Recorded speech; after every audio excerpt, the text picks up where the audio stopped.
Welcome to another episode of Tabletop Cinema, where we bring together the worlds of filmmaking, tabletop role playing, and video games. I'm your host, Mikey, a freelance filmmaker, TRPG game master, and variety streamer on Twitch. And today, we'll be starting our first playthrough of Doki Doki Literature Club Plus. We'll be starting our first playthrough of Doki Doki Literature Club Plus. It'll be my first dating sim. Now, I don't know what to expect. One of my friends, actually here, Bloody Mary, just recommended this game. Even before I started streaming, it was one of the games she recommended, and it just so happens to fit the whole spooky October kind of vibe. But I don't know any of the twists. I'm not sure what to expect. The description does say it is psychological horror, but a few things we need to get out of the way. There are also some serious content warnings here. The developers included that there is, without spoiling anything, there is going to be self-harm, suicide, and suggestive sexual themes. And as you can see already, that this game is not suitable for children or those who are easily disturbed. So I've been warned a lot actually before playing this, but I think we'll be able to get through it. It seems to be when I posted about that when I posted that I was going to play it, got a lot of responses. It seems to be quite popular. I think it is also critically acclaimed, and I'm not sure. Well, I'll find out what all the hype is about. I was somehow able to avoid any spoilers or about any of the twists, so I'm really coming in without any expectations. Like, I didn't even know that it had these serious themes, and it was something about psychological horror and the like. So once more, before we begin, content warning: there will be self-harm, suicide, suggestive sexual themes, and if you're easily disturbed, please consider, well, finding out if this is really for you. So how's everyone doing? Will there be a second? I don't know. Are there different routes? Look, this is also my first dating sim. If you want to put it, if you want to, the whole veneer of it being a dating sim, it technically will be my first. So, oh, sorry, you meant like it will be a second. I don't know. We'll see. I do like visual novels. All right, one of the visual novels that, well, what really got me into the, actually no, it's only really Phoenix Wright that I really got into as a, well, visual novel kind of thing. But I'm not sure. What else would you consider visual novels? I don't have much experience in it, so this is totally new to me. It's a new frontier.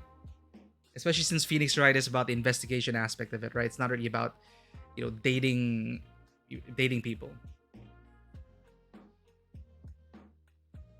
A funny conversation, Sanguine, is that I don't know how it came up, but people were asking, oh, Mikey, who's your waifu? And I just blanked because I don't, or even a husbando. I don't have either. I mean, I have more options in my head for a husbando compared to like a waifu. I can't believe I'm saying those words live. Phoenix Wright is about justice.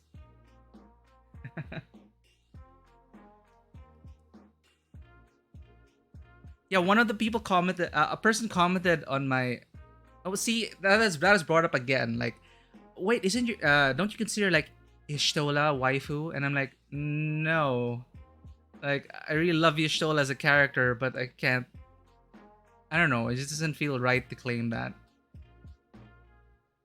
And there's also the fact that like so many people are like, oh my god, Y'shtola, I love Y'shtola. But I mean, I do love Y'shtola, just not that way. I do love all the scions of the Seventh Dawn. In Final Fantasy 13, the people were wondering who Y'shtola was. But maybe this is it. But then again, these are like high schoolers. So, we're going to roleplay as a high schooler today. I'm going to name myself Mako. I decided on that because when I started the game to test it for the stream, I put myself as Mikey and it just kind of felt weird putting myself. I never put myself in games, okay? Like, I never create characters that look like me in any way. I never put myself in RPGs and the like. It's always some other persona. So for this one, I'm gonna be isekai'd into this world as Mako. a high school boy in this small Japanese town. I don't even know where this is set in. And yes, we do have a new emote thanks to the subscribers. Thanks to Sanguine Fenris and Paolo Cruz. Yesterday, we got to 15 subscriber points, and I was able to put in my lovely Maya onto the stream. And I see that's I know you usually want to joke Korgol, but I think that's pretty serious. Like, right? That is a serious statement. But I thought through it, and it's quite fine because I've dealt with such themes in, at my own tables and dealing with it through other games. So, yeah, we should get started. I have my water ready. We're gonna get started.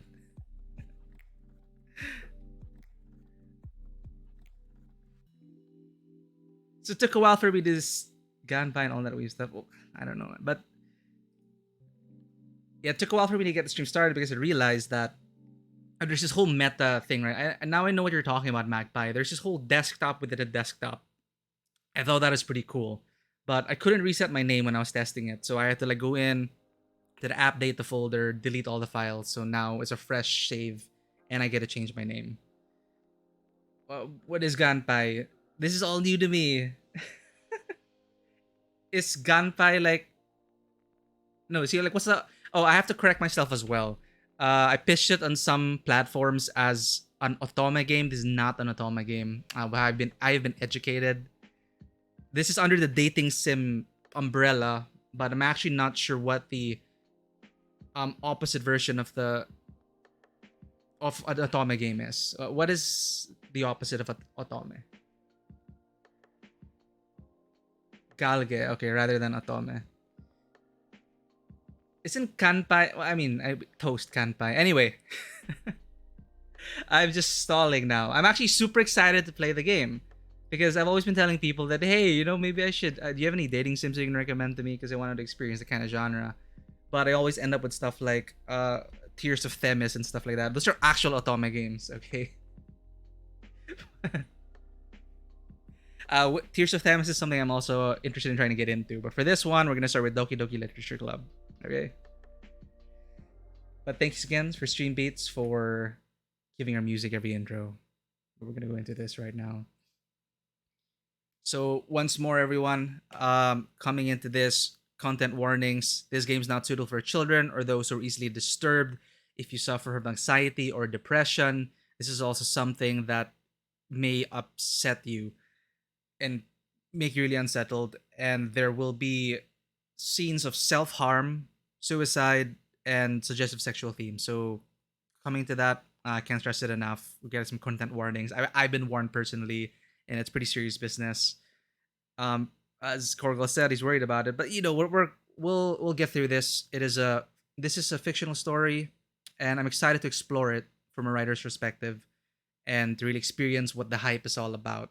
I generated a lot of buzz when I shared that I was going to be playing this, and somehow it fits the October theme, and we're now going to get into it.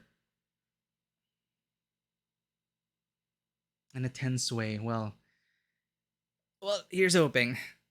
Again, individuals suffering from anxiety or depression may not have a positive experience playing this game.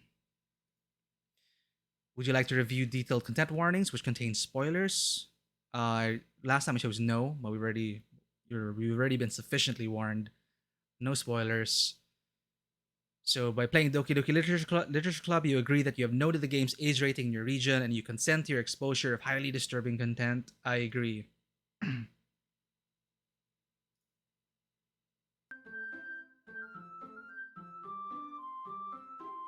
we forgot to put the audio on there. It's so happy and pretty. But I don't know, people keep warning me. Okay. So I don't know if this kind of game where you have predictions or whatever. This name Mako is coincidentally there was this whole thing with Princess Mako, and this has nothing to do with Legend of Korra Mako. I honestly was just thinking what sounds closest to Michael without being Maikeru. So Mako. Okay. I think it makes sense. Yeah, they're like additional stories, right? I wouldn't know because I never played the original. Here we go, chat. Okay, I'm not a professional voice actor, but I will be reading the dialogue. As close as I can get to anime dubbing. Hey! I see an annoying girl running toward me from the distance, waving her arms in the air like she's totally oblivious to any attention she might draw to herself. That girl is Sayori, my neighbor and good friend since we were children. You know, the kind of friend you'd never see yourself making today, but it just kind of works out because you've known each other for so long. We used to walk to school together on days like this, but starting around high school, she would oversleep more and more frequently, and I would get tired of waiting up. But if she's going to chase after me like this, I almost feel better off running away. However, I just sigh and idle in front of the crosswalk and let Sayori catch up to me. I overslept again, but I caught you this time. Maybe, but only because I decided to stop and wait for you. Eh? You say that like you were thinking about ignoring me. That's mean, Mako. Well, if people stare at you for acting weird, then I don't want them to think we're a couple or something. Fine, fine. But you did wait for me after all. I guess you don't have it in you to be mean even if you want to. Whatever you say, Sayori.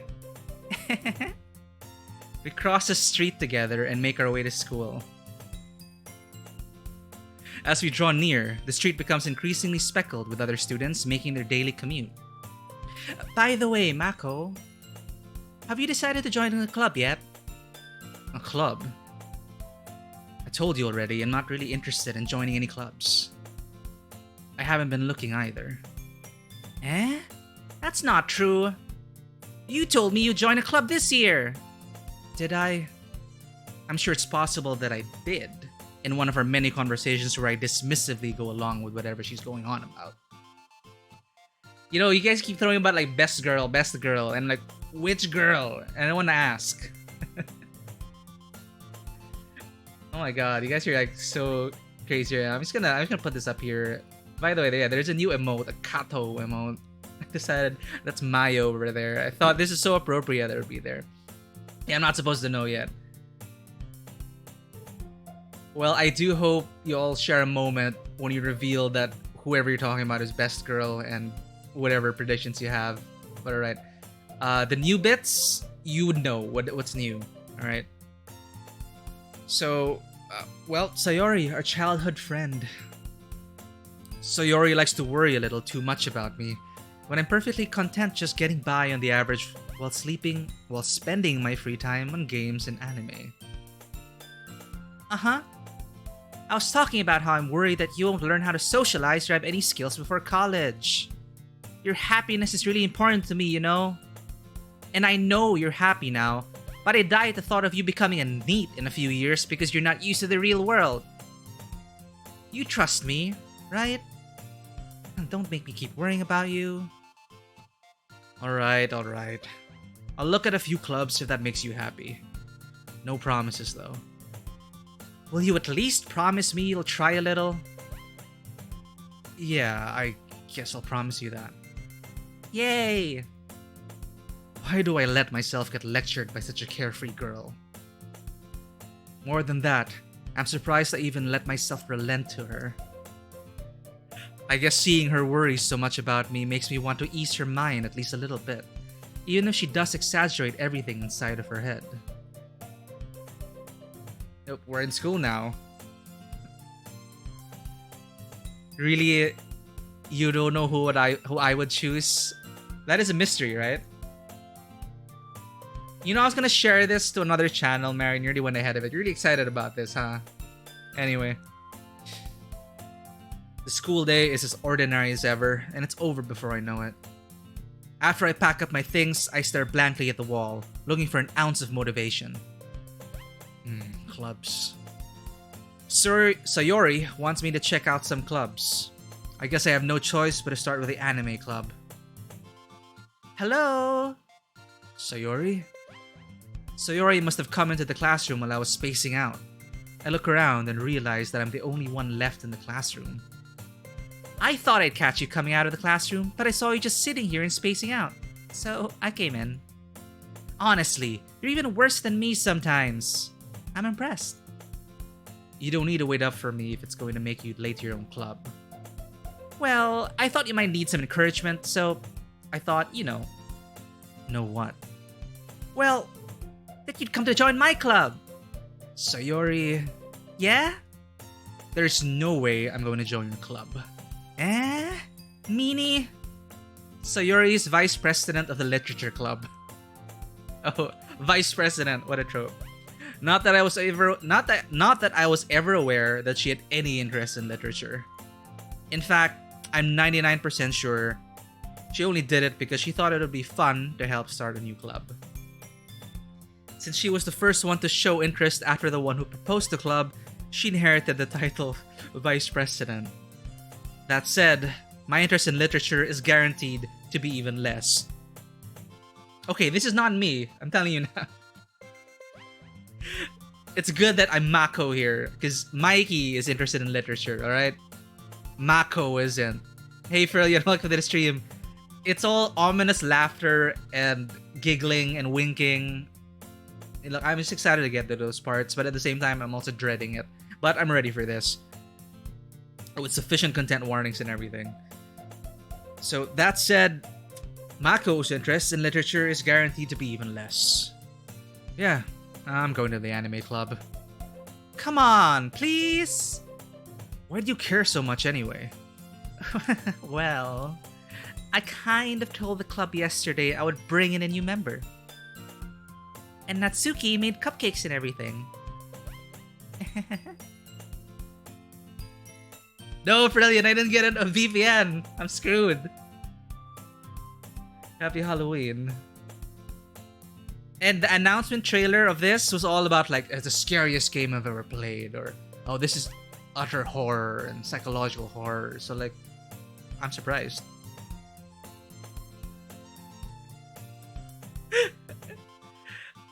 No, because we just watched the movie. We just watched the movie yesterday, Cam. It's pretty heavy. So Mako, don't make promises you can't keep. I can't tell if Sayori is really that much of an airhead, rude, or if she's so cunning as to have planned all of this out. I let out a long sigh. Fine, I'll stop by for a cupcake, okay? Is Mako a tough guy? I don't know. Or is he, those small, lanky, super normal, super ordinary, average high schooler? I don't know what he is right now. Yes, let's go! And thus, today marks the day I sold my soul for a cupcake. That reads differently now with all the warnings. I dejectedly follow Sayori across the school and upstairs, a section of the school I rarely visit. Sayori, full of energy, swings open the classroom door. Everyone, the new member is here!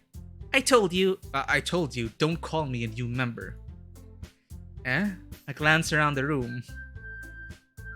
Yo, Haunted Chocolate here. I haven't actually finished Stardew Valley, so that's something I need to build up to at some point. Oh, let me guess. It's kind of like her voice, right? Welcome to the Literature Club. It's a pleasure meeting you. I don't know, it just kind of gives me that vibe. Sayori always says nice things about you. Oh, Seriously? You brought a boy? Oh, I'm a boy, okay. Way to kill the atmosphere. Ah, Mako! What a nice surprise. Welcome to the club. All words escape me in this situation. This club is full of incredibly cute girls! Look, I'm roleplaying as Mako, okay? I guess this guy just joined the club because he wanted to meet cute girls. What are you looking at? If you want to say something, say it. That's just sorry. Natsuki. Humph! Natsuki, okay. The girl with a sour attitude, whose name is apparently Natsuki, is one I don't recognize. Her small figure makes her look like a first-year student. Okay, there's also a disclaimer here. Everyone here is 18 years old. So I guess they're all seniors. But what do you know? She's okay, she's also the one who made cupcakes according to Sayori. Sayori, well, I guess she's a childhood friend kind of vibe. Oh, you can just ignore her when she gets moody. Sayori says that quietly into my ear, then turns back toward the other girls. Anyway, this is Natsuki, always full of energy. And this is Yuri, the smartest in the club. Don't say things like that. Yuri, who appears comparably more mature and timid, seems to have a hard time keeping up with people like Sayori and Natsuki. The typical body language, right? With all the long hair and everything. Ah. Well, it's nice to meet both of you. And it sounds like you already know Monica, is that right? That's right. It's great to see you again, Mako. Monica smiles sweetly. We do know each other. Well, we rarely talked, but we were in the same class last year. Okay, I think that's a huge spoiler, but I already suspected that. We do know each other. Well, we rarely talked, but we were in the same class last year. Monica's probably the most popular girl in class. Smart, beautiful, athletic. Basically, completely out of my league. So, having her smile at me so genuinely feels a little... You too, Monica. Come sit down, Mako. We made room for you at the table, so you can sit next to me and Monica.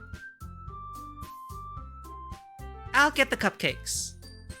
Hey, I made them. I'll get them. Sorry, I got a little too excited. Then, how about I make some tea as well? The girls have a few desks arranged to form a table. So am I just like doing these voices, getting into their characters, and like dating myself? Self-love, everyone.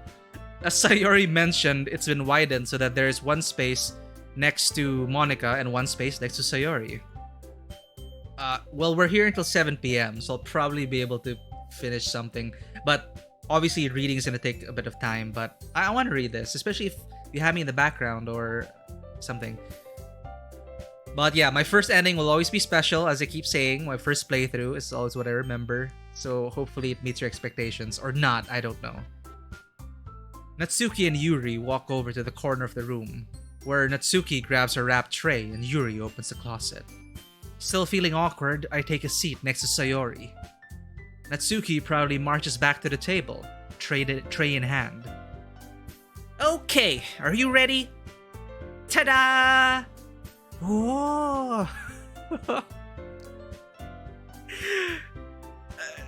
Natsuki lifts the foil off the tray to reveal a dozen white, fluffy cupcakes decorated to look like little cats. Oh. The whiskers are drawn with icing and little pieces of chocolate were used to make ears. Sugoi! I'm so sorry. Kawaii. Anyway, so cute. I had no idea you're so good at baking, Natsuki. Well, you know. Just hurry and take one. Sayori grabs one, then Monica. I follow. It's delicious. Sayori talks with her mouth full and has already managed to get icing on her face. I turn the cupcake around in my fingers, looking for the best angle to take a bite. Natsuki is quiet. I can't help but notice her sneaking glances in my direction. Is she waiting for me to take a bite? I finally bite down. Her icing is sweet and full of flavor. I wonder if she made it herself. This is really good. Thank you, Natsuki. Why are you thanking me? It's not like I... Haven't I heard this somewhere before? It's not like I made them for you or anything. Eh? I thought you technically did. Sayori said... Well, maybe, but not for... Not for you, you know, you! Baka! Alright.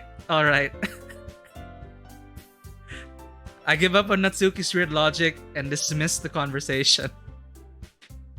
Cardboard Buzz, how are you doing? I'm just having so fun reading all the voices. How's it going, Cardboard Buzz? How'd Gloomhaven go? I'm super excited to get into Gloomhaven, by the way. I just couldn't with a physical Gloomhaven because of the setup and teardown. It's a good thing Sandwich Fenris loves anime shows. Sorry, I'm having so much fun. I'm so excited to play this visual novel, okay? I give up on Natsuki's weird logic and dismiss the conversation. Yuri returns to the table, carrying a tea set. Ooh, I like Yuri already. She carefully places the teacup in front of each of us before setting down the teapot next to the cupcake tray. You keep a whole tea set in this classroom? Don't worry, the teachers gave us permission.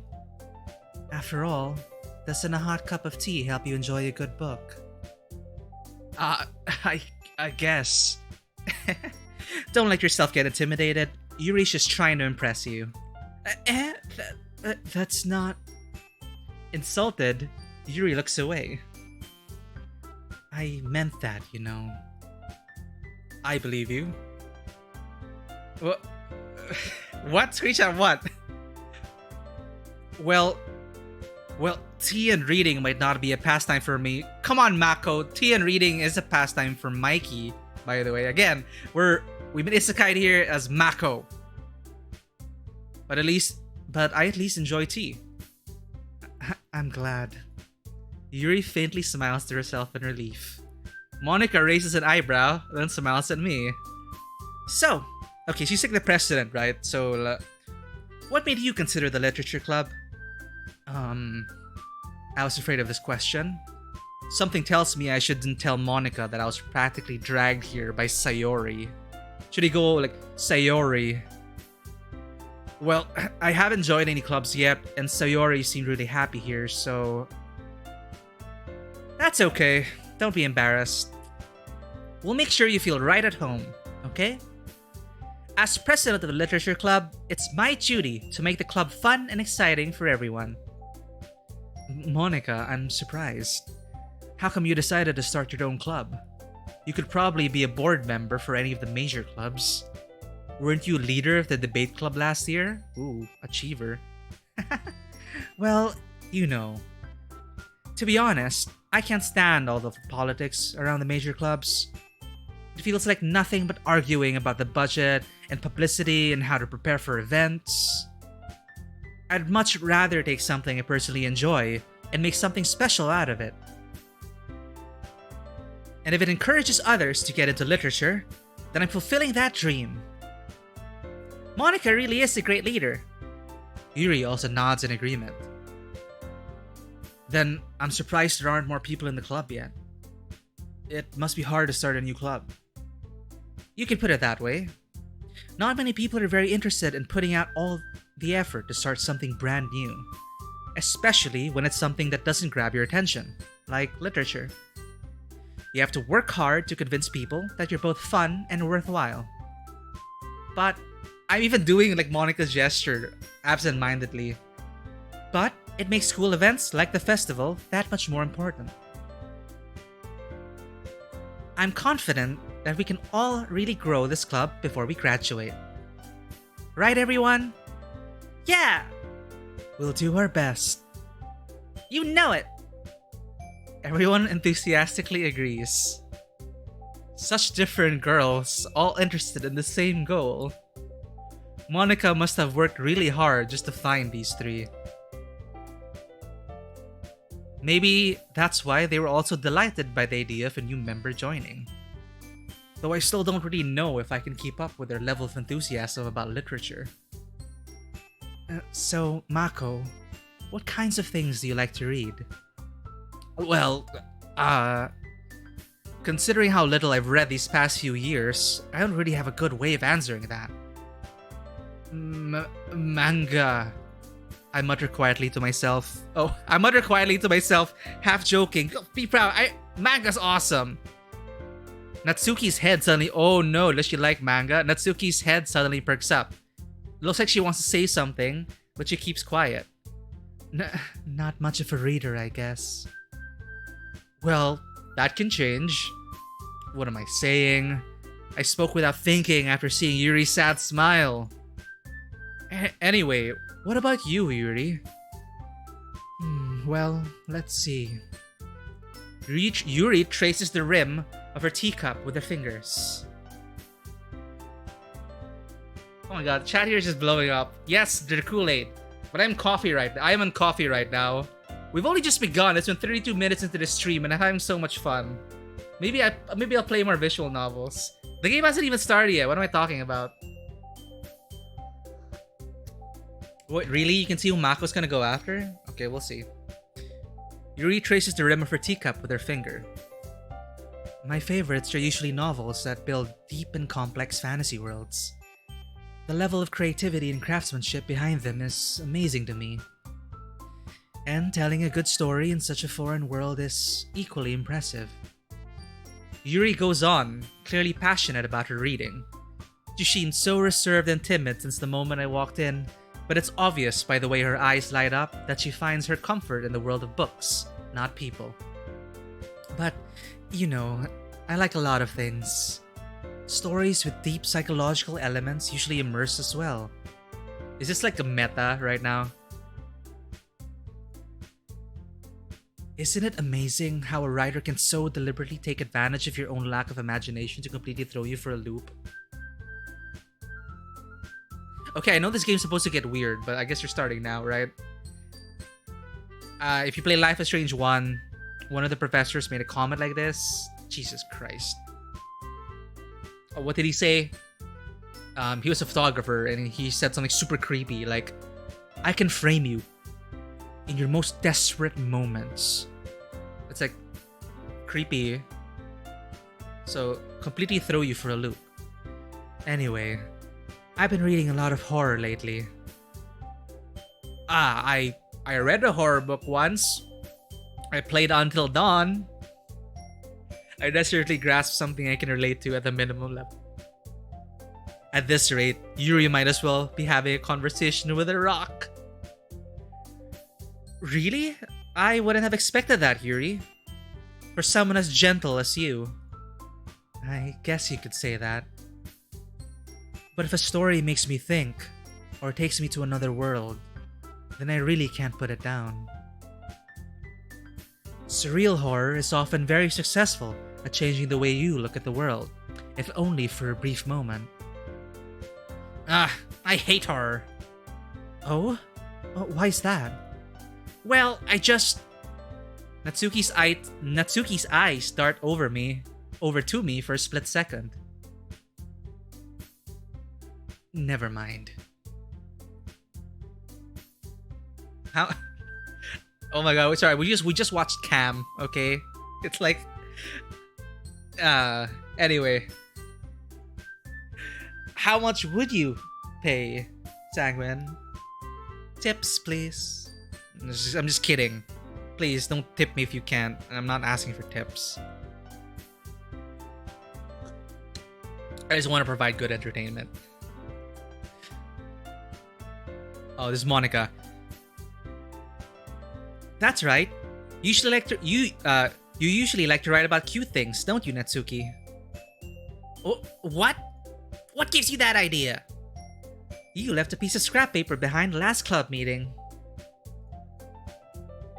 Well, thank you for subscribing, Sanguine. You already did. So, as a subscriber, I will take your suggestion into consideration.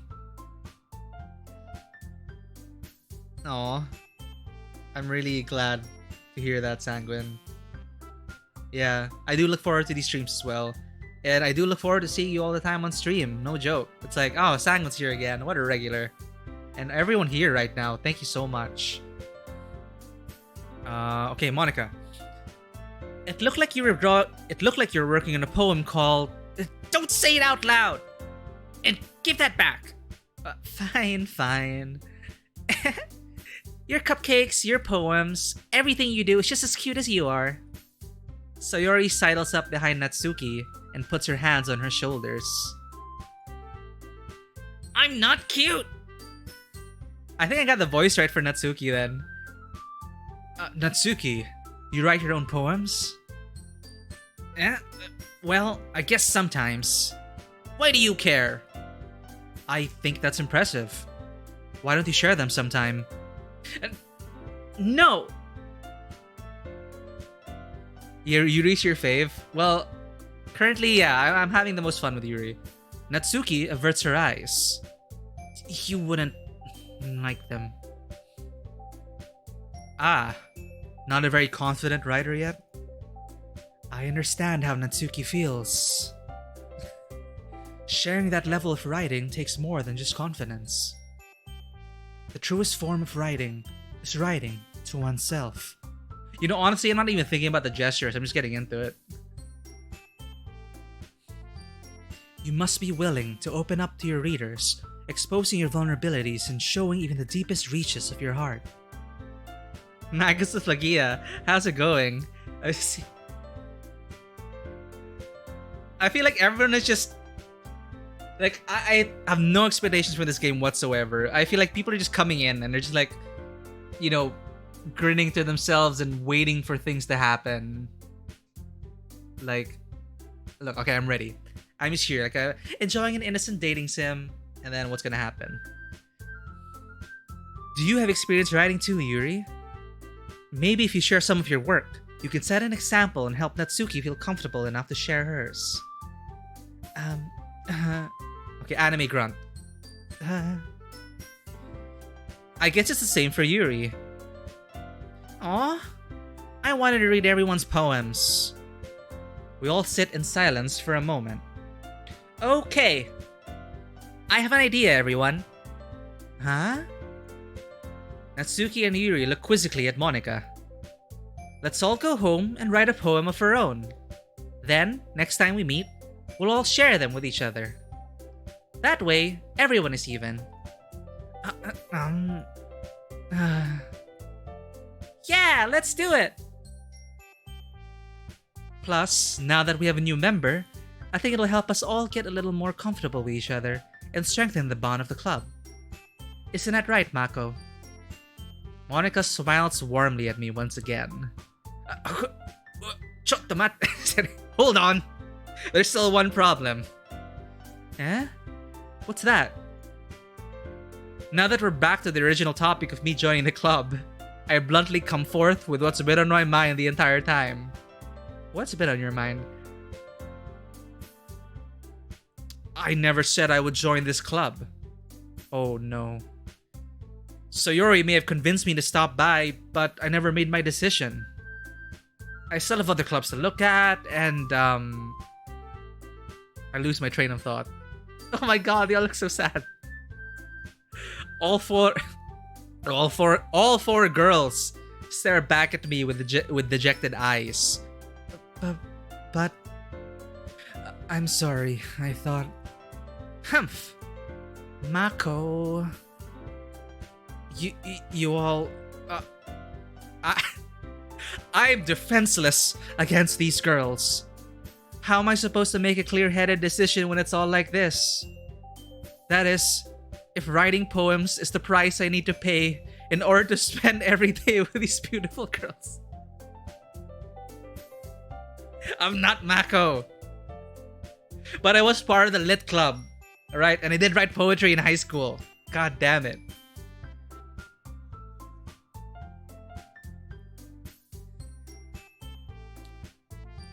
Right. And we were also in an all-boys school, so yeah. Okay, I've decided then. I'll join the literature club. One by one, the girls' eyes light up. Yes! I'm so happy! Sayori wraps her arms around me, jumping up and down. Hey. You really did scare me for a moment. If you really just came for the cupcakes, I would be super pissed. Then that makes it official. Welcome to the Literature Club.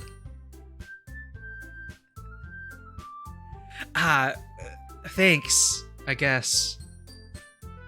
Okay, everyone. I think with that, we can officially end today's meeting on a good note. Everyone remember tonight's assignment. Write a poem to bring to the next meeting so we can all share. Monica looks over at me once more. Mako, I look forward to seeing how you express yourself. Yeah. Can I really impress the class star Monica with my mediocre writing skills?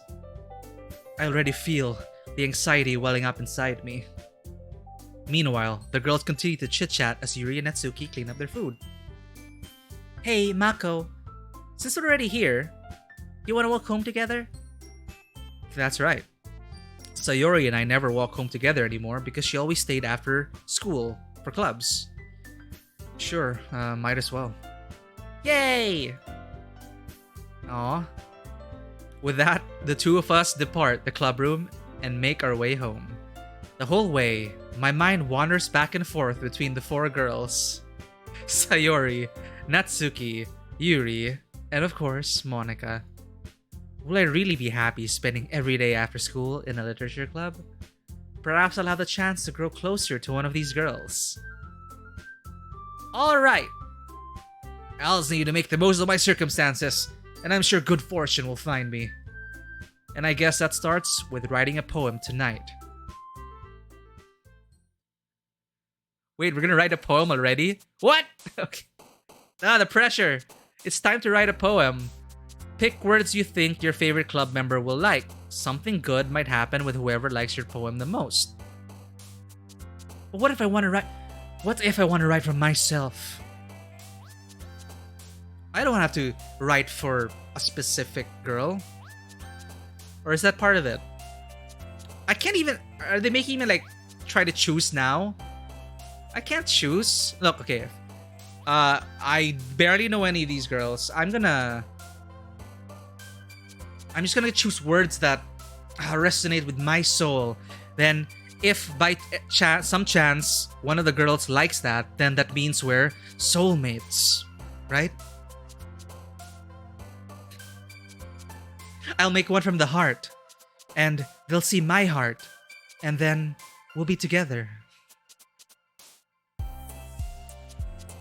Alright, so yeah, let's do it. Let's go with that route. I'm gonna write this poem from the depths of my soul.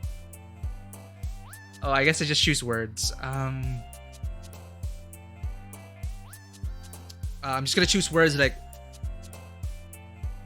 vibrant, imagination, raindrops, maternity, universe. I'm just like in the moment right now.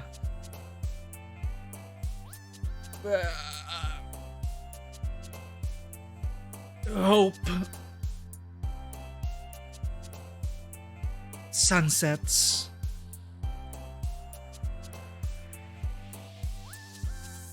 Peaceful. Starscapes. Existence. Roll credits. Unending. Okay, I see. I feel Yuri jumping a lot right now. Let's see. Oh, question. Essence. God damn. Is Yuri my soulmate? Perfect. You just do it all about food and it's probably about Natsuki, right? I don't know. But the analysis on this journey as we daydream throughout our heaven-sent waterfall fantasies, the philosophy of that's, yeah, thanks for coming to my slam poetry session, guys.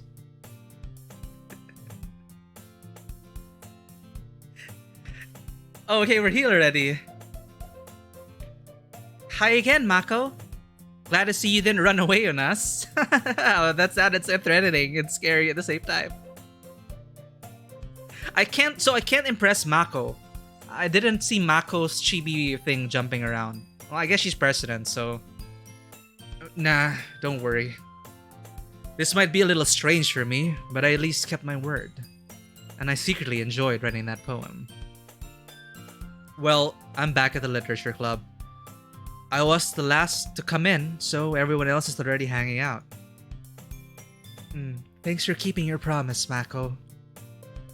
I hope this isn't too overwhelming of a commitment for you.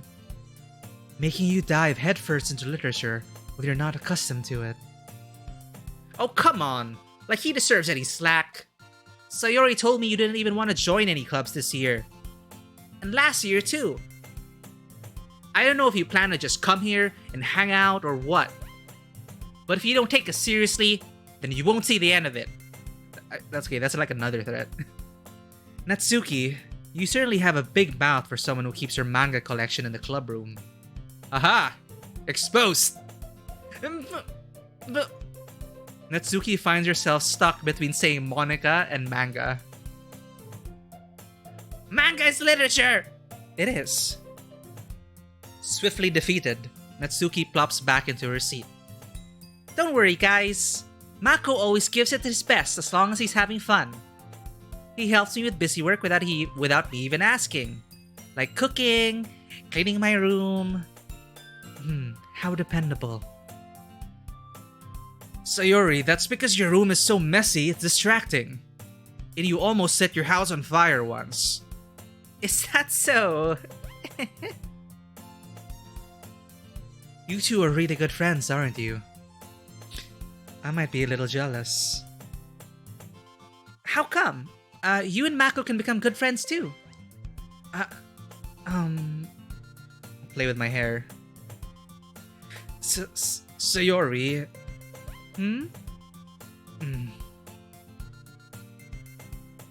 As usual, Sayori seems oblivious to the weird situation she just put me into. Yuri even brought you something today, you know? Wait, Sayori? Me? Not really. Don't be shy. It's really nothing. What is it? Never mind. Sayori made it sound like a big deal when it's really not. What do I do? Oh, I'm sorry, Yuri. I wasn't thinking. I guess that means it's up to me to rescue this situation. Hey, don't worry about it. First of all, I wasn't expecting anything in the first place. So any nice gesture from you is a pleasant surprise. It'll make me happy no matter what. Baki, the strongest high schooler in the world, walks in and challenges Mako to a fight. I have no idea who you guys are talking about. Oh, okay, yeah, fine. I'm usurping the club. Monica, Mako. It's so, yeah. Oh man, Natsuri is manic. Natsuri's super cute though. Gohan? What? Okay, let's continue. It'll make me happy no matter what. Is that so? Yeah, I would make it a big deal if you don't want it to be. Alright. Well, here. Yuri reaches into her bag and pulls out a book. I didn't want you to feel left out. So I picked out a book that I thought you might enjoy. It's a short read, so it should keep your attention, even if you don't usually read. And we could, you know, discuss it if you wanted to. This is... How is this girl accidentally being so cute? She even picked out a book she thinks I'll like, despite me not reading much. Yuri, thank you. I'll definitely read this. I enthusiastically take the book. Phew. Well, you can read it at your own pace. I look forward to hearing what you think. Now that everyone's settled in, I expected Monica to kick off some scheduled activities for the club, but that doesn't seem to be the case. So Yuri and Monica are having a cheery conversation in the corner. Yuri's face is already buried in a book, and what the hell is Natsuki doing? I can't help but notice her intense expression, like she was waiting for this chance. Meanwhile, Natsuki is rummaging around in the closet. I better read it. Okay, I'm gonna read it. I'm really curious to talk to Yuri a little bit more, but at the same time, I would feel bad for distracting her from reading. I catch a glimpse of the cover of her book. It looks like the same book that she lent to me. More than that, she seems to be on the very first few pages. Ah, crap. I think she noticed me looking at her. She sneaks another glance, and her eyes meet for a split second. But that only makes her hide her face deeper in her book. Sorry, I was just spacing out. I mutter this, sensing I made her uncomfortable. Oh, it's fine. If I was focused, then I probably wouldn't have noticed in the first place. But I'm just rereading a bit of this, so... That's the book you gave me, right? I wanted to reread some of it. Not for any particular reason. Just curious. How come you have 2 copies of the same book? Well, when I stopped at the bookstore yesterday... that's not what I meant. I mean, I just happened to buy 2 of them. Ah, I see. There's something fairly obvious here that Yuri isn't telling me, but I decide to let it go. I'll definitely start reading it soon. I'm glad to hear. Once it starts to pick up, you might have a hard time putting it down. It's a very engaging and relatable story. Is that so? What's it about anyway? Well... Yuri closes the book and scans her eyes over the back. The book is titled Portrait of Markov. There's an ominous-looking eye symbol on the front cover. Alright. I just wanted to make sure I don't accidentally give anything away. Basically, it's about this girl in high school. Excuse me. Who moves in with her long-lost younger sister. But as soon as she does so, her life gets really strange. She gets targeted by these people who escaped from a human experiment prison. Why do I get the feeling this is Yuri's life story? I mean, reading her autobiography, is she testing is she testing the waters? Like, is she giving me this book? This is my life story. How do you feel about it? And while her life is in danger, she needs to desperately choose who to trust. No matter what she does, she ends up destroying most of her relationships, and her life starts to fall apart. That's kind of dark, isn't it? Yuri made it sound like it was going to be a nice story, so that dark turn came from nowhere. Yuri gently giggles all of a sudden. Are you not a fan of that sort of thing, Mako? Oh my god. No, it's not that. I mean, I can definitely enjoy those kinds of stories, so don't worry. I hope so. Yeah, I totally forgot that Yuri's into these things. She's so shy and reclusive on the outside, but her mind seems to be completely different. It's just that those kinds of stories, they challenge you to look at life from a strange new perspective.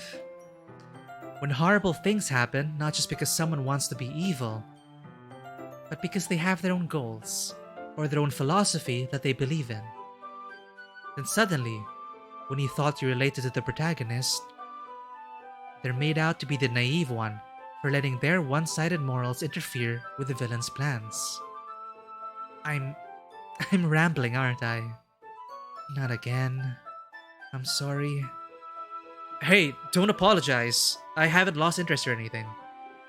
Well, I guess it's alright then. But I feel like I should let you know that I have this problem. When I let things like books and writing fill my thoughts, I kind of forget to pay attention to other people. So, I'm sorry if I end up saying something strange. And please, stop me if I start talking too much. That's... I really don't think you need to worry. That just means you're passionate about reading. The least I can do is listen. It's a literature club after all. Ah, that's... well, that's true. In fact, I might as well get started reading it, right? You, you don't have to. What are you saying? Just a moment ago, you said you were looking forward to it. Let me just get the book.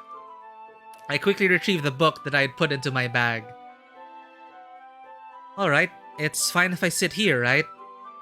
I slip into the seat next to Yuri's.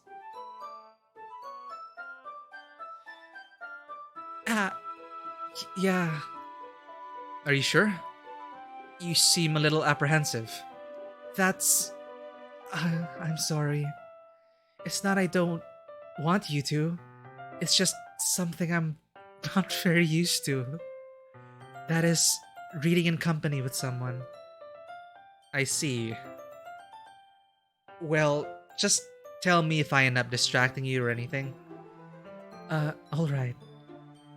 I open the book and start the prologue. I soon understand what Yuri means about reading in company. It's as if I can feel her presence over my shoulder as I read. It's not a particularly bad thing. Maybe a little distracting, but the feeling is somewhat comforting. Yuri is in the corner of my eye. I realize that she's not actually looking at her own book. I glance over. Looks like she's reading from my book instead. Sorry. I was just... Yuri, you really apologize a lot, don't you? I do? I don't really mean to. Sorry. I mean... Here, this should work, right? I slide my desk until it's up against Yuri's. I guess you don't get any options, right? Then hold my book more between the two of them. Oh, it's such an innocent... Okay, fine. It's an innocent gesture. If she wants to read from my book, here's my book. I suppose so. Yuri timidly closes her own copy. Once we each lean in a little bit, our shoulders are almost touching. It feels like my left arm is in the way, so I instead use my right hand to hold the book open. I guess that makes it kind of difficult to turn the page. I'm so sorry. It's high school. It's high school. Here. Oh, wow. I should change your perspective. This is so awkward. Why are we reading from the same book? What? This doesn't work. Yuri takes her left arm and holds the left side. It's not Mikey, it's Mako. Mako. Anyway. Yuri takes her left arm and holds the left side of the book between her thumb and forefinger. I do the same with my right arm on the right side of the book. That way, I turn a page and Yuri slides it under her thumb after it flips to her side. Aw, co-op reading. But in holding it like this, we're huddled even closer together than before. It's actually kind of distracting me. It's as if I can feel the warmth of Yuri's face, and she's in the corner of my vision. Are you ready? Ready for what? Turning the page. To turn the page. Sorry. I think I got a bit distracted for a second. I glance over at Yuri's face again, and our eyes meet. I don't know how I'll be able to keep up with her. That's okay. Oh, I noticed that she's smiling now and glancing to the side. I'm not noticing these art changes. You're not as used to reading, right? I don't mind being patient if it takes you a bit longer. It's probably the least I can do, since you've been so patient with me. Yeah, thanks. continue reading. Yuri no longer asks me if I'm ready to turn the page. Instead, I just assume that she finishes the page before me, so I turn it by my own volition. Trust! Yeah! You'll continue the first chapter in silence. Even so, turning each page almost feels like an intimate exchange. Turning that page. My thumb gently letting go of the page, letting it flutter over to her side as she catches it under her own thumb. Hey, Yuri. This might be a silly thought, but the main character kind of reminds me of you. Reminds me of you a little bit. You think so? How does she? Well, I guess she's more blunt in a lot of ways, but she also second guesses all of the things that she says and does. Like she's afraid she'll do something wrong. It's not like I can see into your head or anything, but they're kind of reminiscent of some of your mannerisms. I see. Yuri remains silent for a moment. But, Mako, that's probably a terrible thing to have in common with her. That's so embarrassing that you think that. Wait, I didn't mean it in a bad way or anything. Sorry, I really didn't know you were self-conscious about that sort of thing. I guess I more meant that it's kind of cute. What are you saying all of a sudden? Okay, everyone. I think it's about time we share today's poems with each other. We might not have enough time if we wait too long. Yuri exhales, spared from finishing her thought. Is that alright, Yuri? You look kind of down. I'm sorry if you haven't been looking forward to this. It's not. It's fine. Yuri releases her hand from the book, causing it to close on top of my thumb. Alright. I guess I'll do some more reading tonight. Or would you prefer I only read it with you? I guess I don't have too much of a preference either way. In that case, I'll read a little more tonight. It'll be more fun to read with you after it picks up a bit, you know? That's good reasoning. In that case, feel free to finish the first 2 chapters in your own time. Alright. I stand up. I make a mental note of where I left off in the book, then slip it back into my bag. By the way, did you remember to write a poem last night? Yeah. My relaxation ends. I can't believe I agreed to do something so embarrassing. I couldn't really find much inspiration since I've never really done this before. Well, now that everyone's ready, why don't you find someone to share with? I can't wait! Sayori and Monica enthusiastically pull out their poems. Sayori's is on a wrinkled sheet of loose leaf torn from a spiral notebook. On the other hand, Monica wrote hers in a composition notebook. She's very Monica. I can already see Monica's pristine handwriting from where I sit. Natsuki and Yuri reluctantly comply as well, reaching into their bags. I do the same myself. Oh god. Who should I show my poem to first? The hell?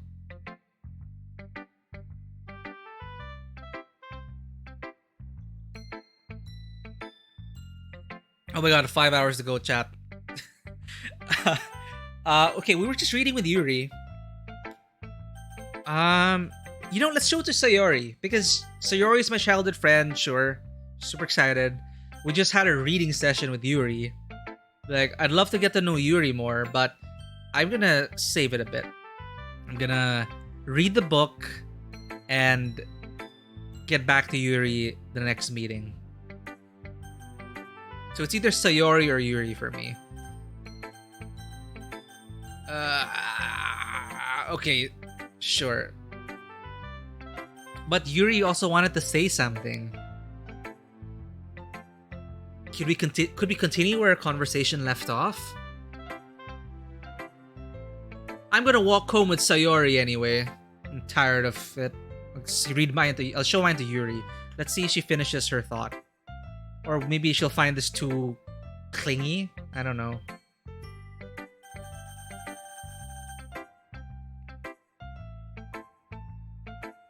Fine, let's try it out. Sayori, it's her idea. She brought me into the club, and I'm here because of her, so I'll just show her my poem. Yeah, I'm definitely most comfortable sharing it with Sayori first. She's my good friend, after all.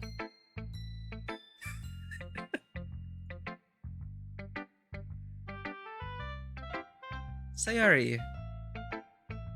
This is a good poem, Mako. Are you sure it's your first time?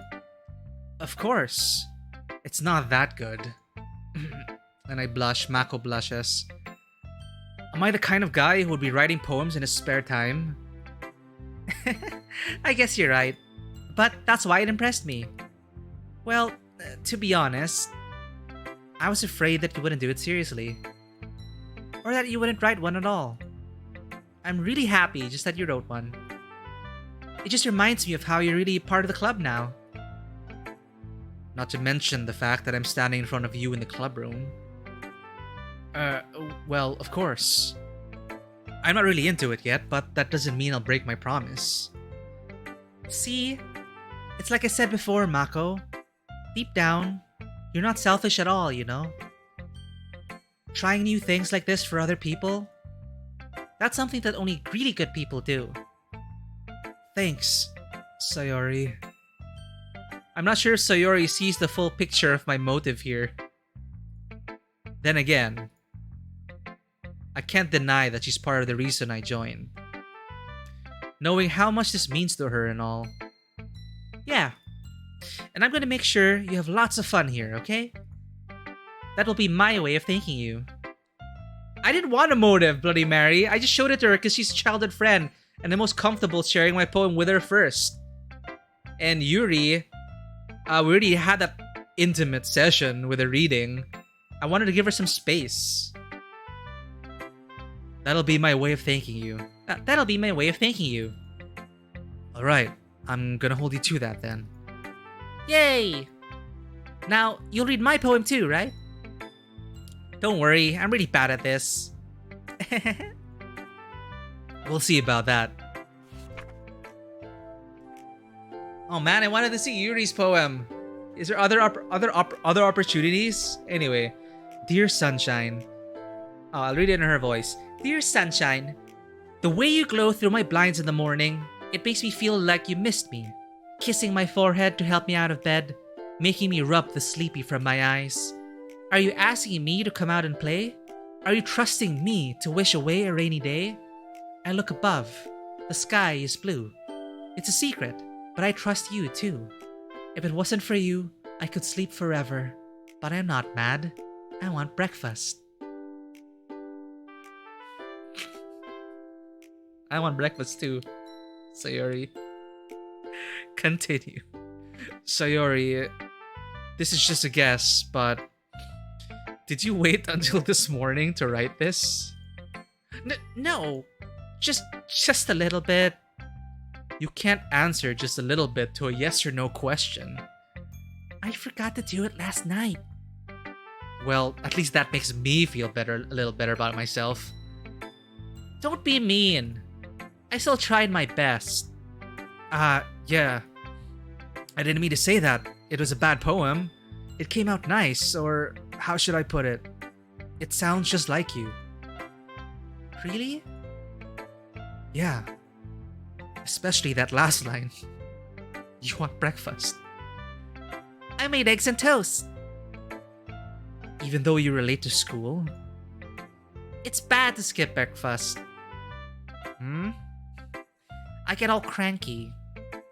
Well, I guess there's no point in arguing. Anyway, thanks for showing me. This is so much fun. Monica's the best. Yeah. But next time, I won't forget. And I'm gonna write the best poem ever. Well, I guess I look forward to it. Who should I show my poem to next?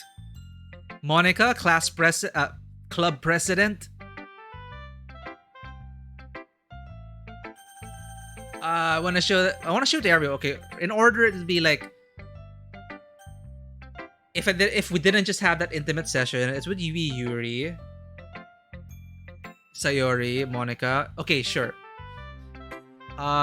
We've given some time to Yuri to process it. Let's show it to Yuri, then Monica, then Natsuki.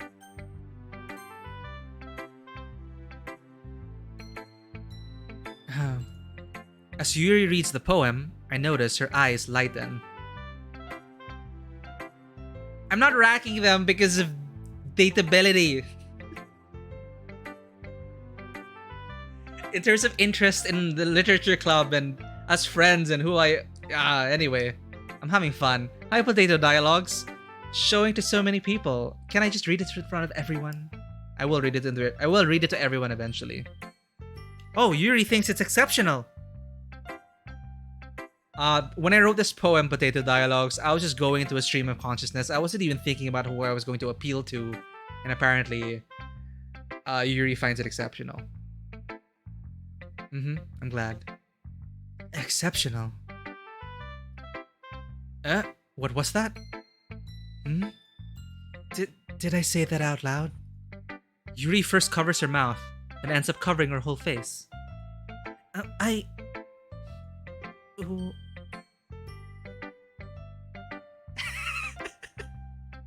Am I the actual Otome? Oh, he's going to hate me. You really didn't do anything wrong, Yuri. I guess you're right. What am I getting so nervous for? Yuri takes a deep breath. So, what kind of writing experience do you have? Your use of imagery and metaphors indicates you've written a lot of poetry before. Really? I should. I've been considering one. Like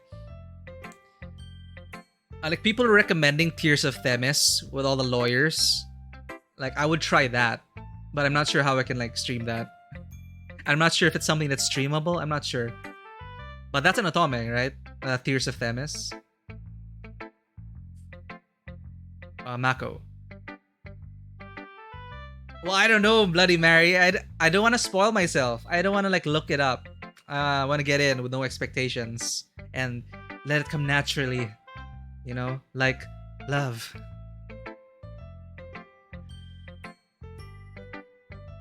Or like share screen, I guess.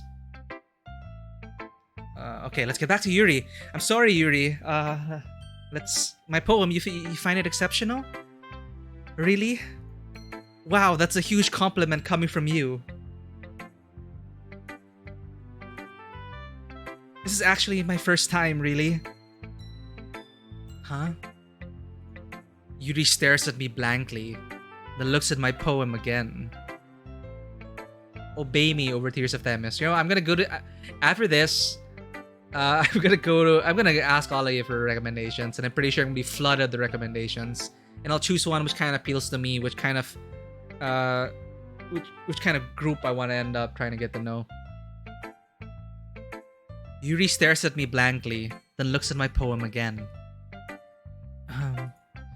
Well, I know that. I just meant, Yuri trails off, unable to find an excuse. She traces her finger along the words in the poem, as if breaking it down more thoroughly. Yeah. Okay. This is the reason I was able to tell. It's just that there are specific writing habits that are usually typical of new writers. And having been through that myself, I kind of learned to pick up on them. I think the most noticeable thing I recognize in new writers is that they try to make their style very deliberate.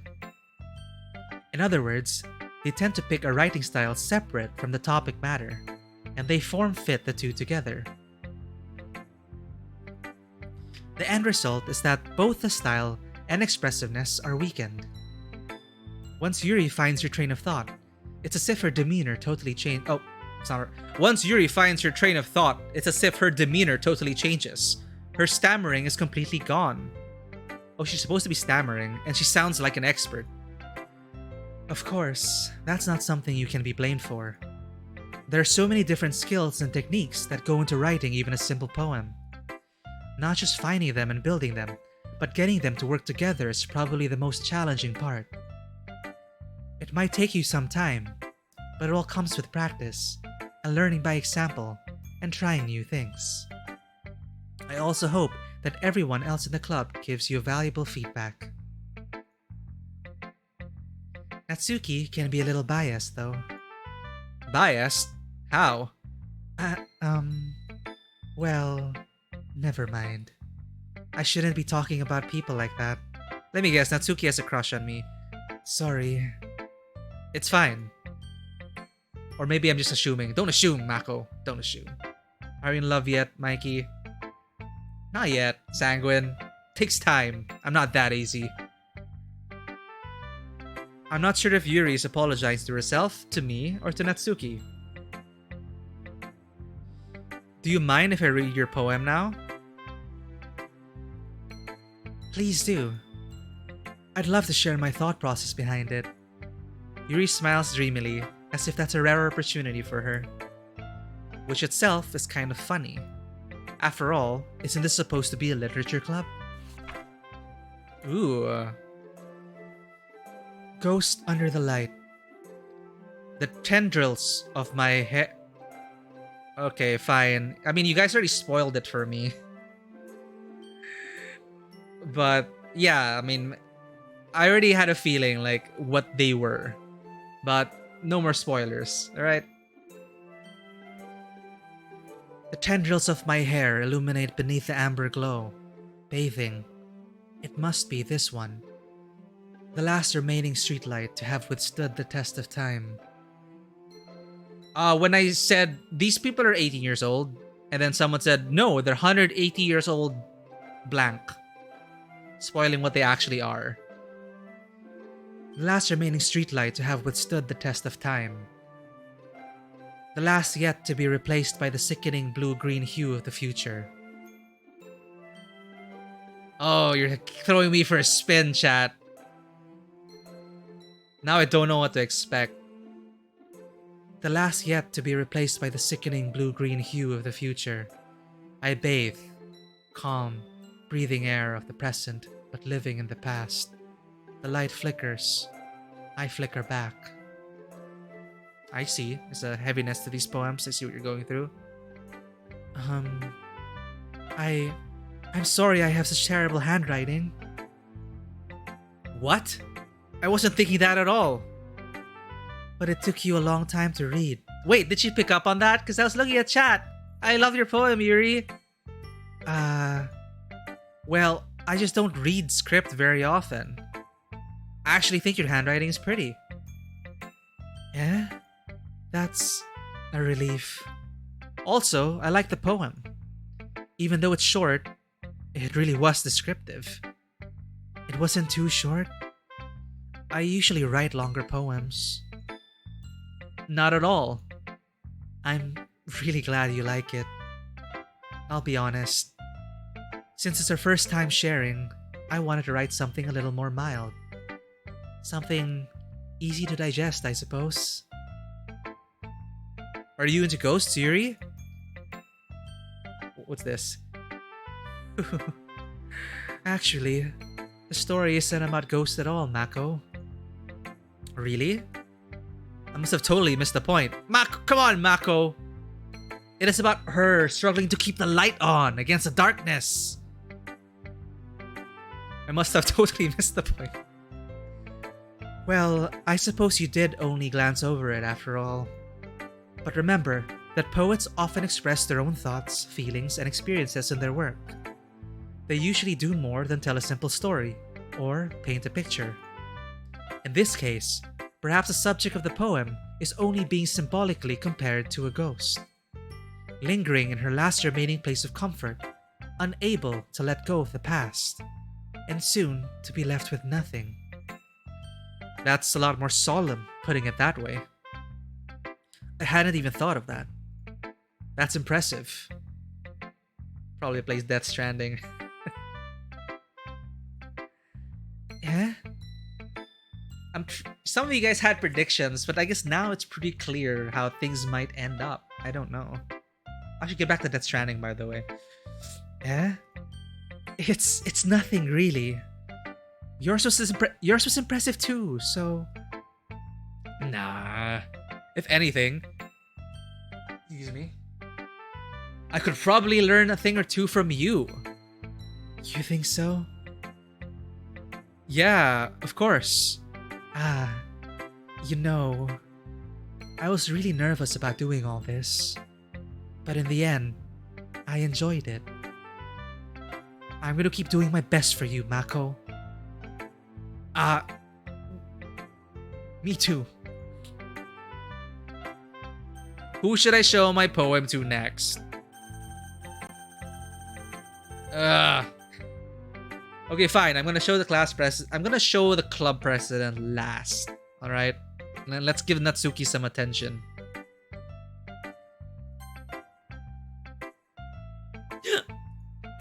Huh? Mako, if you're not gonna take this club seriously, then go home. What? Harsh? What? You expect me to believe that you actually put effort into this? Do you think I'm stupid? I'm not a writer. Maybe it's not very good, but yeah, I did put in effort. We all start somewhere, right? If you're still proud of the first poem you ever wrote, then I'd like to read it. Painful to think about it.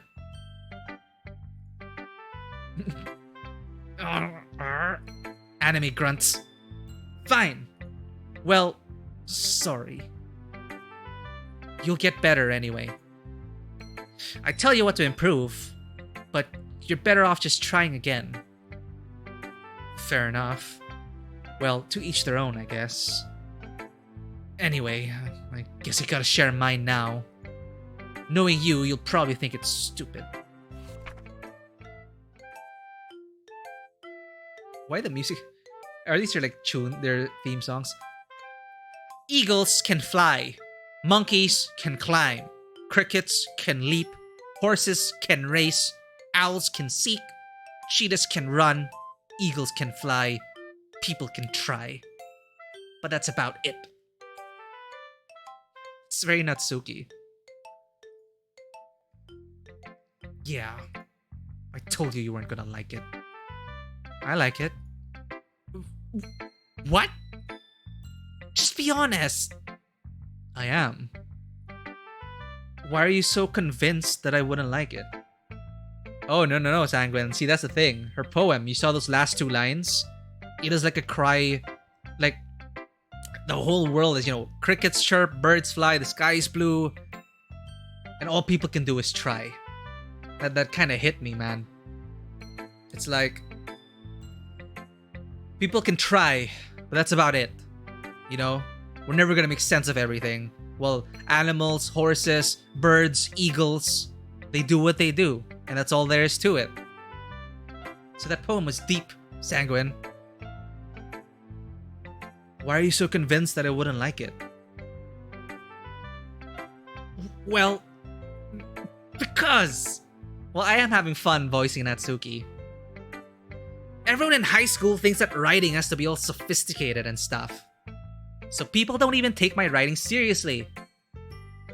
But isn't the point of poems for people to express themselves?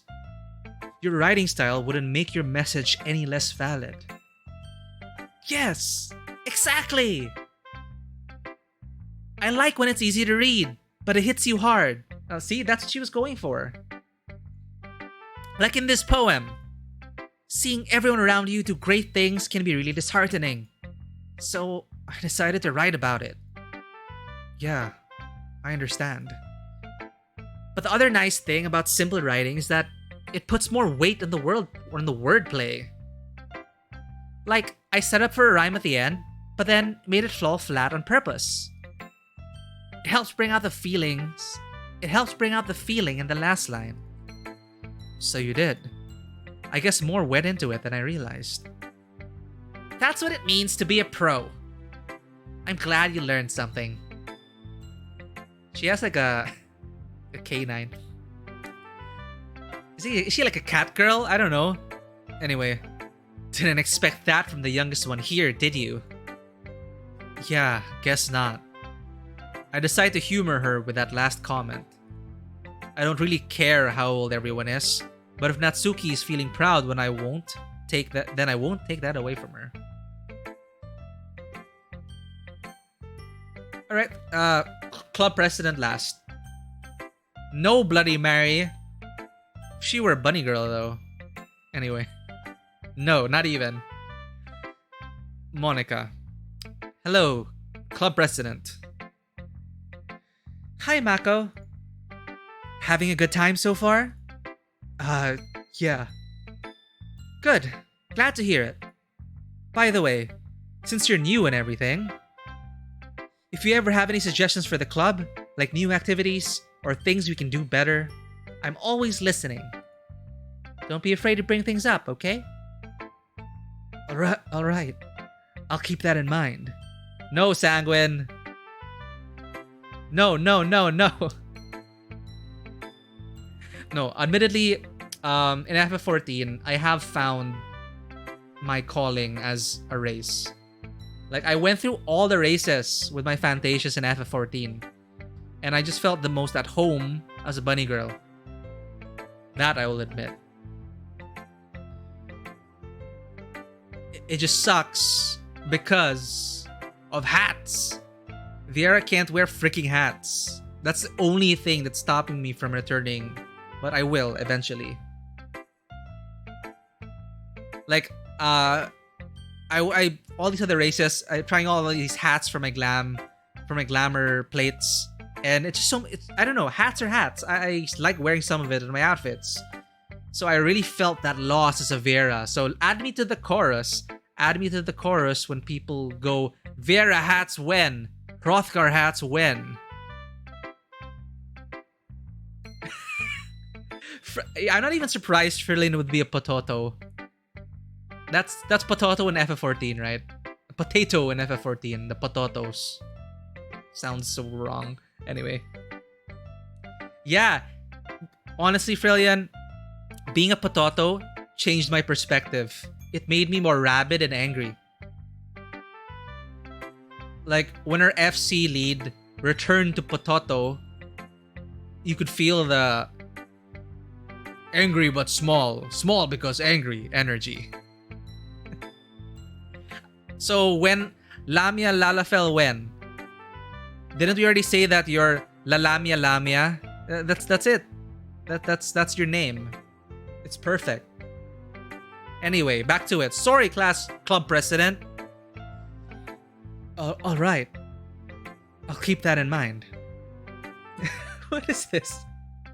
Yeah, fine. Clip it, ship it. I don't care. I said what I had to say. Alright, I'll keep that in mind. But Lalafels are the most evil people you encounter in the game. God damn it. Oh, of course, I mean, like, relatively compared to all the other people you meet. Ulda was just dirty. Alright, I'll keep that in mind. Of course, I'll be afraid to bring things up.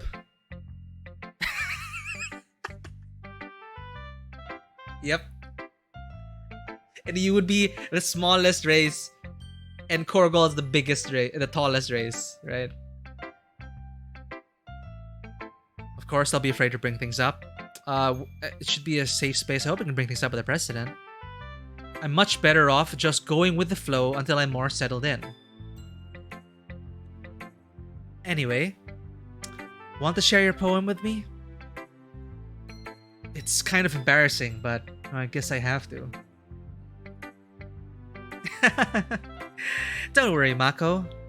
We're all a little embarrassed today, you know? But it's that sort of barrier that we'll all learn to get past soon. Yeah, that's true. I hand Monica my poem. Great job, Mako. I was going ooh in my head while reading it. It's really metaphorical. I'm not sure why, but I didn't expect you to go for something so deep. I guess I underestimated you. This is your pick, Sanguine? Okay. I guess I underestimated you. It's easiest for me to keep everyone's expectations low. That way, it always counts when I put in some effort. It's Mako seems the most subdued around Monica. That's not very fair. Well, I guess it worked anyway. You know that Yuri likes this kind of writing, right? Uh-oh, was that a threat? Writing that's full of imagery and symbolism? Unlike Sayori, who likes using simple and direct words to describe happiness and sadness. Yuri likes it when readers are left to derive their own meaning out of it. It's very challenging to write like that. Effectively. Both allowing people to get something out of it just by feel,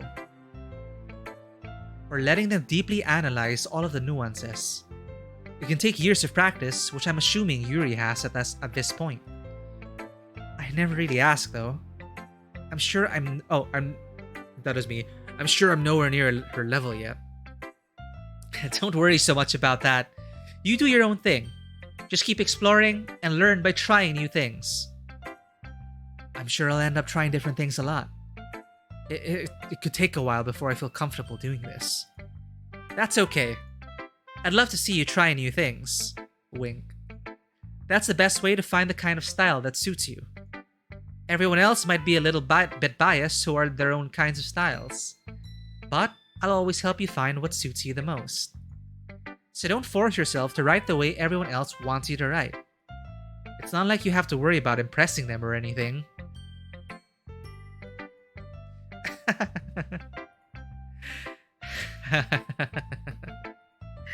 Anyway, do you want to read my poem now? Don't worry, I'm not very good. You sound pretty confident for someone who claims to not be very good.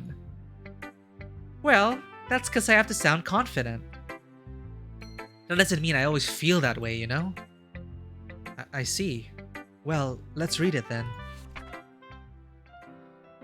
Hole in wall. It couldn't have been me. See the direction the spackle protrudes. A noisy neighbor, an angry boyfriend. I'll never know. I wasn't home. I peer inside for a clue. No, I can't see. I reel, blind, like a film left out in the sun. But it's too late. My retinas, already scorched with a permanent copy of the meaningless image. It's just a little hole. It wasn't too bright. It was too deep. Stretching forever into everything. A hole of infinite choices. I realize now that I wasn't looking in. I was looking out. And he, on the other side, was looking in.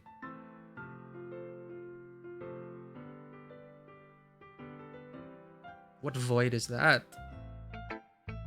So, what do you think? It's very free-form, if that's what you call it.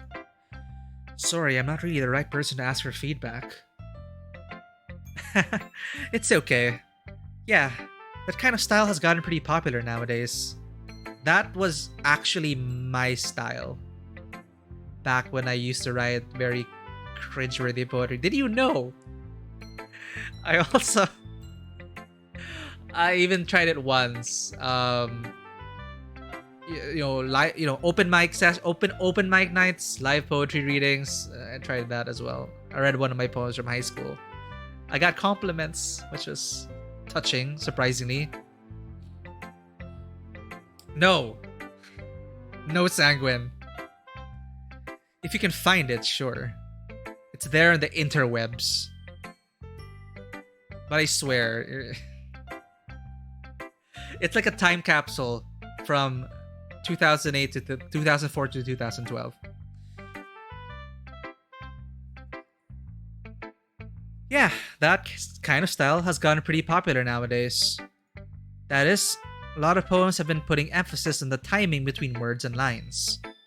When performed out loud, it can be really powerful. Yeah, spoken word poetry. That's what it was. And I felt that from Monica's, and that's what I tried doing at some point, actually. But I don't write poetry anymore, man. It's hard.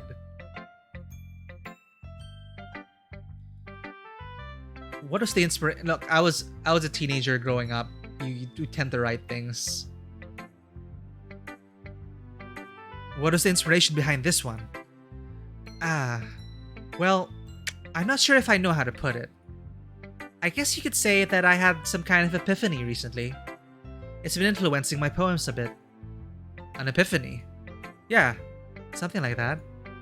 I'm kind of nervous to talk about deep stuff like that because it's kind of coming on strongly. Maybe after everyone is better friends with each other. Anyway, here's Monica's writing tip of the day. Sometimes when you're writing a poem or a story, your brain gets too fixated on a specific point. If you try so hard to make it perfect, then you'll never make any progress. 100%. One of my mentors, I still remember one of his quotes, and it applies to a lot of writing these days. And I try to go by it, but I can't. Write in white heat, edit in cold blood. Max Pulan. That is my mentor. Professor, I mean. Write in white heat, edit in cold blood. Okay, because I always get so fixated, like, oh, that line didn't sound correct, or the dialogue is throwing me off, that I never get it done. I never do. You just gotta put it down on paper. So Monica, yes, if you try so hard to make it perfect, then you'll never make any progress. Just force yourself to get something down on the paper and tidy it up later. Another way to think about it is this. Yeah, write in white heat, edit in cold blood. If you keep your pen in the same spot for too long, you'll just get a big dark puddle of ink. So just move your hand and go with the flow. That's my advice for today. Thanks for listening. Oh, now I see why I chose this one, Sanguine. Phew. I guess that's everyone. I glance around the room. That is a little more stressful than I anticipated. You know, the term when you're white with anger, that kind of rage, furious passion. Yeah.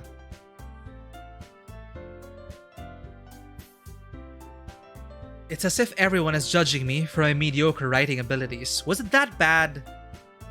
Even if they're just being nice, there's no way my poems can stand up to theirs. This is a literature club after all. I sigh. I guess that's what I end up getting myself into. Across the room, Sayori and Monica are happily chatting.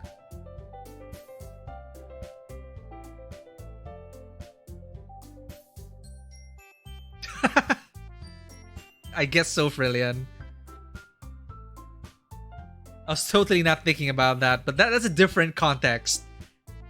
Because your actions while you're partying and getting wasted and partying it hard may have consequences to the people around you, so be careful.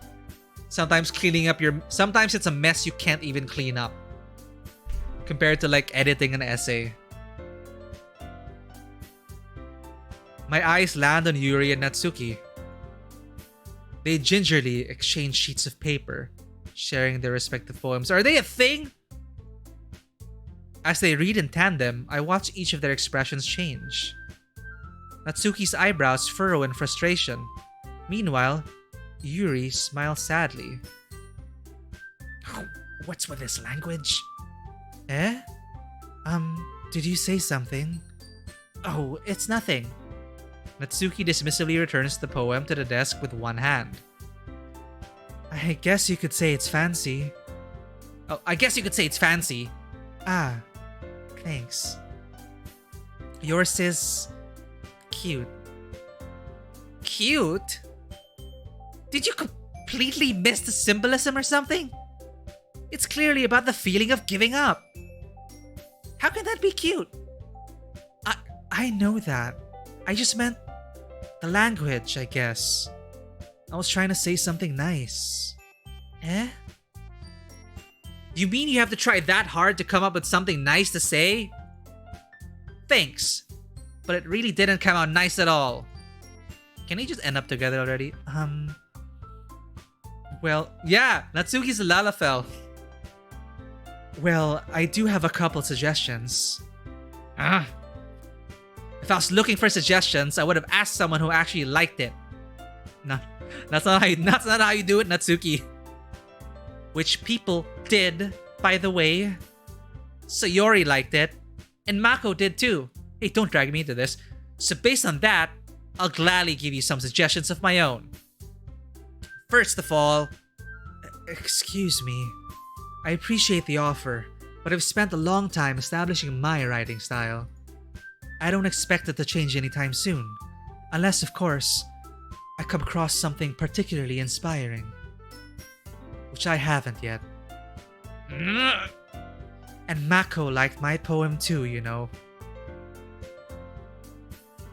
We're fighting over Mako, chat. This is it. This is a dating sim. He even told me he was impressed by it. Natsuki suddenly stands up. Why the music change? Why the music stop?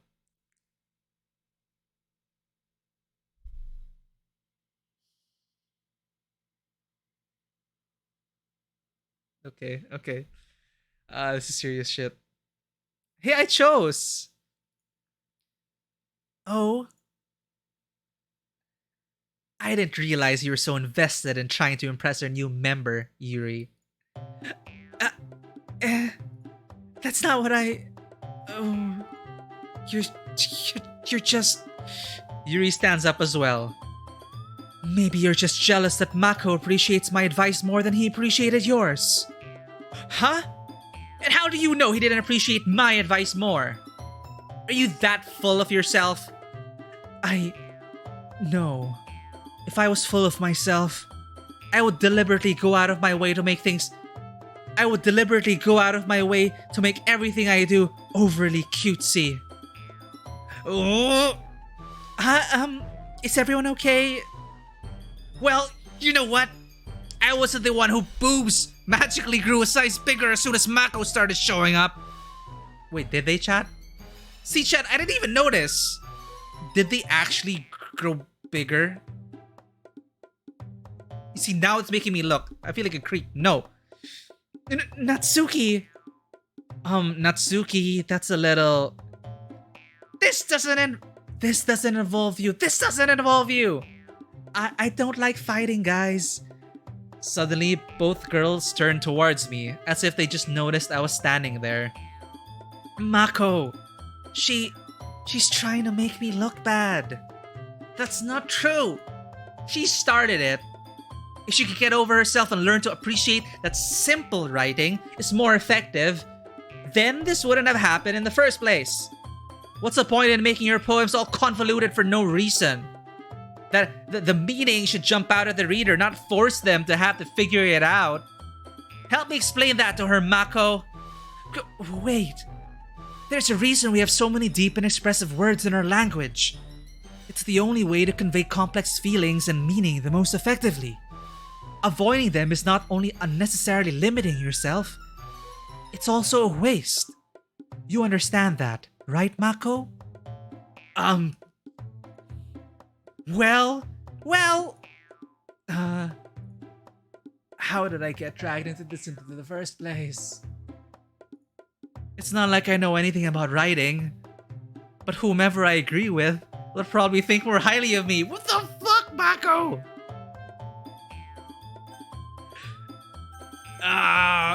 So of course that's going to be... Chat? I like both of their styles, but I prefer Yuri's writing style. But is it really right to choose one of them? Because if I help Sayori, is that like... It's a preference. I prefer Yuri's writing style. But if I choose Yuri in this moment, then it's kind of like... invalidating Natsuki's style.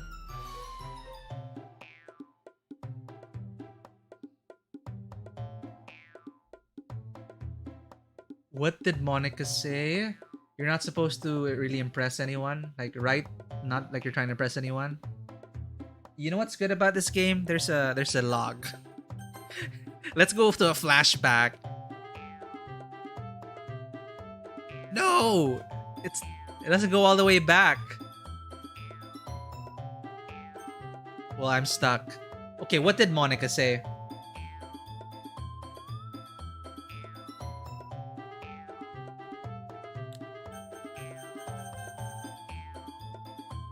Okay, let's see. You understand that, right, Mako? Because you know how difficult it is to, because for Natsuki's poetry, how difficult it is, because poetry is seen as something that's so inaccessible, right? Like when you think of poetry, a lot of people first think that, oh, I won't be able to understand that, or I won't be able to relate to it because we have to deconstruct the poem on multiple levels just to get an idea of what the author might have been trying to intend or mean. That's why the whole freeform movement kind of worked out even more, because it is less ascribed to being boxed into certain styles, and how it translated into the spoken word, which came out a bit more natural and it is more emotionally based, and not using highfalutin terms or words to hide the meaning of things. So for Natsuki to put everything into those simple lines and just come with a punchline at the end, which makes me feel and think, see, that's totally cool for Natsuki.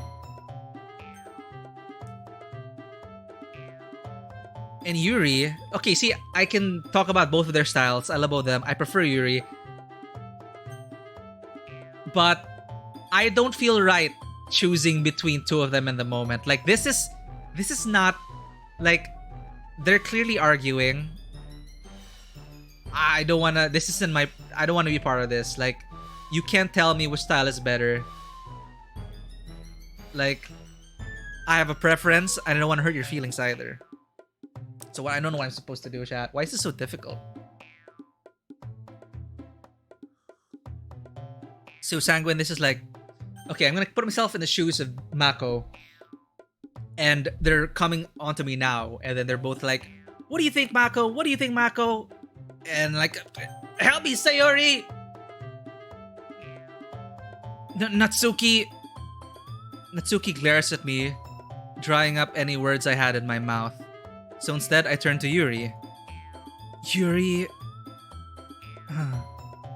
I ran away! But Yuri's expression is so defenseless that I can't bring myself to say anything to her. Pin me to the wall, chat. Nail me to the wall, chat. Sayori! Eh? Yeah. Everyone's fighting is making Sayori uncomfortable.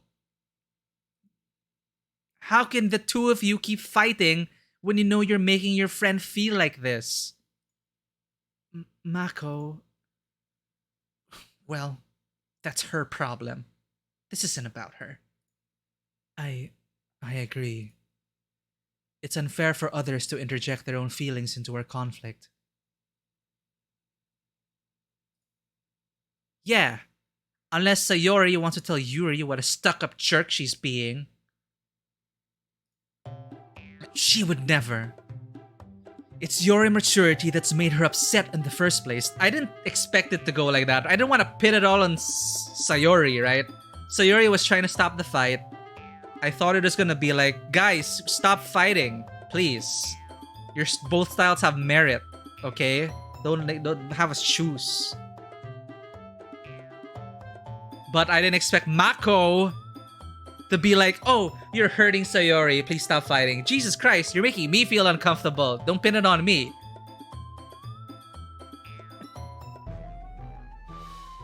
Yuri, it's your immaturity that's made her upset in the first place. Excuse me? Are you listening to yourself? This is exactly why nobody likes... Stop! There we go. That's what I was expecting. Natsuki! Yuri! You guys are my friends. I just want everyone to get along and be happy. Oh, she's crying. She's tearing up. My friends are wonderful people. And I love them because of their differences. Natsuki's poems, they're amazing because they give you so many feelings with just a few words. And Yuri's poems are amazing because they paint beautiful pictures in your head. Everyone's so talented. So why are we fighting? Because we all like Mako. I'm sorry, don't assume Mako. Because, well, also, Natsuki's cute and there's nothing wrong with that. And Yuri's boobs are the same way as they always were. There we go. Big and beautiful.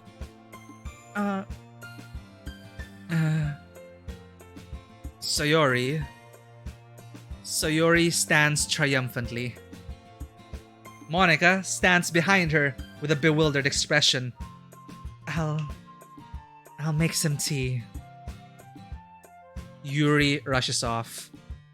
Natsuki sits down with a blank expression on her face, staring at nothing. Excuse me. So, this is why Sayori is vice president. I whisper to Monica. She nods in return. To be honest, I might come off as a good leader, and I can organize things, but I'm not very good with people. I couldn't even bring myself to interject. As president, that's kind of embarrassing of me. Nah, it's not like I can blame you. I wasn't able to say anything either. Well, I guess that just means Sayori's amazing in her own ways, isn't it? Isn't she? You could say that. She might be an airhead, rude, but sometimes it's weirdly suspicious that she knows exactly what she's doing. I see. Take good care of her, okay? I would hate to see her get herself hurt. I have a feeling Monica's like gonna stab me in the heart if I hurt any of these girls.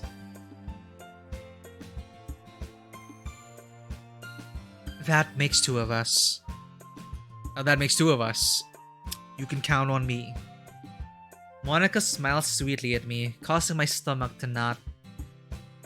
Such a genuine person really does make a good president, regardless of what she says. If only I could get the chance to talk to her a little more. Okay, everyone. It's just about time for us to leave. How did you all feel about sharing poems? It was a lot of fun. Well, I'd say it was worth it. It was alright. Well, mostly. Mako, how about you? I have no idea what you guys are talking about, by the way. I don't know what that all supposed to mean. Let's see what happens. How are you guys reacting? Coward! You ran away! Pinned to the wall. Wow. Honestly, come on. It wasn't a right thing to, like, choose a style. It wasn't for me to say whose style was better. In that heated moment, we need to sit back and criticize the work and deconstruct it in a less explosive, oh my god, we're both trying to impress Mako, I hate you, your boobs are too big, blah. God. Yeah, I'd say the same. Oh, Mako is not interested in petty things such as love, only the art of poetry, Sigma male Mako. I have no idea what these terms are, okay? I'm just being me. I'm just being Mako.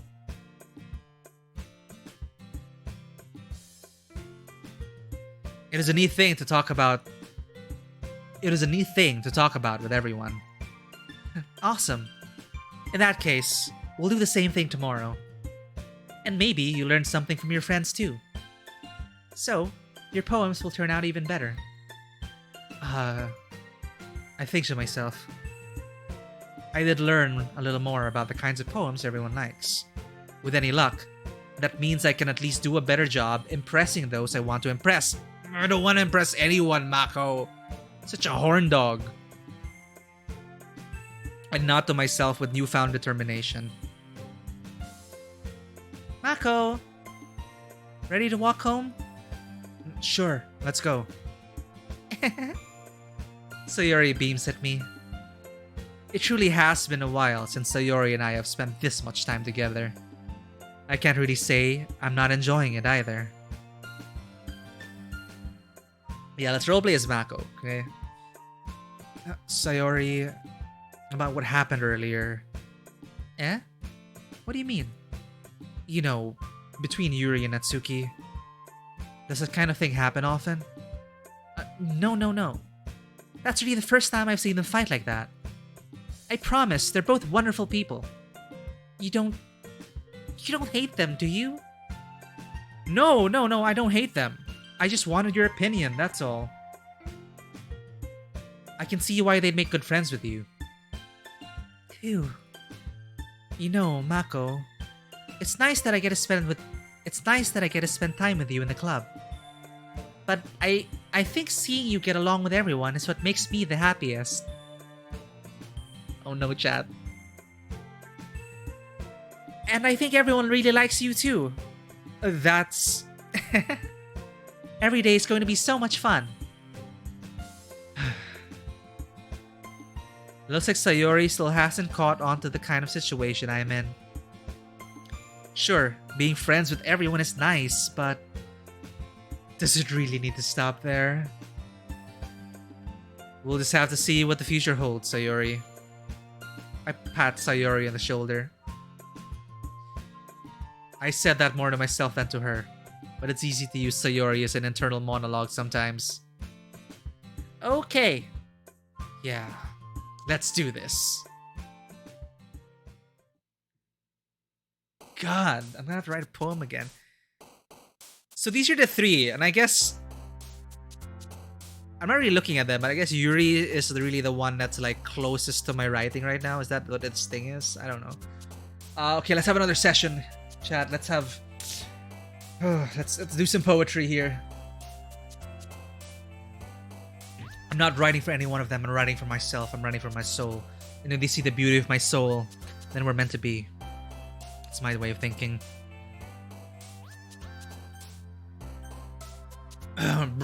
Let's do this. I don't like any of these words.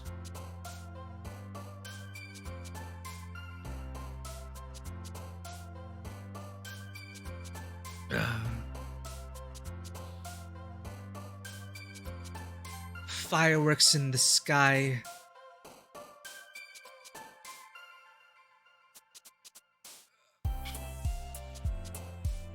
The peaceful explosions and their chaotic climax in this laughable adventure that we, in this whirlwind of uncanny passion, would have us like raindrops dripping upon the misfortune of this unending ocean. The vitality that we see in the determination and the beauty and that the heart of things, and we massacre what were meant as strawberries in the imagination with the electricity of being. Wow. That last part, I kind of lost my train of thought there. I don't know what happened there, chat. Another day passes and it's time for the club meeting already. I've gotten a little more comfortable here over the past couple days. Entering the club room, the usual scene greets me. Hi, Mako! Yo, Sayori. Looks like you're in a good mood today. I'm still not used to being you in the club, that's all. I see. That's a pretty simple thing to get you in the mood. But I guess it's always the simple things with you anyway. Speaking of which, I'm kinda hungry. Will you come with me to buy a snack? No, thanks. Eh? That's not like you at all! I have my reasons. Why don't we take a look at your purse, Sayori? Why that all of a sudden? No reason, really. I just want to look at it. Sayori nervously retrieves her coin purse. She fumbles with the latch and gets it open. Then she turns it upside down and lets its components spill onto the desk. only 2 small coins fall out. I knew it. I can see right through you, Sayori. You wanted me to buy you a snack. That's not fair! How did you even know? It's simple. If you had enough money in the first place, you would have brought a snack before coming to the clubroom. Ah, Sherlock Holmes. So either you're not hungry and wanted an excuse to take a walk, or you planned to conveniently forget that you spent all your money so that I would lend you some. But there's one more thing. You're always hungry. And so, that only leaves the one option. What? I give up. Don't make me feel guilty. If you feel guilty, that means you deserve to feel guilty. Who's Mako? I don't even know. Yuri suddenly giggles. Eh? I didn't notice that she was listening in. Her face is in her book, as always. I wasn't listening in or anything. I was just... It was just something in my book. Yuri! Tell Mako to let me borrow some money. That's... Don't get me involved like that, Sayori. Besides, you should only buy what you can responsibly afford. And frankly, after pulling a mischievous little stunt like that, your suffering is fair enough retribution. Ooh, that's spicy. Did I just... I didn't mean that. I got too absorbed in my book. Ooh. What's that supposed to sound like? Ooh. I really like when you speak your mind, Yuri. It doesn't happen much, but it's a fun side of you. I'm trying to channel my inner Amber from Genshin Impact. There's no way you could think that. You're right, though. I did something bad, and now I have to accept the revolution. Retribution. That. Still, coming from you, Sayori, I guess there's a little devil inside all of us, isn't there? Wink. Jesus Christ, chat. Don't let her fool you. Sayori knows exactly what she's doing. After all, she told you guys she was bringing me to the club before she even told me. But you wouldn't have come if it weren't for the cupcakes. So I had to trick Natsuki into making them. Come on, give me more credit than that, Sayori. Out of nowhere, something smacks Sayori in the face and tumbles onto the desk. Yeah! Ow! What was... Eh? A cookie! Sure enough, it's a giant cookie wrapped in plastic. From Natsuki, I guess, Sayori glances around. Is this a miracle? It's because I paid my restitution! Retribution. Actually, that one almost worked. I was just gonna give it to you, but then I heard you blab about the cupcakes. It is totally worth seeing your reaction, though. Natsuki! That's so nice of you! I'm so happy. Sayori hugs the cookie. Jeez, just eat it. Sayori rapidly tears open the wrapper and takes a big bite. I'm so good. Sayori suddenly clasps her hands over her mouth. I bit my tongue. You're going through a lot over just one cookie. Natsuki takes a bite out of her own cookie. Yours looks really good too, Natsuki. Can I try it? Jeez, beggars can't be choosers. But yours is chocolate. Yeah, why do you think I gave you that one? Fine. Still, I'm really happy that you shared this one with me. Sayori gets out of her seat and goes behind Natsuki, then wraps her arms around her. Jeez. I get it. Cookie still in hand, Natsuki wraps up to nudge Sayori off of her. Um, Sayori suddenly leans down and takes a bite out of Natsuki's cookie. How suggestive is this? Hey! Did you seriously just do that? Mouthful, Sayori trots away to safety. What? It's just a cookie! It's just a cookie. Mouthful, Sayori trots away to safety. Yuri and I laugh as well. Jeez, you're such kids sometimes. You're such a kid sometimes. Monica, can you tell Sayori? Yeah? Oh shit, she's not here. Natsuki glances around. Monica isn't in the club room. Ugh. Where's Monica anyway? Good question. Have any of you heard about have any of you heard anything about her being late today? Not me. Yeah, I haven't either. That's a bit unusual. I hope she's okay. Of course she's okay. She probably just has something to do today. She is pretty popular after all. Eh? You don't think she has I wouldn't be surprised. She's probably more desirable than all of us combined. That's true. Excuse me? Suddenly, the door swings open. Sorry, I'm super late. No, sorry, I'm super sorry. Ah, there you are. I didn't mean to be late. I hope you guys weren't worried or anything. Eh? Monica chose the club over her boyfriend after all. You're so strong-willed. Boyfriend? What on earth are you talking about? Monica quizzically glances at me. Ah, never mind that. What held you up anyway?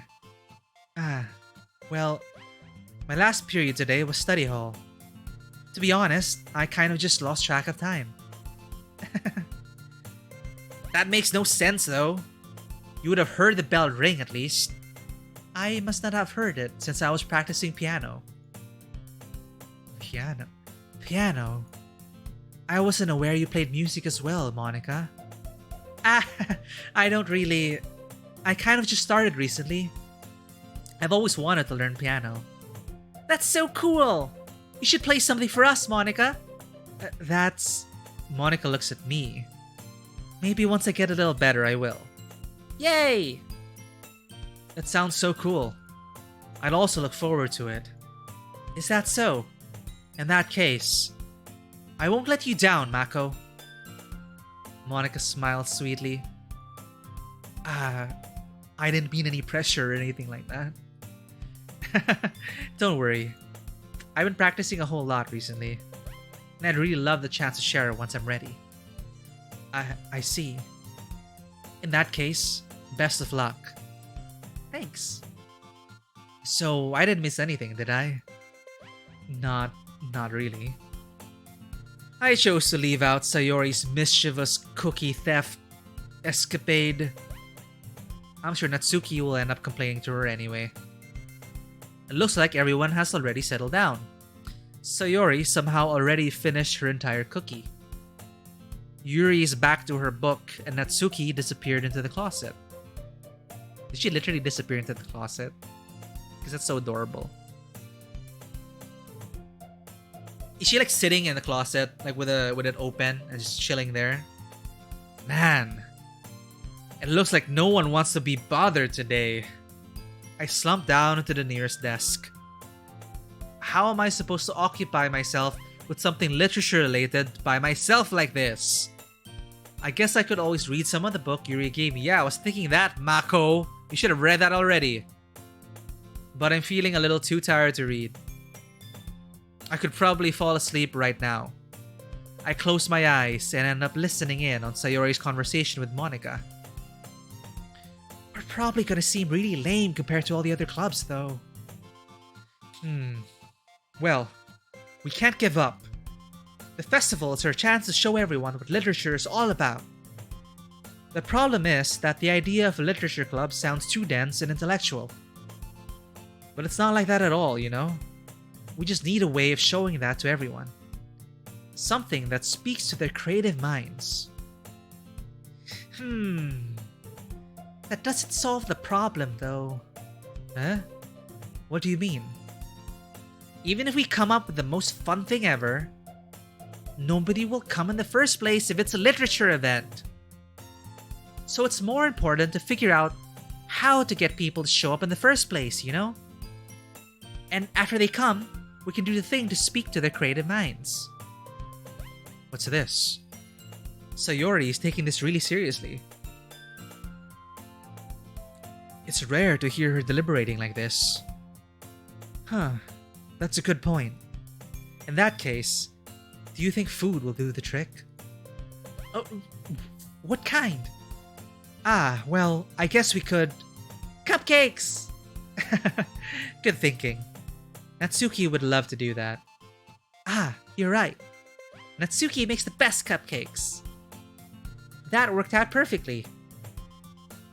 That wasn't why you suggested it? Cupcakes speak to my creative tummy. Cupcakes it is then. I'm hungry. Anyway, we still need to work out the details of the event itself. I find myself smiling. In the end, Sayori is still her usual self, but therein lies the unexpected reason I admired her. I admire her. Unlike me, who has always trouble finding any motivation at all, Sayori can put her mind to things and make them come to life. I suppose that's why I ended up letting her get on my case about things. I can't help but wonder what it would be like to see the world through her eyes.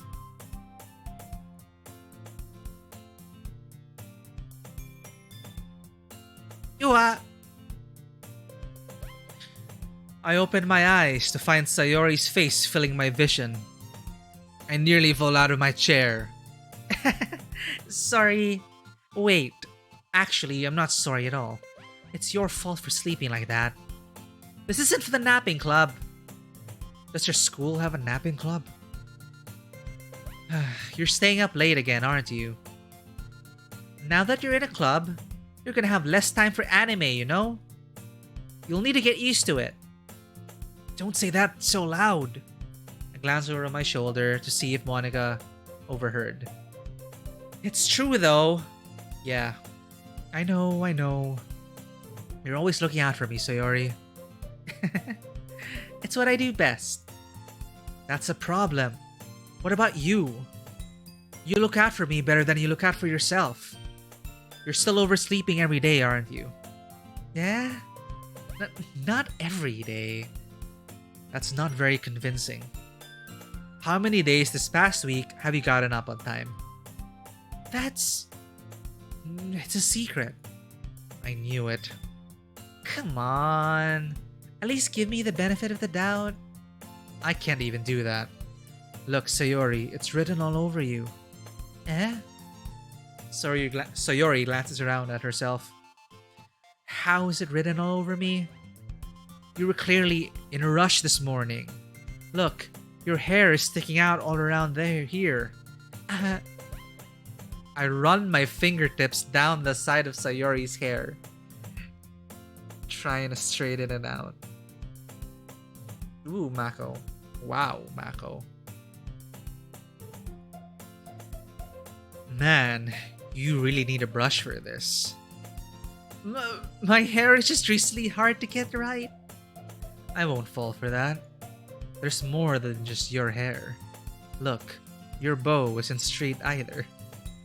And there's a toothpaste stain on your collar right there. I try to wipe off the stain with my finger. But nobody would ever notice that. Except you, Mako. Of course they would. Nobody's gonna tell you about it because they don't want to embarrass you. Fortunately, I really don't care about that. Okay, you meanie. And you don't even keep your blazer buttoned up. Seriously, Sayori. Why do you think you don't have a boyfriend yet? Rude. That's That's super mean! Sorry, but you'll thank me later. Mako starts to button her blazer from the bottom. Once you see how much better it looks, you'll change your mind.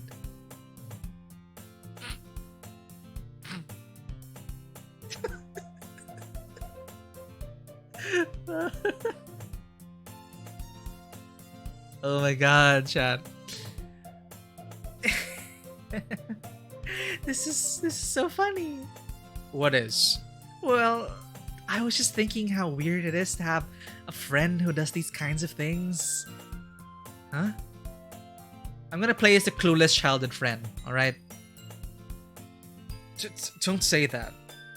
You'll make me feel weird about it, stupid. Baka. It's okay though. I'm happy we're like this. Aren't you? Aren't you? I guess. Hey, be careful. The button might come off.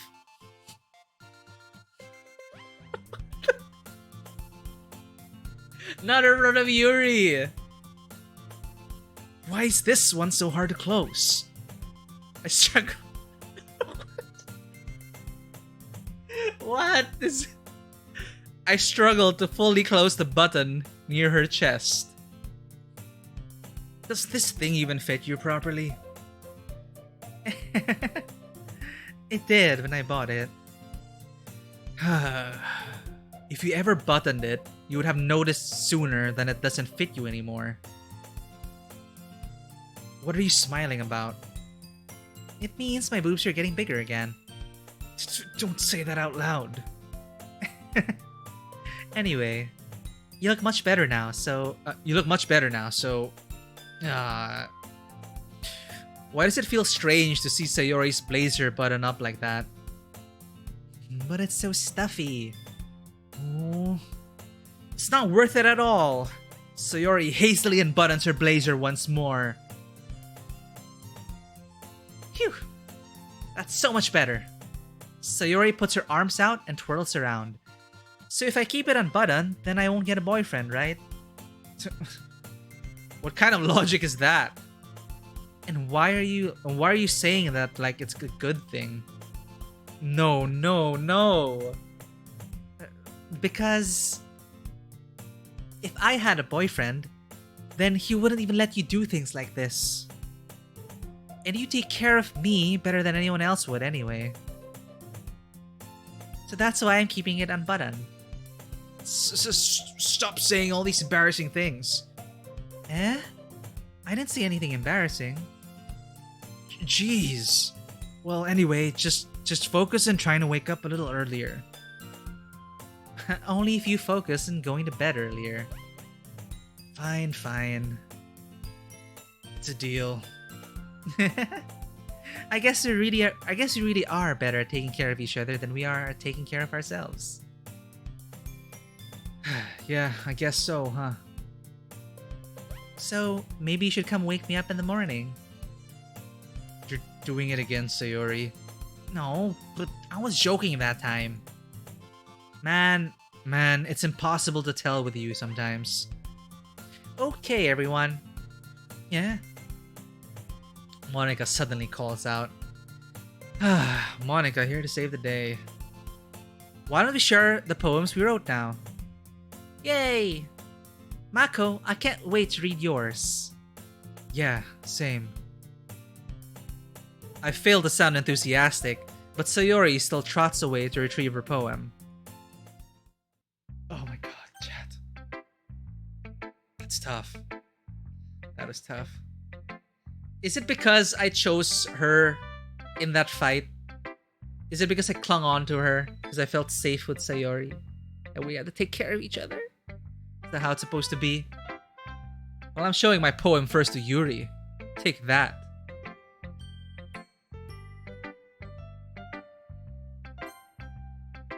Ha! Take that, chat. Let's see what you've written for today.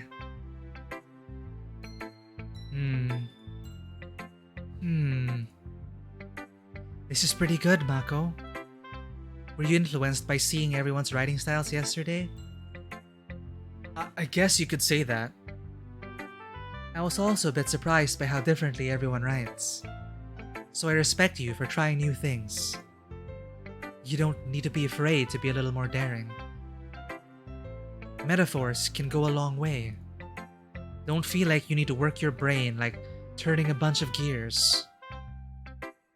Try letting your mind wander through your feelings and write down the things you see and hear. That's one way to truly enable your reader to see into your mind. It's a very intimate experience. It's a very intimate exercise. I see. That's a certainly interesting technique. Thanks for sharing. I have an example of that if you'd like to read it. When I was going through my stream of consciousness poem, I didn't see Yuri jump as much, so I feel sad. I don't think she liked my poem much, chat. Of course. Is this the poem you wrote for today? Yuri nods and timidly hands me her poem.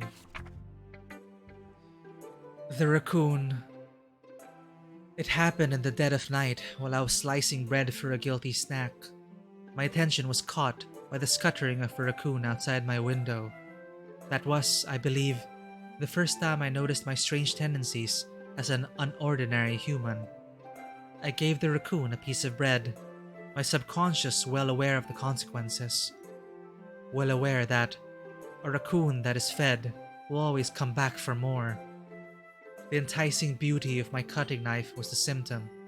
The bread, my hungry curiosity. The raccoon, an urge.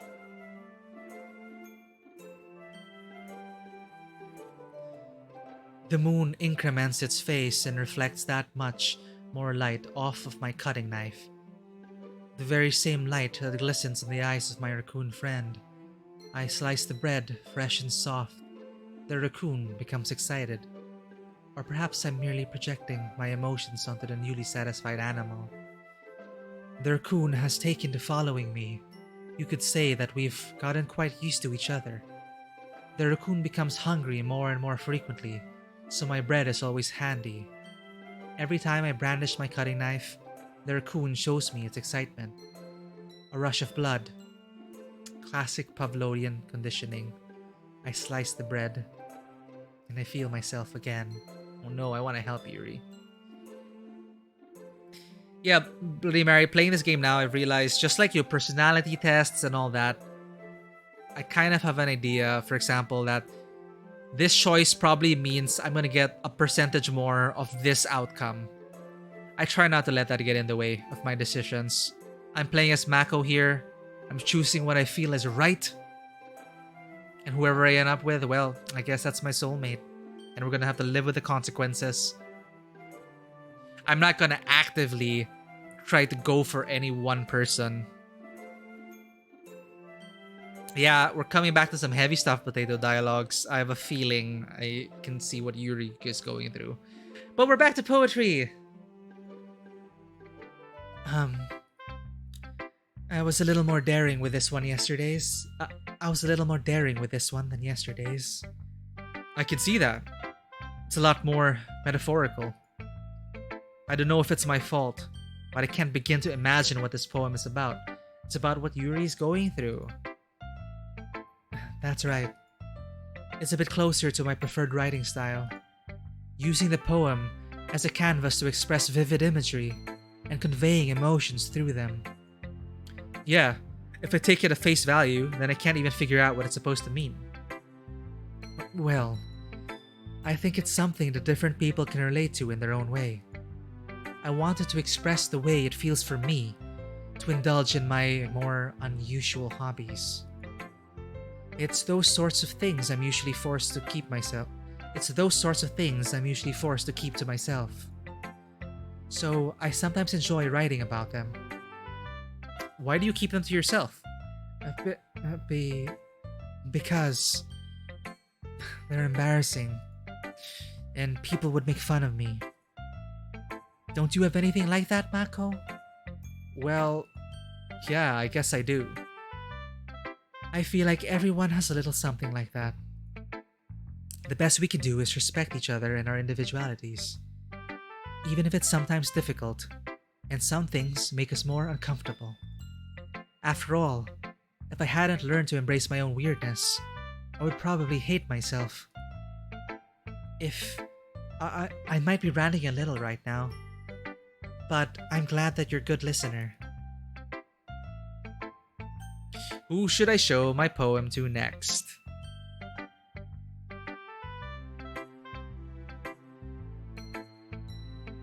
Now I'm honestly stumped.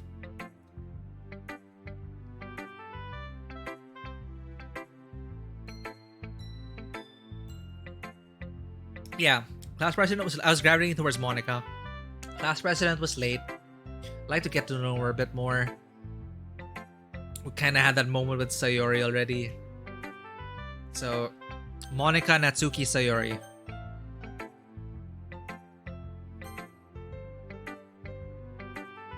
Hi again, Mako. How's the writing going? Alright, I guess. I'll take that. As long as it's not going bad. I'm happy that you're applying yourself. Maybe soon you'll come up with a masterpiece. I wouldn't count on that. You never know. Want to share what you wrote for today?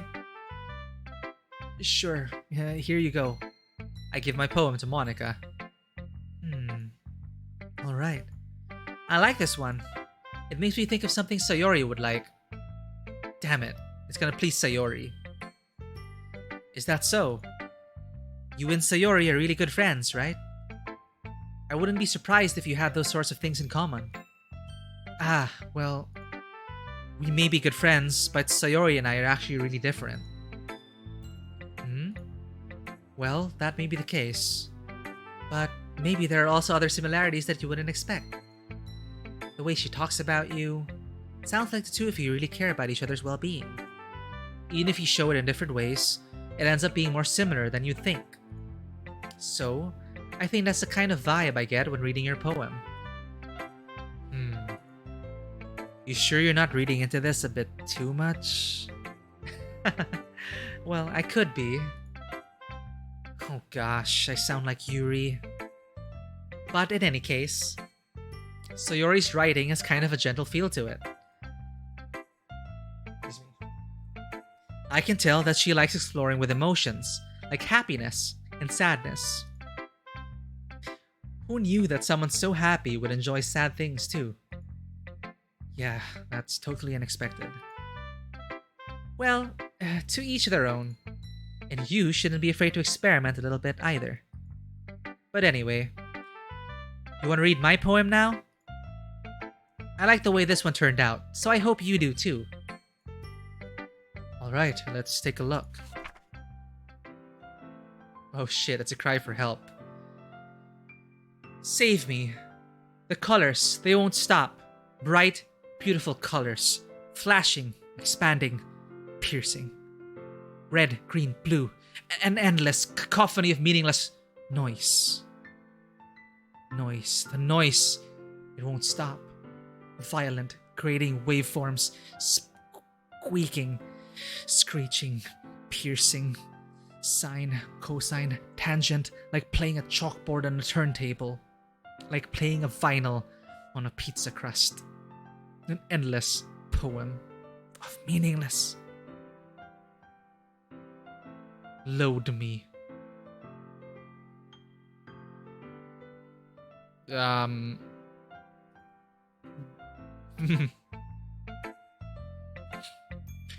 It's even more abstract than your last one, huh?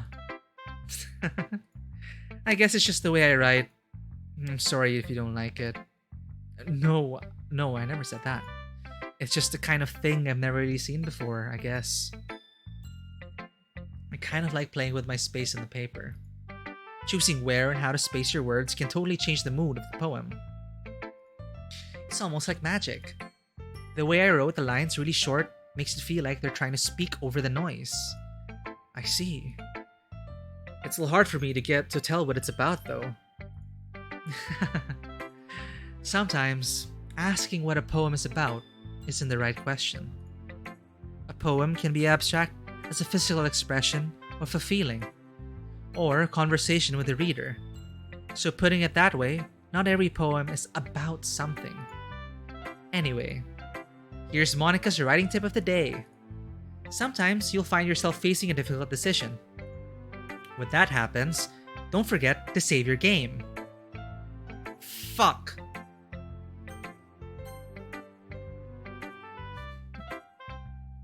I didn't know you could save the game. No, chat.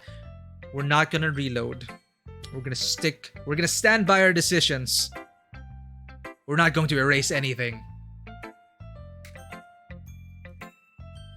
When that happens, don't forget to save your game. You never know when you might change your mind.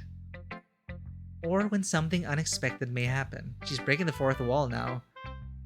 But wait, is this tip even about writing? What am I talking about?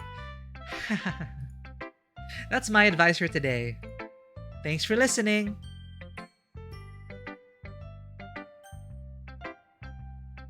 I need to use the bathroom, chat. BRB.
And I'm back. I see we have some redemptions over here.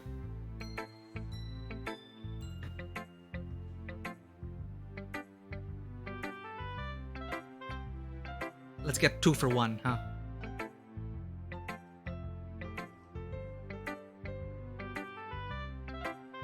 Let's see if we can call Maya over here. Maya! I don't know if you can hear her meowing. Maya! Maya!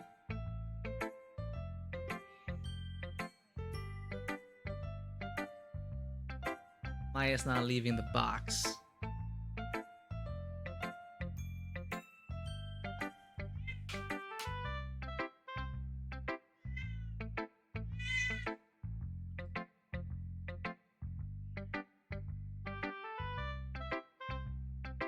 Yeah, I am gonna pet both cats. They deserve it. Oh, I guess you heard, well, because Passion's also on this side of the microphone, so you can kind of hear us a bit more. Having so much fun with this game. I should play more games like this.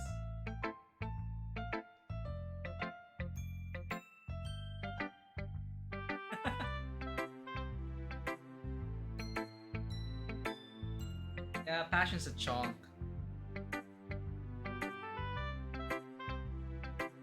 I scratched her from above here because this is her favorite spot to get petted. Behind the neck. Maya's is under the neck.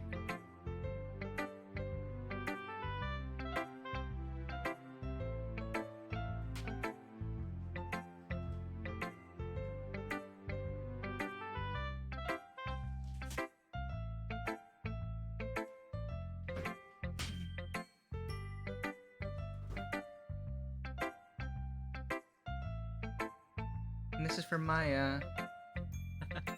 Redemption's done. Maya, you have anything to say? Who's your favorite? Nothing to say? No comment? Maya. I love you, Maya. Fine. Maya's shy. Maya's camera shy.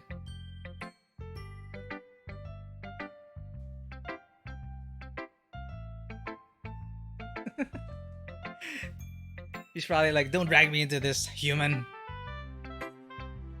Very informative, Maya. Thank you for those words. But yes, thank you for redeeming those. Good use of gold coins. Sorry, I'm reaching over because I'm just giving Maya a bit more. Thanks, Maya. Thanks for making me pick you up. So just getting her used to it, right? You gotta reward them when they allow themselves to get picked up like that. Before, Maya's kind of mellowed out over the years. But before, Maya's the cat that would never you would never want to get picked up. As in the very moment you try, she'll just jump out. But I guess she's realized that, if human picks me up, I get pets. So yeah.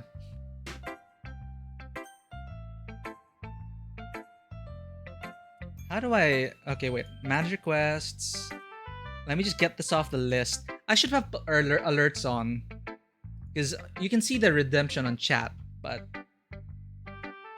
I have the queue up here. Anyway. I was going to read my poem to Natsuki and then Sayori last. Back to... Alright, I'm Mako. I still have no idea who Mako is as a person. He did say he loves anime, he loves manga. And my childhood friend is worried I'm going to become a NEET. Let's show our poem to Natsuki.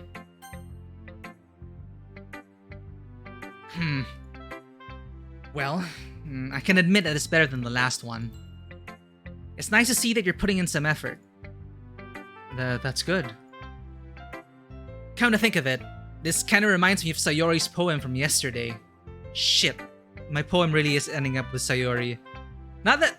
Okay, that's not... damn it, I wanted Yuri to be impressed. Maybe my soul is really not meant for her. It's okay, we're getting to know our childhood friend, right? Come to think of it, this kind of reminds me of Sayori's poem from yesterday. Yeah? You think so? Yeah. Well, I guess if you've been friends with her for so long, you might be on the same wavelength. But you never really struck me as her type. Sayori has a type all of a sudden? Well, I don't know, but honestly, how can someone so fluffy spend so much time with someone like you? It's like she's dragging around a dead weight. Ouch. That was a little unnecessary. But think of it this way. If it weren't for me, she'd probably just fly away like letting go of a balloon. You could say we take care of each other in our own way. Whatever. Whatever it is, I don't get it. Oh, yeah, I guess I'm supposed to show you my poem. Here. Amy likes spiders. You know what I heard about Amy? Amy likes spiders. Ickly, wriggly, hairy, ugly spiders. That's why I'm not friends with her. Amy has a cute singing voice. I heard her singing my favorite love song. Every time she sang the chorus, my heart would pound to the rhythm of the words. But she likes spiders. That's why I'm not friends with her. One time, I hurt my leg really bad. Amy helped me up and took me to the nurse. I tried not to let her touch me. She likes spiders, so her hands are probably gross. That's why I'm not friends with her. Oof, but I hope you eventually, you wanted Amy, you wanted to be friends with Amy, but this is hard. Maybe you can learn to, maybe accept spiders, love spiders. If you really want to be with Amy, you know. Oh, it's not over.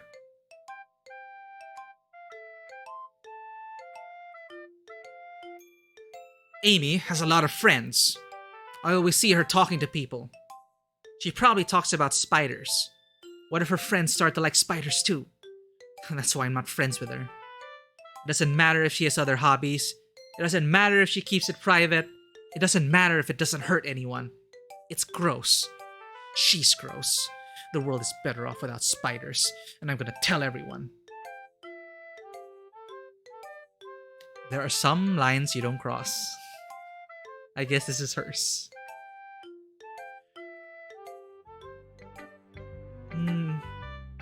Not bad, right? It's quite a bit longer than yesterday's. Yesterday's was way too short. I was just warming up. I hope you didn't think that was the best I could do. No, of course not. Anyway, the message is pretty straightforward in this poem. I doubt I have to explain it. Sometimes you can explain complicated issues with much simpler analogies. And it helps people realize how stupid they're being. Like, anyone would agree that the subject of this poem is an ignorant jerk. Like, anyone would agree that the subject of this poem is an ignorant jerk. Yeah. Do you know people like that? Do you know people like that? Of course. It's about how everyone thinks that doesn't matter. It can be about anything. I wrote it to be easy to relate to. Everyone has some kind of weird hobby or a guilty pleasure. Something that you're afraid if people find out, they'd make fun of you or think less of you. But that just makes people stupid. Who cares what someone likes? As long as they're not hurting anyone and it makes them happy? I think people really need to learn to respect others for liking weird things. Huh, that's funny. Yuri wrote about something similar today. Huh? Did you see Yuri? Yeah? She said her poem was about an unusual hobby of hers. I didn't really get it, but she said something similar to you. That people shouldn't make each other feel insecure about those things. Really? Well...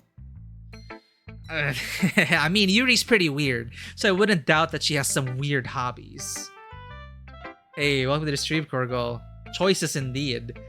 Bloody Mary's like judging my every moment. I'm saying, no, man, I'm just playing how I feel as Mako. If I don't end up with anyone, if I end up getting killed for it, then that was my first playthrough. Not that there's anything wrong with that. Ooh.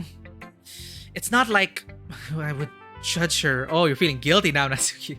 It's not like I would judge her or anything. Natsuki has trouble finding words. I guess I should try not to be so mean to her. If she feels insecure about her weird behaviors and stuff, I mean, I always hate people who make me feel insecure. And Yuri made me feel insecure yesterday. But the way you put it, it sounds like she learned her lesson. Well, I would say so. Even if her writing style is really different, I'm sure she'll appreciate the message in your poem. It's what I do best, after all. I don't like writing unless there's a good message to take away from it. Like, conveying emotions is important, but I want to make people think, not just feel. Remember that. I'm gonna write a good one for tomorrow too, so look forward to it. And lastly, Sayori. No. Oh my goodness. This is so good, Mako. Eh? I love it! Especially after yesterday's poem. You're too honest sometimes, Sayori. No, but really. I want to put this on my wall. Can I... Sayori, you must be seriously overreacting. I'm not a good writer at all. I honestly have no idea what I'm doing. Well, maybe that's why. Because I have no idea what I like either.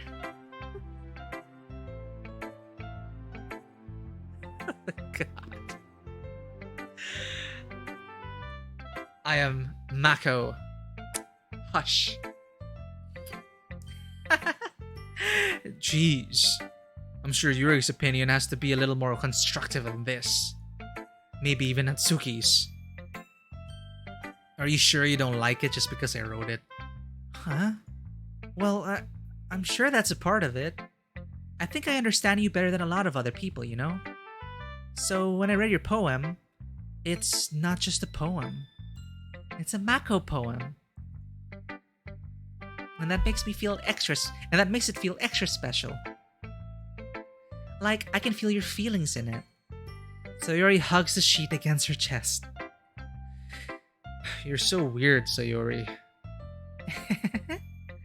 Well, I'm not very good at figuring out if poems are good or bad. But that's why I just go by my heart. If it makes me feel things, then it must be a good poem. I'm not sure exactly how it works.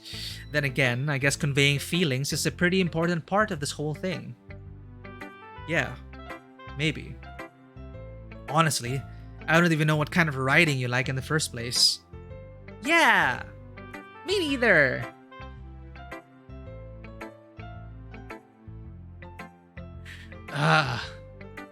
Why don't you at least try giving it some thought?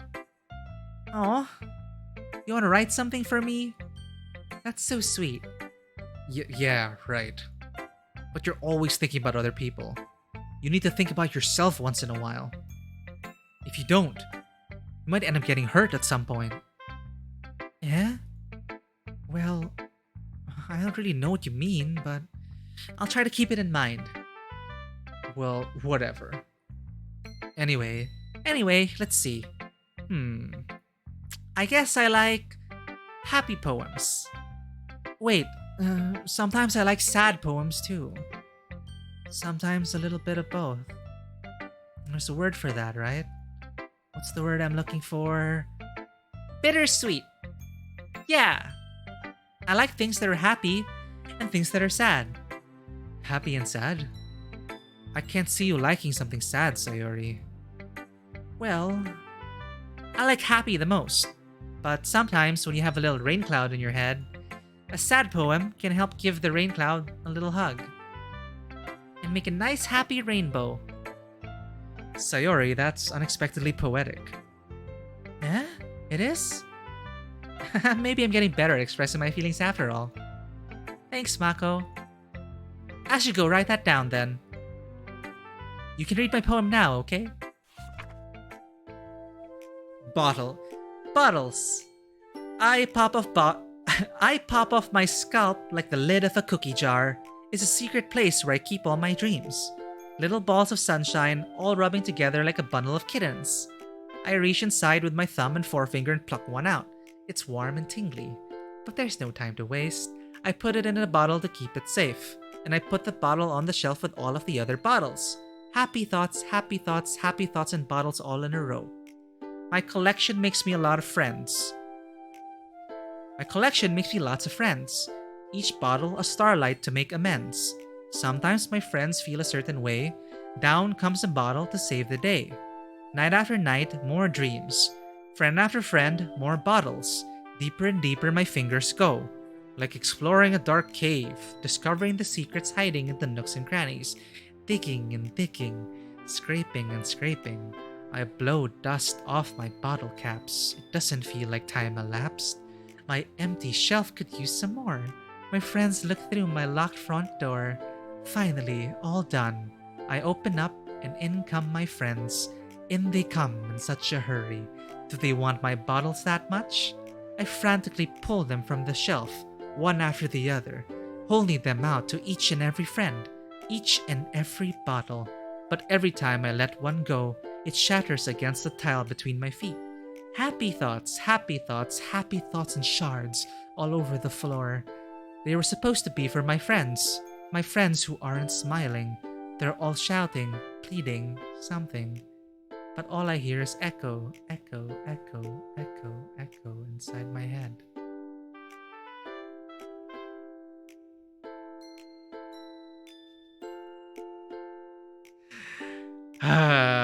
Okay.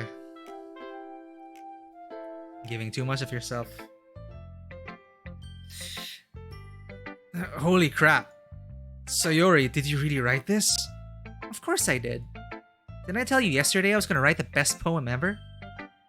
Yeah, but I mean, I didn't expect something like this coming from you. Monica taught me a whole lot. And I've been really in touch with my feelings recently. I see that. It's almost kind of creepy.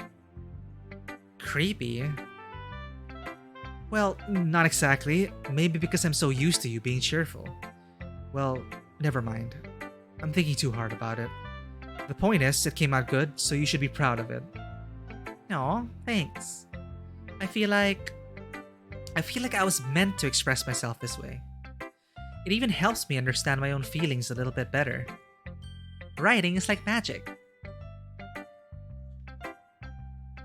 You've gotten pretty passionate about this, huh? I hope you keep it up.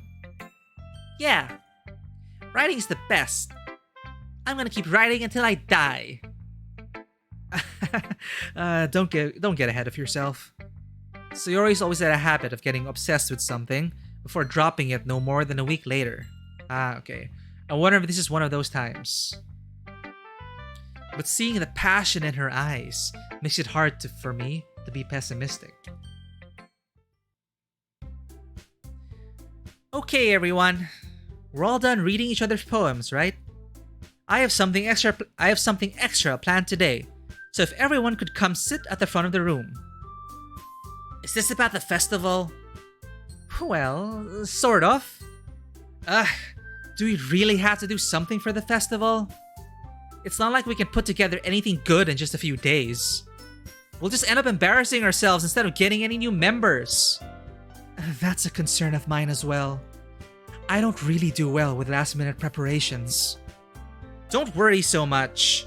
We're going to keep it simple, okay? We won't need much more than a few decorations. Sayori has been working on posters, and I've designed some pamphlets we can give out during the event. Okay, that's great and all, but that doesn't tell us what we're actually going to do for the event. Ah, sorry. I thought you heard about it already. We're going to be performing. Performing? Monica. Yeah, we're gonna be having a poetry performance. Each of us are going to choose a poem to recite during the event. But the cool part is, we're also going to let anyone else come up and recite poems too. Sayori's putting it on all the posters in case anyone wants to prepare ahead of time. Sayori, who's been coloring a poster, holds it up for us to see. Are you kidding me, Monica? You didn't already start putting those posters up, did you? Well, I did. Do you really think that it's bad of an idea? Do you really think it's that bad of an idea? Well, no, it's not a bad idea. But I didn't sign up for this, you know? There's no way I'm gonna be performing in front of a group of people like that. I agree with Natsuki. I could never, in my life, do something like that. Imagining it, Yuri shakes her head in fear. Guys, no, Sayori. I understand where they're coming from. Remember that Natsuki and Yuri have never shared their poems with anyone until just a couple days ago. It's a lot to ask for them to recite their poems out loud to a whole room full of people. I guess I kind of overlooked that. So, I'm sorry. But, I still think we should give it our best. We're the only ones responsible for the fate of this club. If we start the event and each put on a good performance, then it'll inspire others to do the same. And the more people who perform, the better we'll be able to show everyone what literature is all about. Yeah! It's about expressing your feelings, being intimate with yourself, finding new horizons, and having fun. That's right. And it's those reasons that we're all in this club today. Don't you want to share that with the others? To inspire them to find the same feelings that brought you here in the first place? I know you do. I know we all do. And if all it takes is standing in front of the room for 2 minutes and reciting a poem, then I know you can do it.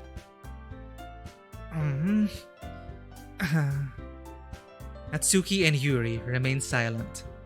Sayori looks worried. I guess that leaves me no choice. I agree.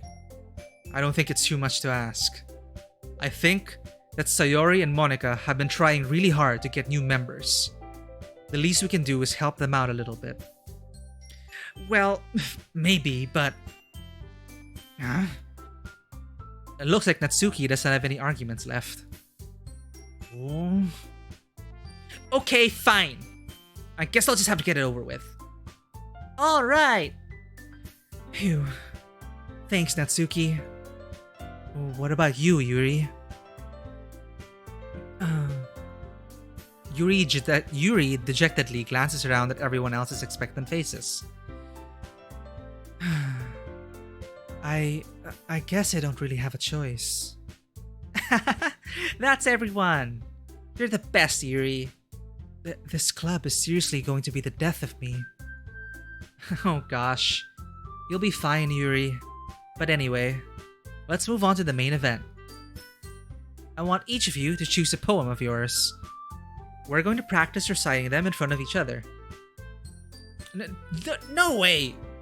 Monica, this is too sudden. Well, if you can't recite your poem in front of the club, how do we expect to do it in front of strangers? Oh no. Don't worry. I'll start off to help everyone feel a little more comfortable. Can I go next? Of course. Now, let's see. Monica flips through her notebook to the specific poem she has in mind for herself. She then stands behind the podium. The title of this poem is The Way They Fly. Monica begins reciting her poem. Her clear, confident voice fills the room. More than that, her inflection is pristine.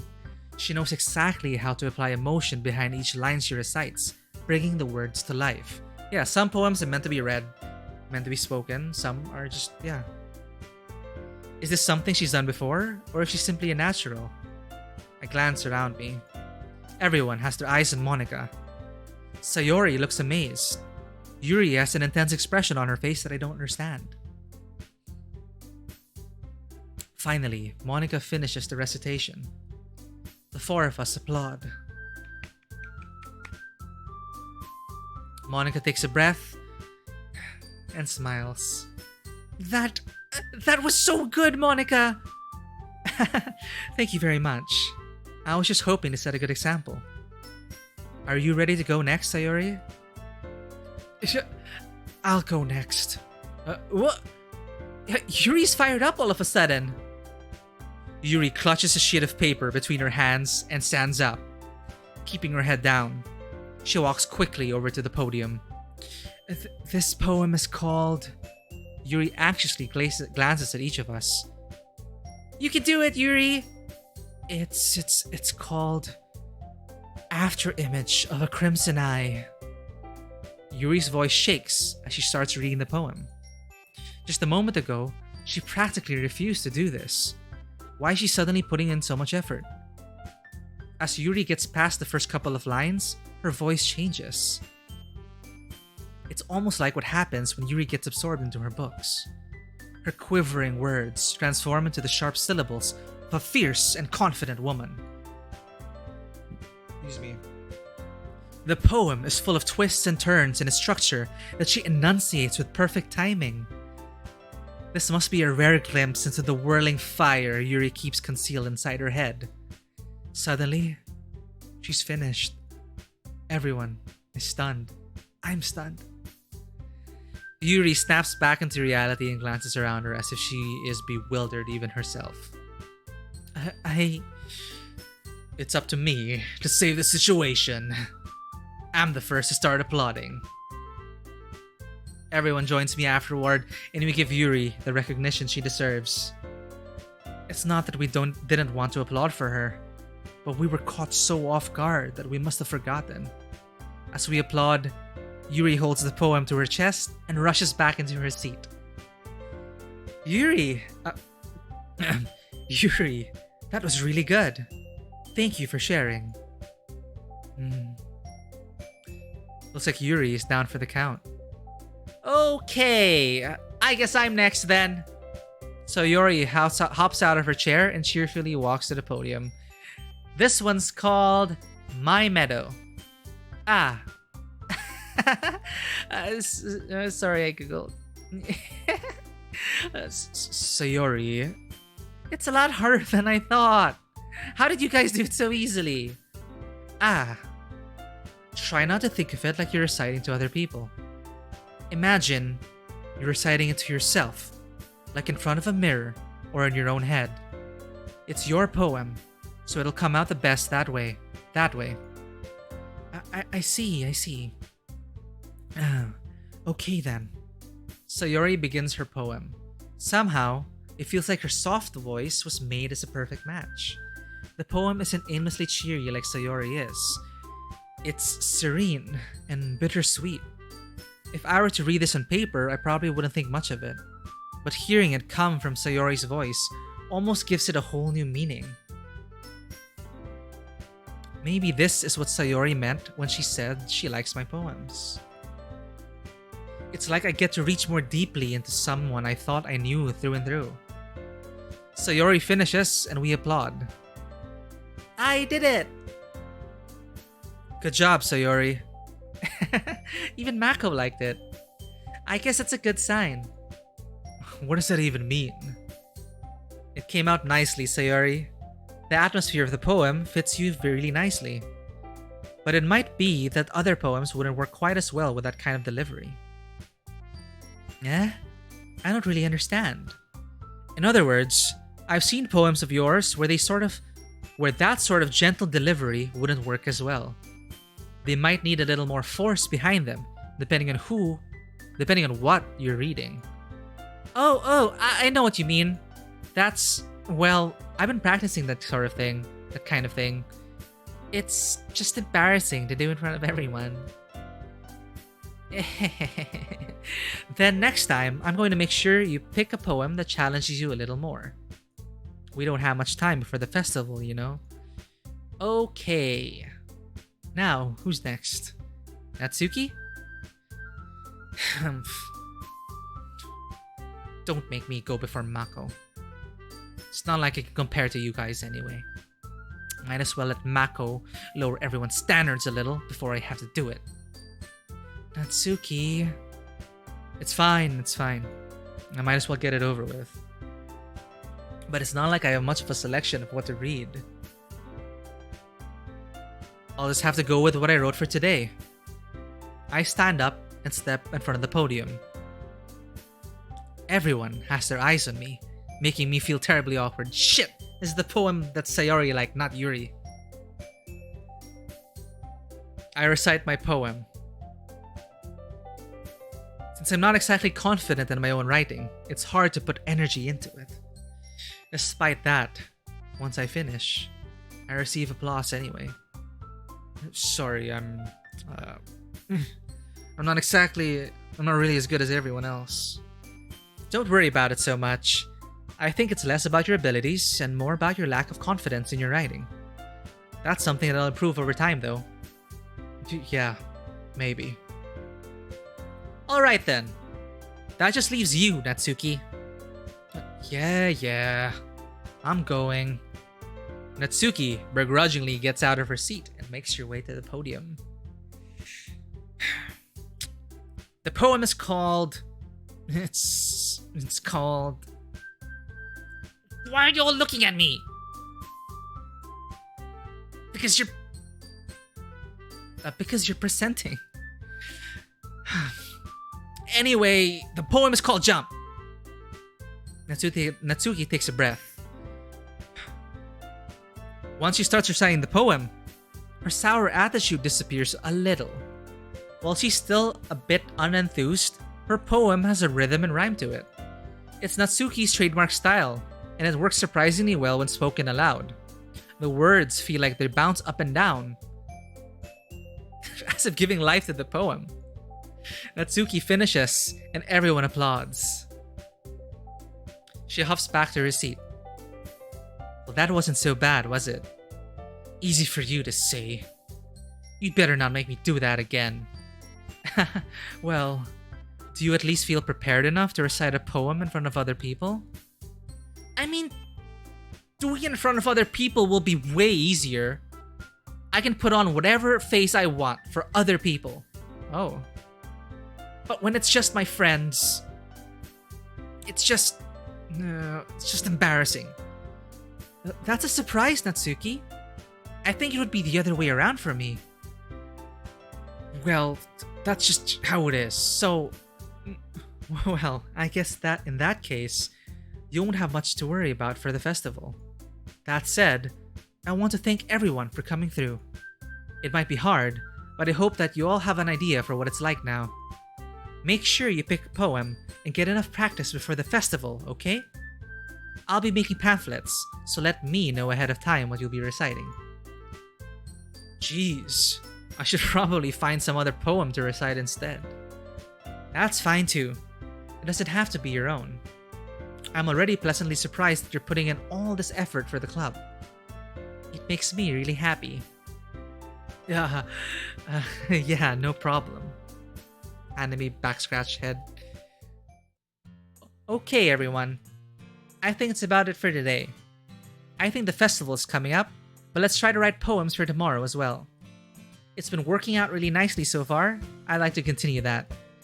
As for the festival, we'll finish planning tomorrow, and then we'll have the weekend to prepare. Monday's the big day. Is it almost over? I can't wait! I can do this. I can do this. Alright. I stand up. There's no way I'll be able to find the same enthusiasm as Sayori and Monica, but I'll do my best to get through it. If it's for the sake of the club and impressing Monica, then I'll have to do my best. Ready to go, Sayori? Ready to go, Sayori? Yep. Look at you two, always going home together like that. It's kind of adorable, isn't it? Jeez, guys. Don't make such a big deal out of it. It must be a little nice, though. Well, how am I supposed to respond to that? It's okay, Mako. You don't have to say it. Whatever. Let's go already. But I don't want to end up with Sayori. I walk home with Sayori once more. Even though it's only been a few days, a lot of things have already changed. But today, Sayori is being a little quieter than usual on the way home. Hey, Sayori. Sorry, I was spacing out. Ah, no wonder. I was thinking about something from earlier. I like how we get to... I mean... Sayori fumbles with her words. So... What? No!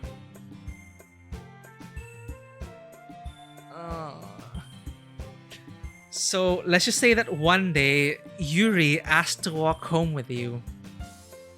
Huh? What would you do? What kind of question is that? You're kind of putting me on the spot here.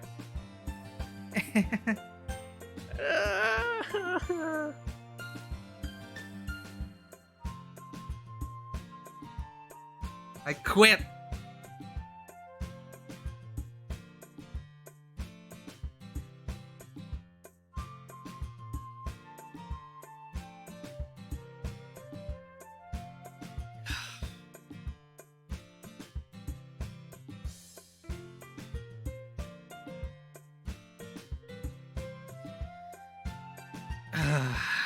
Because we know, right?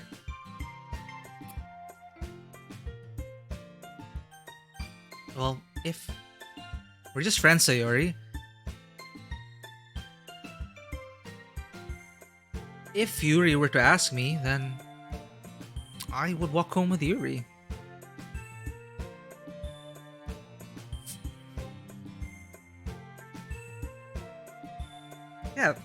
Yeah, hypothetically, Sayori, if she were to ask me, then I would walk home with Yuri. I can't. I'm gonna break her heart. Walking home with Yuri, huh? Why does the thought of that make my heart pound? I mean, given how hard it is for her to socialize, I would feel awful turning her down, so... Oh no. Isn't she so beautiful and smart? That has nothing to do with what I just said. See, you admitted it. Jeez. There's not even any point in speculating something that's never going to happen. Well, maybe. But I just like to think about it. It's not long before you won't need me anymore, you know? Oh, that's so sad. Need you? Sayori, I can't figure out how you're seeing things in your head right now. Sorry. Everyone is different. Nobody in the club is a replacement for you. You're just hurting her even more.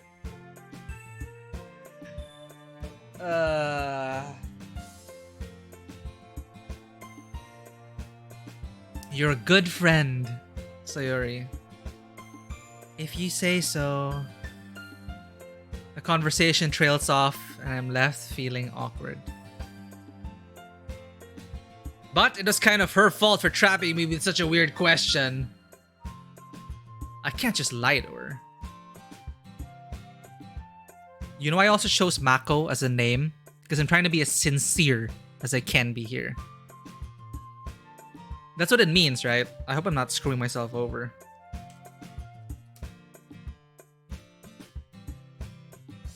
Yeah, true.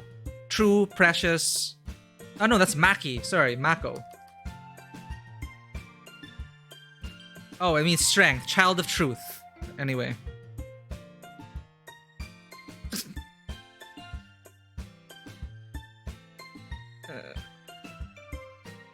What? Oh, terrible. But if there's something that makes her happy, I would hate to take that away from her. Well, what if you make her happy in that way? That's why I said there's no point in speculating. Then again, the festival is only a few days away. Who knows what'll happen in that time? Okay, here we go. I'm gonna have to write a poem for the festival. Get a bit more thoughtful about this. See, now having gotten to know them, it's kind of like I know what to choose for a particular person. I don't want it to be like that. I want to write a poem that resonates with me. And if it resonates with Yuri, then we're meant to be.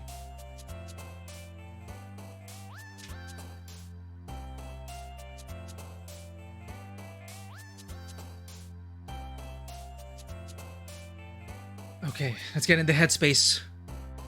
Twitch performance.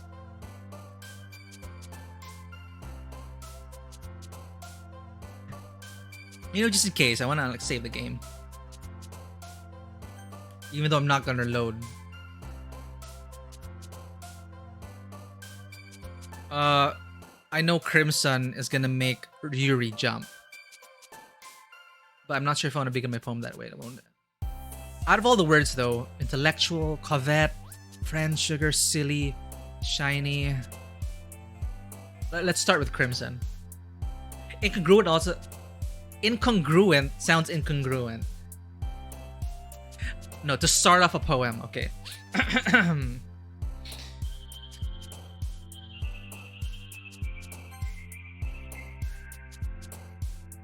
The crimson heartbeat of a journey that reveals all these scars in the inferno of the tragedy that festers within these dazzling swimsuit pleasures, this existence that this existence, the infallible nature of the disarray and the promise of this destiny that we take to the extreme, the frightening, terrible visage of this portrait, the special question that this heaven-sent being delivers unto mine eyes and soul. I saw Yuri jumping a lot there, chat. Snap, snap, snap, snap, snap, snap, snap.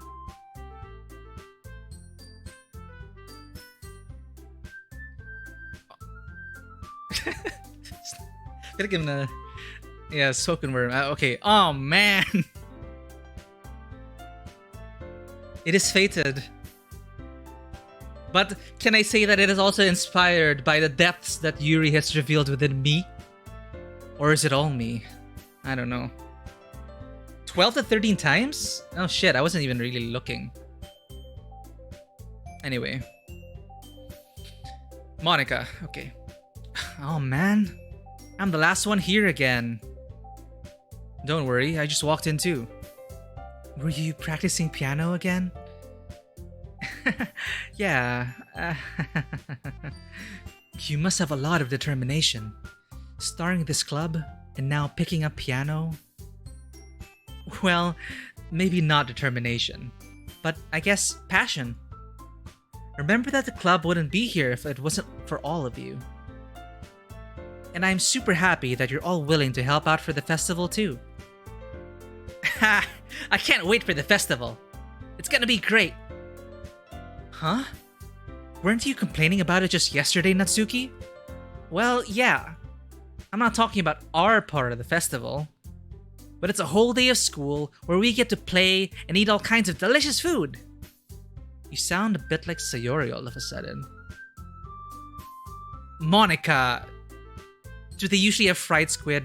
I want fried squid, chat. Jesus Christ. Sorry, I just brought it up. When one of the characters in Final Fantasy XIV brought up that he loved fried squid, it's been a craving deep down. I need my fried squid. Just like Estinian, and I think it's just like Natsuki. You know, Natsuki and I would be total food, food trip buds. Would love eating a lot. No, it would be Natsuki, Sayori, and me. We'd just be like having food trips. And when we discuss about literature and poetry, perhaps talking about the meaning of life and philosophizing about our very souls, then I'd probably have Yuri. And if I wanted to get shit done and make sure these, if we're gonna put together a paper or do things for the club, then I'm gonna go with my class president.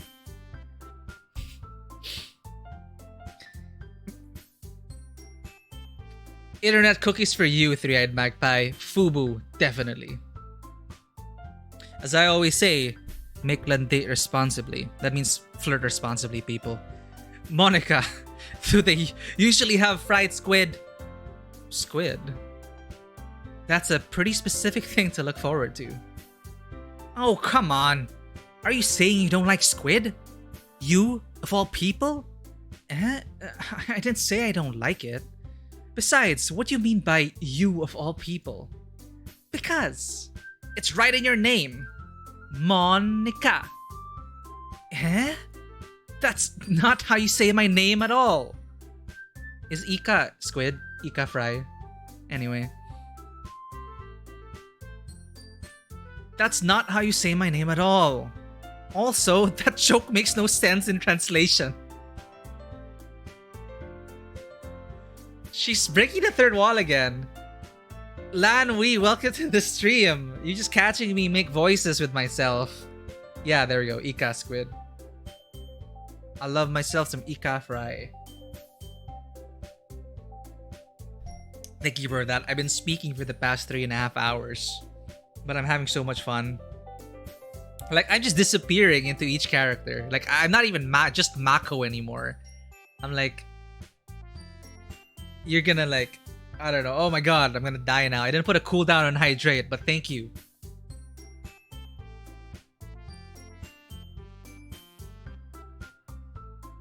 Probably gonna need more water. Thank you for redeeming those. Your gold coins are being put to good use. This is my first time playing. This is my first time playing a dating sim. If you count this as one, I know it's psychological horror, like that's what the premise is, but I haven't gotten to that point yet. I don't know what to expect. No spoilers, please. I'm totally going in with no expectations.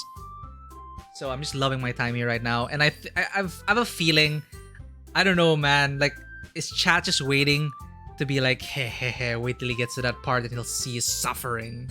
I don't know. We'll get to that. Yep. Posture check done. Thank you. Natsuki. Sorry, what? Also, that joke makes no sense in translation. Everyone's like, huh? Never mind. Let's just focus on our own event for now, okay? Fine. Your reactions aren't as fun as Yuri's or Sayori's anyway. Excuse me? Where is Sayori anyway? Oh, there you are. Sayori is sitting at a desk in the corner of the room, looking down at nothing.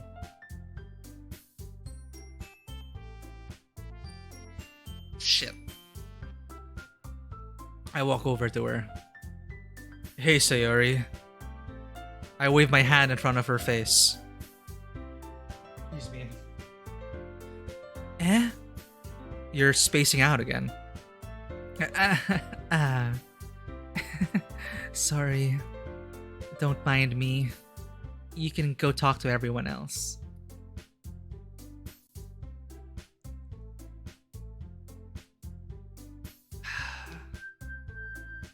Huh? Is everything alright? Of course. Why wouldn't it be? It just feels like you're a little off. Sorry for assuming things. Jeez, you worry too much about me sometimes. I'm fine, see? Sayori shows me a big fake smile. Don't let me distract you from having fun with everyone. Well, alright. If you say so. I worriedly glance at Sayori before turning back toward everyone else. But the conversation has already dispersed, with everyone back to their usual activities. Maybe I should ask Monica if she's noticed anything about Sayori recently. Since they've been preparing for the festival, they must be spending a lot of time together. I timidly approach Monica, who's shuffling through some papers at her desk. Mako, what's up? Hey, this might sound a little strange, but have you noticed anything up with Sayori recently? Anything up with her? In what way do you mean? Maybe I'm reading into it a little too much, but she seems a bit downcast today. Oh? You think so? Well, I can't say I've noticed anything about her. Monica peers across the room at Sayori, who is idly dragging a rubber eraser up and down her desk.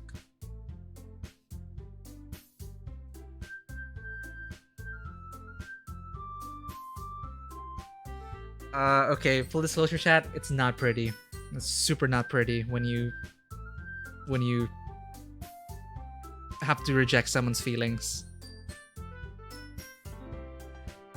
Oh, I'm back in high school. Monica peers across the room at Sayori, who is idly dragging a rubber eraser up and down her desk. Maybe there is something on her mind. But I'm surprised I'm not the one asking you, Mako. Wait, but I'm surprised I'm not the one asking you, Mako. Sorry, what? Oh, okay. But I'm surprised I'm not the one asking you, Mako. You certainly know her a lot better than I do. Yeah, but she's never really like this. She's always talked to me about things that bothered her. But this time, when I asked her, she was really dismissive. Sorry, I know it's not your problem. I just wanted to ask if you knew anything, so I'll drop it now. No. It's important to me too. I mean, I am also friends with her. And I also care about the well-being of my club members, you know? Maybe I'll try talking to her myself. Are you sure about that? She seemed like she wanted to be left alone. Are you sure? Maybe she just has a hard time bringing it up with a person of interest.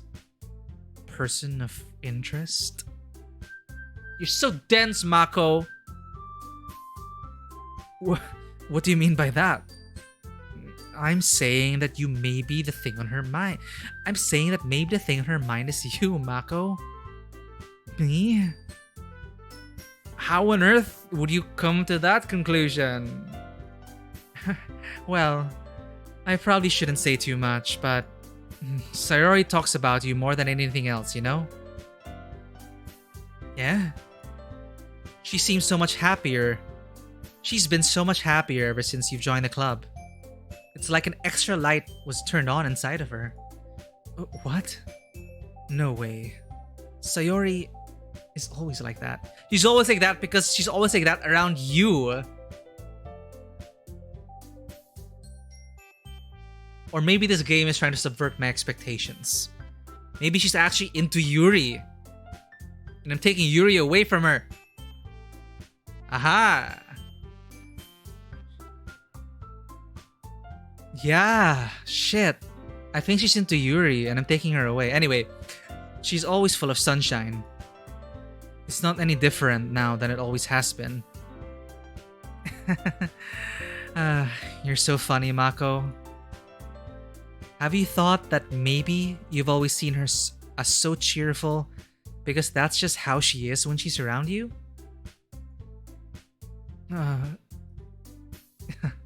I said too much. I'm sorry. What do I know anyway?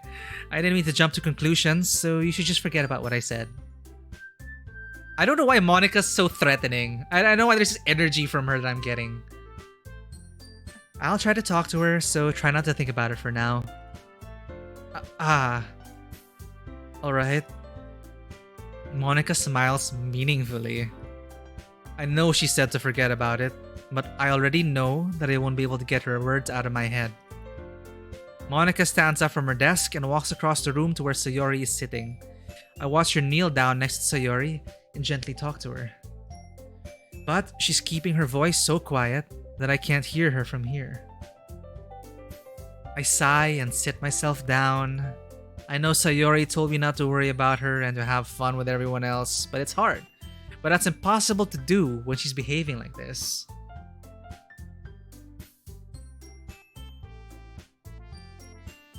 Jesus. Exactly how much do I care about her that I'm letting this weigh me down so much? Now, it feels like I'm the one behaving out of the ordinary. But there's nothing I can do besides wait for Monica. Why does it feel like I'm being watched? I glance around the room. Suddenly, I notice Yuri peering at me from over her book. But she looks away, just as quickly with a flustered look on her face.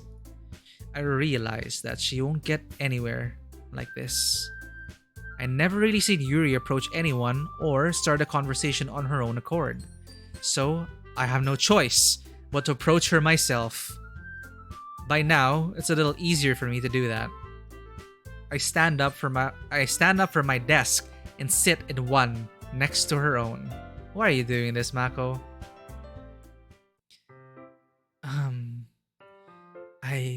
I didn't mean to bother you or anything. Relax, you didn't even do anything. But I could tell that you wanted to be alone with your thoughts. Alone with my thoughts? How are you even able to tell what I was thinking like that? Well, it's something that I do a lot. So it wasn't hard for me to spot based on your posture and expression. Not that I was staring or anything. I didn't do anything creepy like that. In any case, I guess you were right. I'm sorry if I caused you any concern. Don't apologize. Your troubles are only the concern of those willingly share. Your troubles are only the concern of those who willingly share in that concern. Of course, there are certainly those who find the most comfort in keeping to themselves. But if you would prefer to share what's on your mind, then I would be glad to listen. It's not really that big of a deal. I was just feeling a bit uneasy about Sayori. Sayori. Yeah, she seems a little off today, but when I asked her about it, she didn't want to admit it to me. So I can't help but wonder if something happened to her. Oh? That's quite romantic. Huh? Sorry. I didn't mean to say something stupid. It's not that. I just didn't want you to misunderstand. Sayori and I have just been friends for a long time. That's all. She looks relieved. I see. Then perhaps it is unusual for me. Then perhaps it is unusual for her to be dismissive to you about her feelings. Or maybe I'm just reading into it a little bit too much. Mako, the world is full of meaning, often hidden deep beneath plain sight. And there are many untold mysteries behind every person, no matter how well you may know them.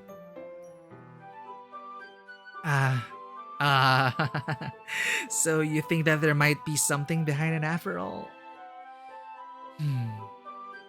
I think that Sayori is a very complex person. Her mannerisms on the outside don't always match what may be going on inside her head. And she may not always know what she wants. I noticed her strange behavior today too. And I also feel some concern for her.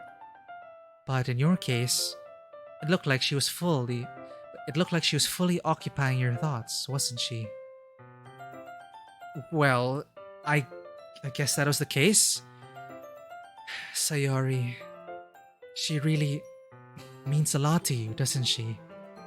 I guess. But you don't need to put it that way. We're just good friends, that's all. Oh. Yuri suddenly looks deeply into my eyes.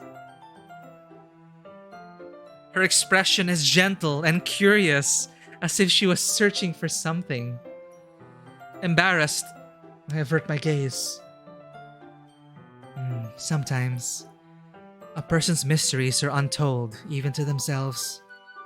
And you, as someone honest and caring, may uncover feelings you weren't aware were in you. That is, I think that she would be a very fortunate person to have you feel that way about her. Yuri, you're giving me too much credit. I'm a pretty simple guy. Jesus. So I think I'm pretty good at understanding my own feelings. No, you're not, Mako. I'm not nearly as sophisticated as you.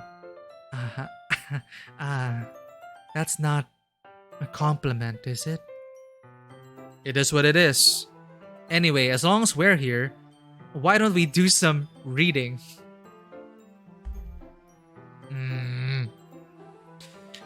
Well, as long as you're okay with it. Yeah. I should be taking my mind off this whole thing anyway. Why don't we go ahead and get started? Yes, let's. Actually, I have a request. Do you mind if I make some tea first? Not at all. Thank you very much. If there's one thing that can make my reading time here any better, it's a nice cup of tea. Not to mention for yourself as well. Yuri stands up and makes her way to the closet. Isn't that Natsuki's home? The closet? Wait! Is Natsuki in the closet? And does she actually like Sayori or...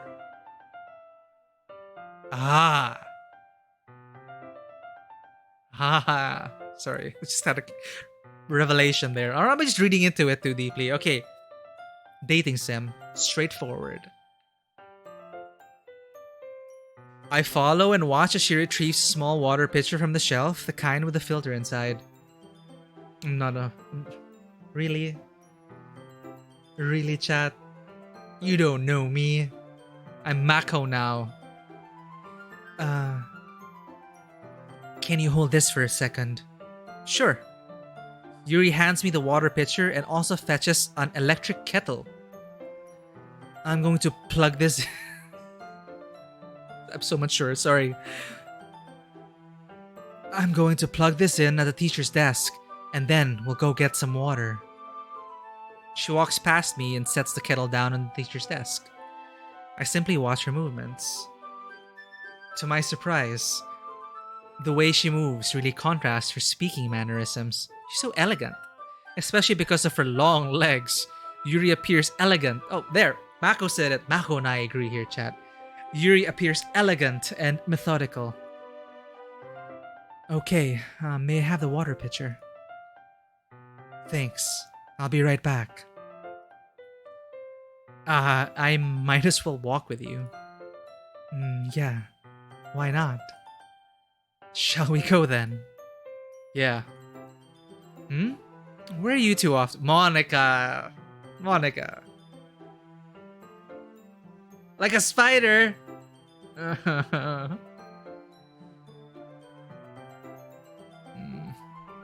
It's your true form, like Spider Girl or something. Where are you two off to? Yeah? We're just, Yuri was going to make some tea, so I suddenly realized how weird it sounds to explain this to Monica. We're just filling the water pitcher. We're just filling the water pitcher. Ah, okay. Sorry, I was just a bit curious. That's kind of a one-person job, isn't it?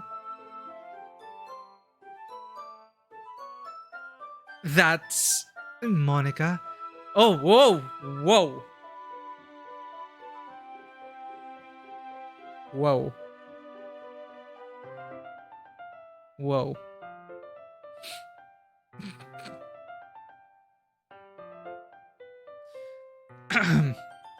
Monica, please mind your own business for once.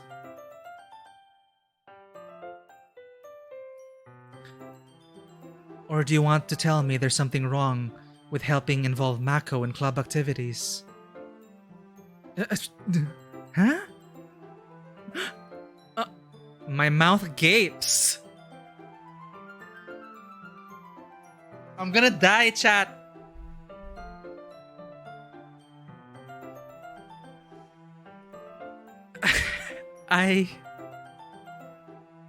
I suppose there's nothing wrong with that. Then, whoa! Even I can't really handle this.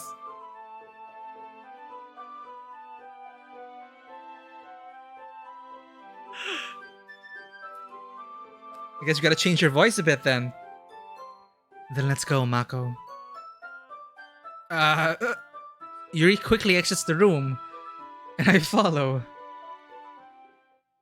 Well, once in the hallway, she suddenly puts her forehead against the wall. I spoke without thinking. How could I say something like that? Yuri? I just... Something about the way she said that. It made me feel so irritated. What's wrong with me? No, Yuri. I think you did the right thing. I wasn't expecting it, but it's also not right for Monica to judge people like that. Monica really, she keeps butting in into every single conversation we have. Like, huh? Hi, okay, it's time. Hello, everyone. Oh, what's that? What are you doing? You know, I guess club president, right? She's just worried about us, I guess. She just wants to make sure, especially because Sayori is probably, I don't know. Sayori, everyone probably expects Sayori to end up with Mako because Sayori talks about me a lot. So they're probably conflicted about that as well. So I don't know who. And Sayori, as a confidant, as seems so getting into this right now, as Monica, confidant of Sayori, it's messy.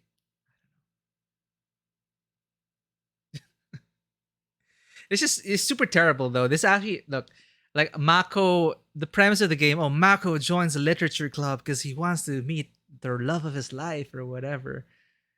But it happens in real life, man, and it's pretty sad. Like people joining, like for example, joining this Christian organization just to meet girls and boys. It's yeah. It's It's also not right for Monica to judge people like that. Uh-oh. Uh-oh.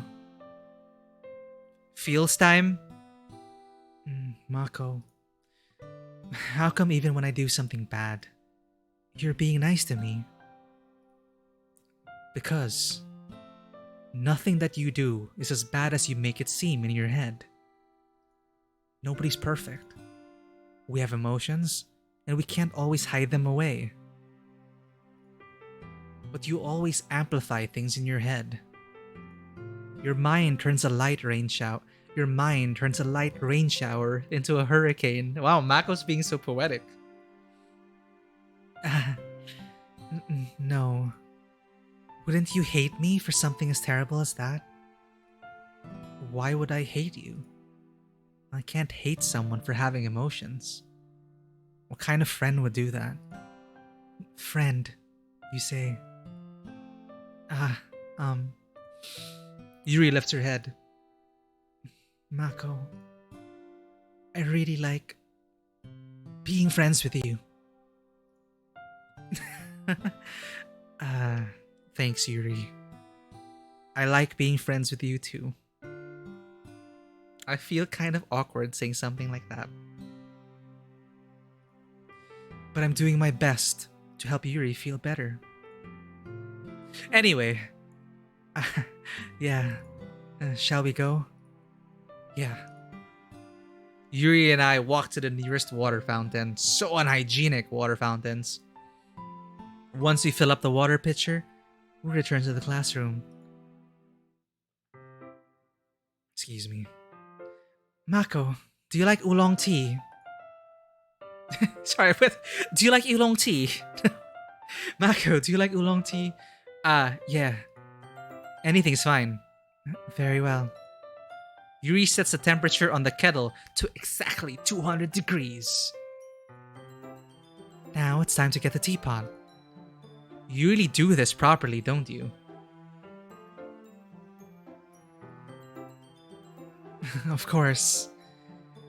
I shouldn't do any less when I'm making tea for others. Even if I'm not an expert on tea or anything. Is it hoo-hoo? Or hoo-hoo? I don't know. Hoo-hoo. In that case, hoo-hoo. Hoo-hoo-hoo-hoo-hoo. In that case, you'll only be even more impressed. Perhaps I will. Yuri fetches a teapot and begins measuring the tea leaves. To my surprise, she even starts humming a little to herself. You must be in a good mood now. Is that so? I was letting it show. Hey, you rhymed there. And you noticed. I was doing a bit of thinking. And I decided that I would try to express myself a bit more. It turns out it's not very hard for me to do. When it's you who's around anyway. That's great, Yuri. Just don't push yourself too much. You're always worrying about me, Mako. It's very endearing. Yuri wasn't kidding. I don't even know if I can keep up with this. I watched Yuri pour a cup of tea for each of us. Mako, I have another request. Do you mind if we sit on the floor today? Yeah? Why's that? It's a little bit easier on my back. I can read with my back against the wall, rather than bending over at my desk. Sorry, I didn't realize. No worries. I just have back pain very regularly, so I do my best to manage it. Is that so? I wonder why that is. You know why it is, Mako. Yep. Yeah, it is. It's a reality. It's most likely because of my your posture, right? Always hunched over like that while reading. Yes. I have terrible reading posture. That's what it is. So that's why we should sit on the floor. Fair enough. Mako. Or maybe Mako knew. I don't think Mako is that dense, right? Maybe Mako just didn't want her to feel more uncomfortable. I'll go ahead and get the book. I retrieved the book from my bag. Ah, I have some chocolate as well. I just so happen to have chocolate for this occasion. It's a bag of small chocolate candies that I kept hidden from Sayori's candy radar. I hid it from Sayori. What's Sayori gonna think? I take it since it'll go well with the tea. Chocolate and tea? Yuri and I then sit against the wall, teacups at our sides. As if in sync, we assume the same. Wait.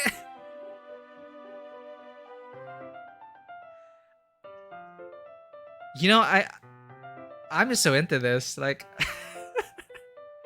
I'm really in high school again. As if in sync, we assume the same reading position as last time, each holding one half of the book. Except this time, our bodies are even closer to each other. This is so terrible. I can't see too well. Yuri slides closer until our shoulders are touching. How am I supposed to focus reading like this? Yuri was always kind of cute, but when she's being less apprehensive, it's almost more than I can handle. Your teacup. Yuri hands me my teacup. Holding it with my hand that's not holding the book, I end up in a position that makes it even harder to focus. Because now I need to worry about making sure I don't accidentally touch her chest. Meanwhile, Yuri hasn't noticed a single thing. She wears her intense reading expression, and I can only presume the world around her has faded away. I use all of my willpower, all of it, to focus on reading.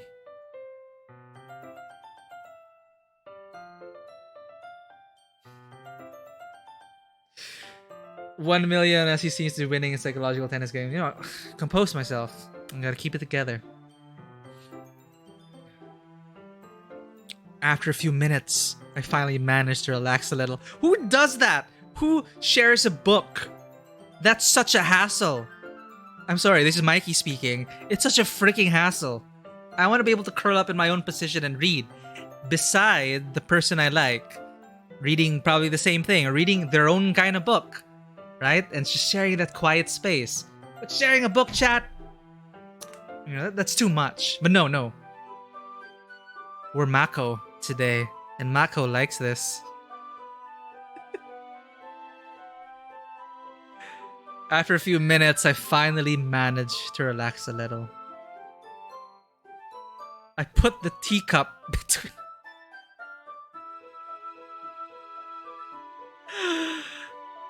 What did you get me into, Bloody Mary?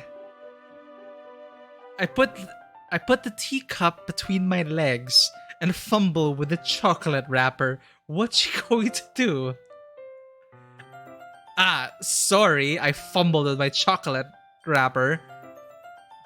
I briefly let go of the book to finish opening the wrapper. You can have as much as you want.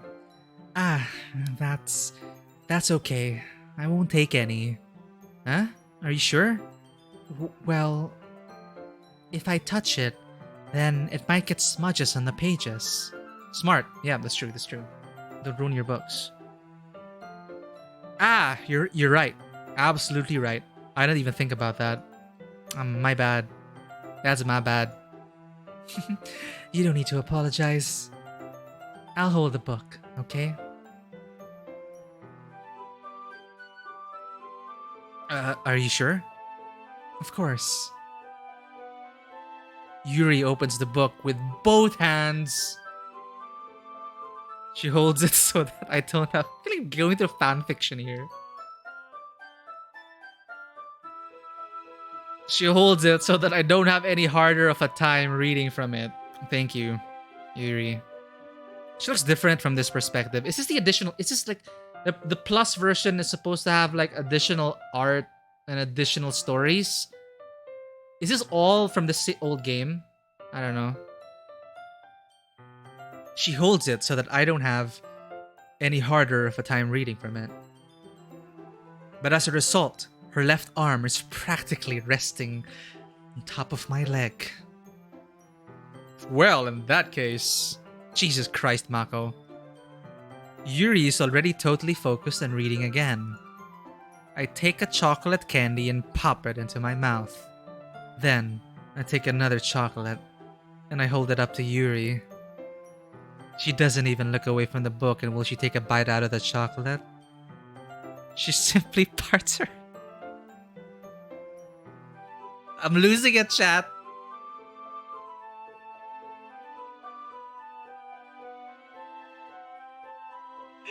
No. Okay. Keep it together. What is wrong with me? Okay. Yeah, it's just feeding her chocolate. Or just reading. She simply parts her lips. As if the situation is completely normal. It's completely natural. This is what friends do. This is what friends do.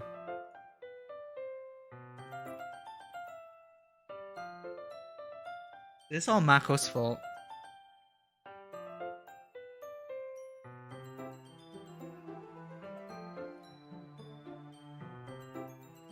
Well, yes, Why? That's a good question, Bloody Mary. Have I? Well, I'll leave you to question that. But that means I can't stop there. I apprehensively place the chocolate in her mouth. Just like that, Yuri closes her lips over it. Eh? Are we gonna kill her? Is she allergic to chocolate? Is she gonna die? Oh, I've noticed the art changing. That's cute. And chocolate's in her mouth. Yuri's expression suddenly breaks. Did I just... Yuri looks at me. Yuri looks at me like she needs to confirm what just happened. Oh my god, is she allergic to chocolate? Is she deathly allergic? Mako. So sorry. I guess I shouldn't have done that. That's... Well, you're just helping. That's something that...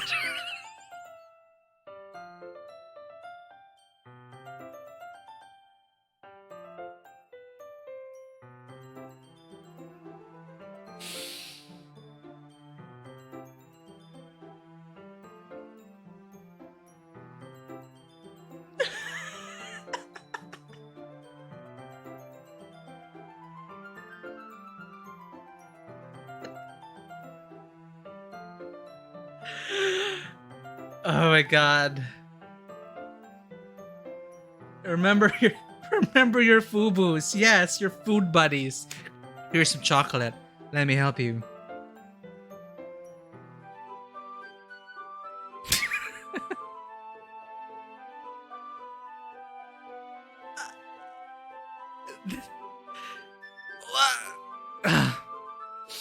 Get it together. That's something.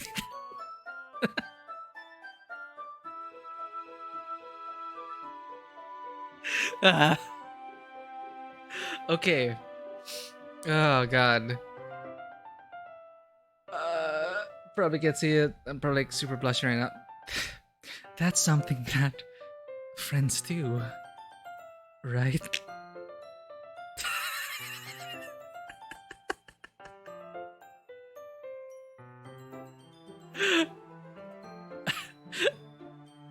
I mean, not really in this kind of context, but yeah, it's something friends do. That's all there was. Yeah. Then...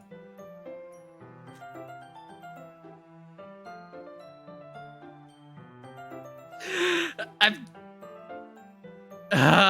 okay. I'm super enjoying this game. And I haven't even gotten to the dark bits. You you don't need to stop or anything. I, I, I see. The situation has gotten really tense. Yuri tries to return to the book, but I can tell just by her expression that even she can't focus now. My heart is pounding. I nervously take another chocolate between my fingers.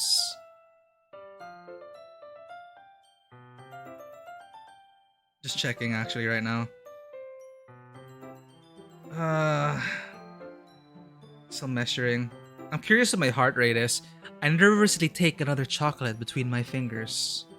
My heart rate's at 120 beats per minute. But this time, Yuri's eyes meet mine.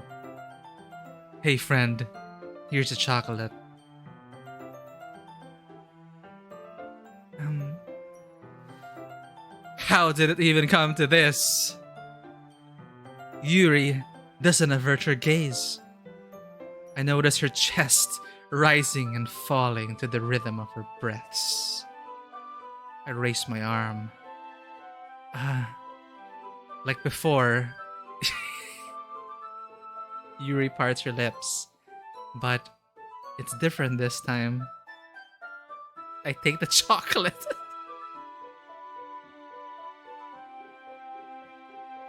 We're feeding chocolate to our friend.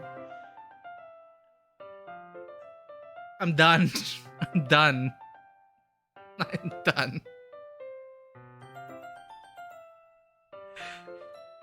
Chocolate's great. Yeah, I wish someone would feed me chocolate. I take the chocolate and place it in her mouth. I can't believe I'm reading this. My parents are like watching this. Hi, parents. I feel her hot breath on my fingers. Fuck! Monica!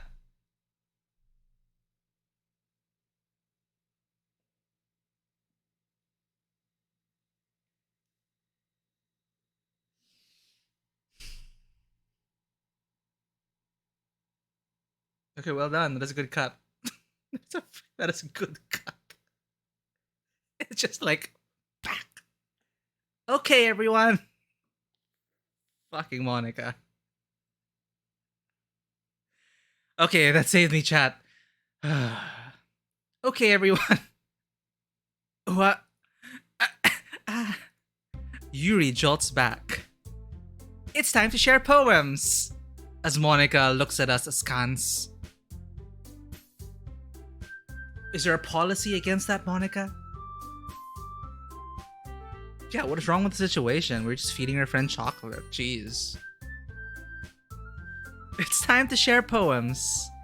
Mako, you can help Yuri put away the tea stuff, right? Yeah. Of course. Okay, thanks. That spell is abruptly broken. I'll take care of the cups. Yeah. Yuri picks up the teacups from the floor. I pick up the bag of chocolates. In the end, we hastily clean up without so much as a word between us. I get the feeling this is something neither of us will have the courage to bring it up.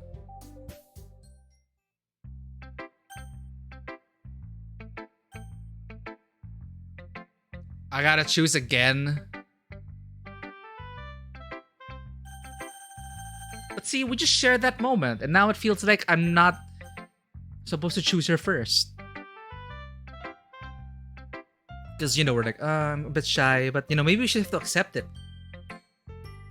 My style is kind of gravitating towards Yuri's style. I could use your valuable input. Right? I need someone to agree with me, so I don't feel like I'm just choosing it because I like Yuri. Monica. No. Well, definitely not Natsuki. I feel so. I'd love to be friends with Natsuki. I'd love to eat fried squid with her, but not anything more. She's like a lalafell to me, okay? You already said it. She's a lalafell. Yep. Yeah. Yuri, Monica, Sayori, Natsuki. I think that's how I'm gonna go with it. So, do you have something to say about my poem?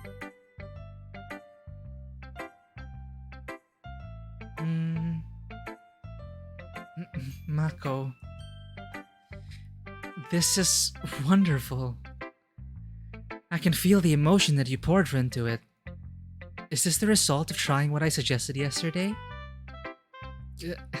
Yeah, I guess so. You did a good job. You did a good job explaining. I really wanted to try giving it more feeling. Yuri visibly swallows. Even her hands appear sweaty. I'm not used to this. Used to what? I don't know. It's fine, take your time. Yuri breathes and collects her thoughts. I know that Yuri likes to think before she speaks, so I offer that patience to her. Yeah, just being appreciated like this, I guess. It probably sounds really stupid, but seeing someone motivated by my writing, it just makes me really happy. Are you saying you've never shared your writing before? Yuri nods. Really? I don't believe it. I really only write for myself. And besides, people would just laugh at me. Do you really think that? Again, Yuri nods. Huh. Even your close friends? For some reason, Yuri doesn't respond. Yuri? Yuri smiles sadly. Mako, during lunchtime, I eat by myself. Did you know that? It's a great time to find a quiet spot and do some reading. In fact, I always have some books with me. You could say I really enjoy reading. Well, that's one way to put it anyway. But books are so full of amazing and inspiring people. People you want to fall in love with. Or people you just know would make a really good friend. Cheerful people who always put a smile on your face. Or deep thinkers and problem solvers who discover the mysteries of life. So when you look at it that way, I'm surrounded by friends every day. You know? And those friends don't laugh at me. They don't tease me for spacing out all the time. They don't make fun of my body type. And they don't hate me for acting like a know-it-all. People say that about you? I'm not a know-it-all, Mako. It's the opposite. I don't know anything. I don't know how to talk to people. I don't know how to make people see me as normal. I don't even know how to make myself happy. I have all these feelings, and all I can do with them is read and write. But it wasn't until now that I started sharing it with you that I really understood what was missing all this time. But I haven't really done anything. No, that's wrong. Just being patient and respectful, that's really important to me. I know I'm a difficult person, Mako. I speak too slowly. I second guess myself all the time. I read too deeply into things. But every time, you've always treated me just like anyone else. It's so rare that I feel comfortable with myself when I talk to others. But that's why every time I talk to you, I just feel really happy. I see. Well, I treat you how you deserve to be treated, Yuri. And if other people don't see it that way, then screw them. I mean, I joined this club hoping I would make friends. And I would say I've had at least one success. Wouldn't you? um, if you put it that way, yeah, we really are friends now, aren't we? Yuri puts her head in her hands, but this time she's smiling as she does it. Do you want to show me your poem? Uh, yeah, I do. Let me get it for you. Wow, well, that is pretty wholesome, I would say. Beach.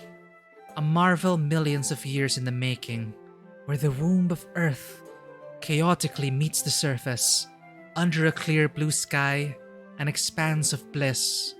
But beneath grey rolling clouds, an endless enigma, the easiest world to get lost in is one where everything can be found. One can only build a sandcastle where the sand is wet. But where the sand is wet, the tide comes. Will it gently lick at your foundations until you give in? Or will a sudden wave send you crashing down in the blink of an eye? Either way, the outcome is the same, yet we still build sandcastles.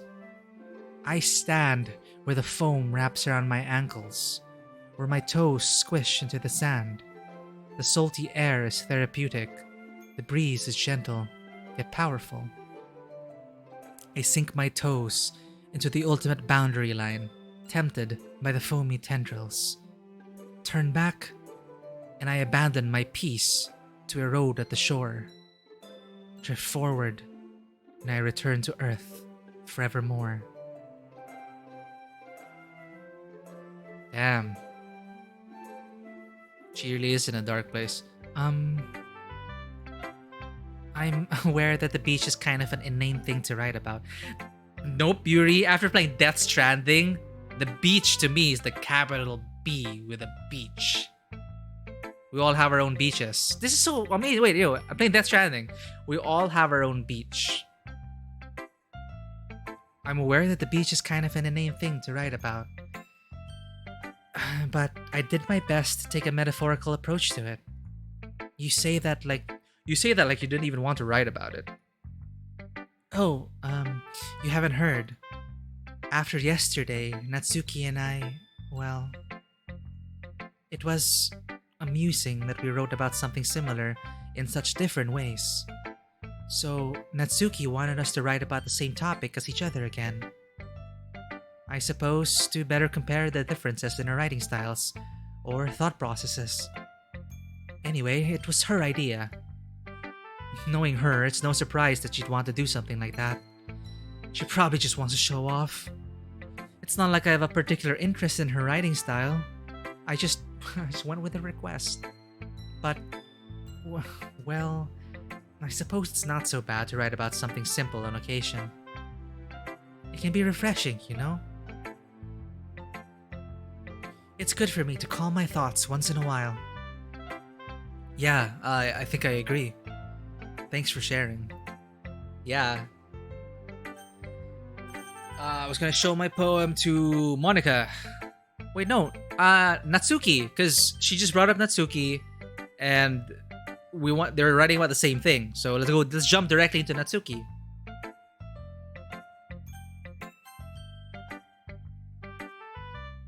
No, Sanguine. No.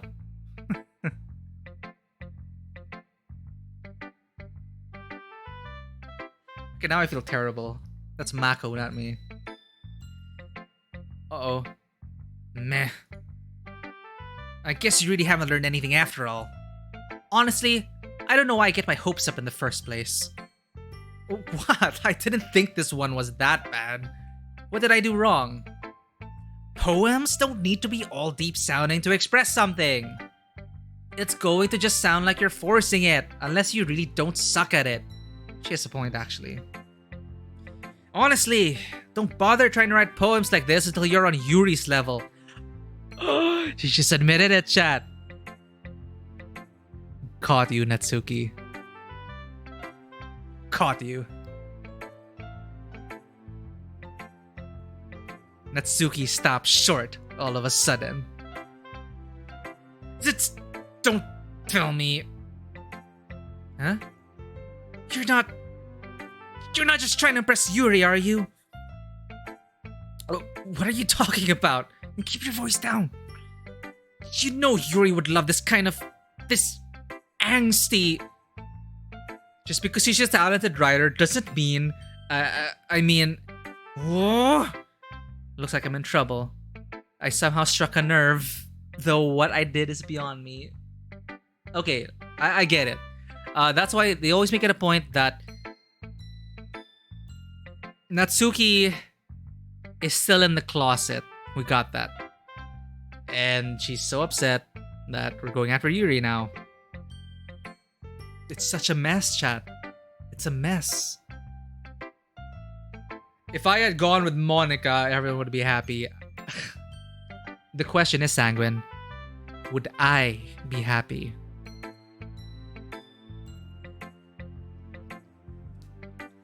I somehow struck a nerve, though what I did is beyond me. Mako, you dense fool. I am so done with you! Natsuki shoves the poem I handed her back over to me. Take your stupid poem. If you wrote it for someone else, just don't show it to me. Ouch. This is what I get for letting a younger girl step into my business. Unless I was a mind reader, I was destined to be in a world of pain from the start.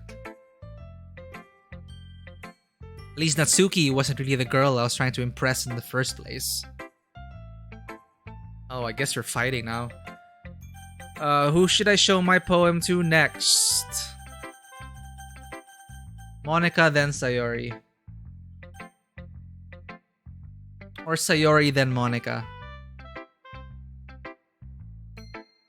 No, I think Sayori is ready. What? I can't just skip it! Is this meta? If I skip, does that mean I just show my poem to one person? Yeah, Sanguine. Okay, yeah, fine. Yeah, it's time. I'm with you on this. I feel like enough time has passed. We gotta get Sayori in the loop. No! But Sayori's gonna see that this poem is super what Yuri would like, and then it would make her feel worse, and then... Shit. Uh-oh. It's a bad idea.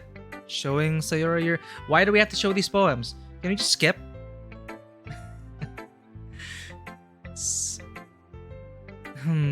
Oh no! No! No!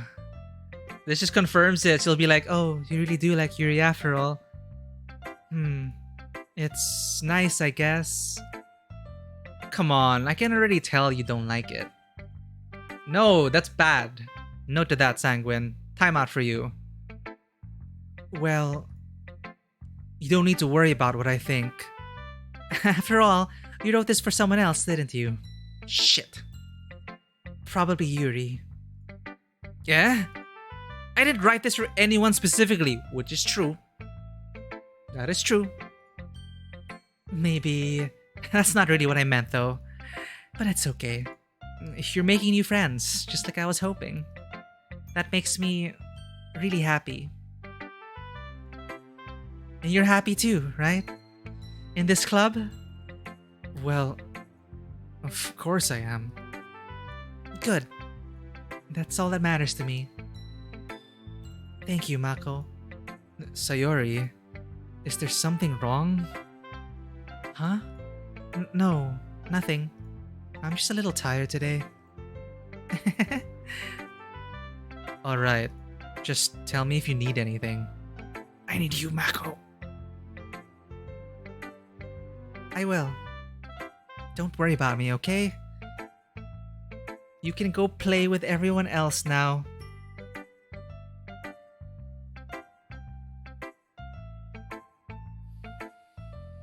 If you insist. I'm so worried about her now. Yay! That's so fake. So fake. I'm gonna go home a little early. I'm gonna go home a little bit early today. Sayori? Tell Monica I wasn't feeling well, okay? I'll see you tomorrow. Before I can say something else, Sayori cheerfully walks out of the classroom humming to herself.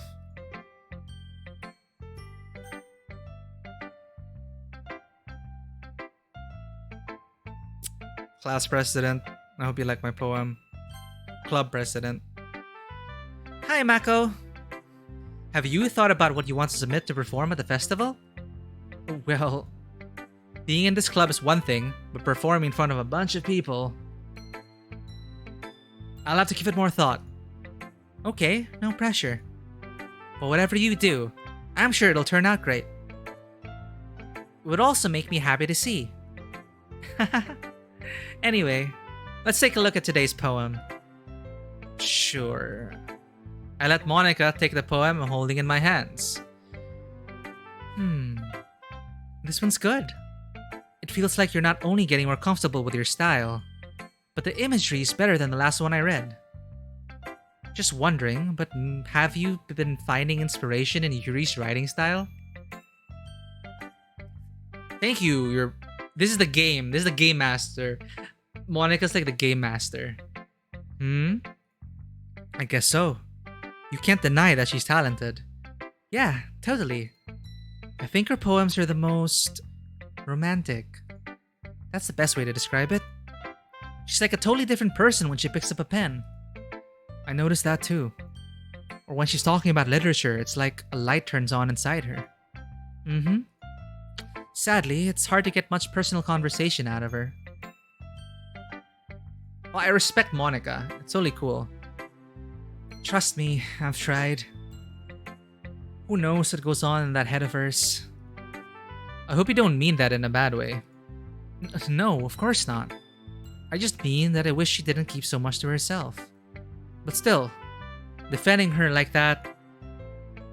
you must be pretty into her. Huh? You completely misunderstood. Calm down, I'm kidding. Besides, I'm pretty sure she's already got a boyfriend.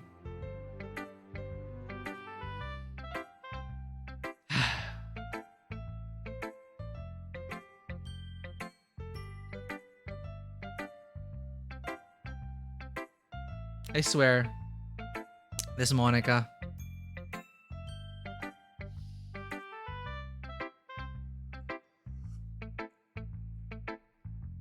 Ooh, alright, stepping away from that.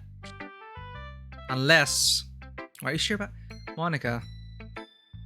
Besides, I'm pretty sure she's already got a boyfriend. Wait, really? Yeah. Oh. A fictional one, anyway. Oh my god! Getting these vibes from Monica. It's just like... It's like you don't mess with her. You don't get on Monica's bad side. Yeah, a fictional one anyway. Monica kind of whispers that last part to me. Oh my god. It's just a hunch, but... Well, there's not really anything wrong with that. Oh well, I know. I was just saying. Anyway, I'll share my poem with you now, alright? Alright? Yeah, this is like totally about her, right? The lady who knows everything. Or is this about... Wait, let's see. The lady who knows everything. An old tale tells of a lady who wanders Earth. The lady who knows everything. A beautiful lady who has found every answer. All meaning, all purpose, and all that was ever sought. And here I am, a feather, lost adrift the sky, victim of the currents of the wind. Day after day I search with little hope, knowing legends don't exist.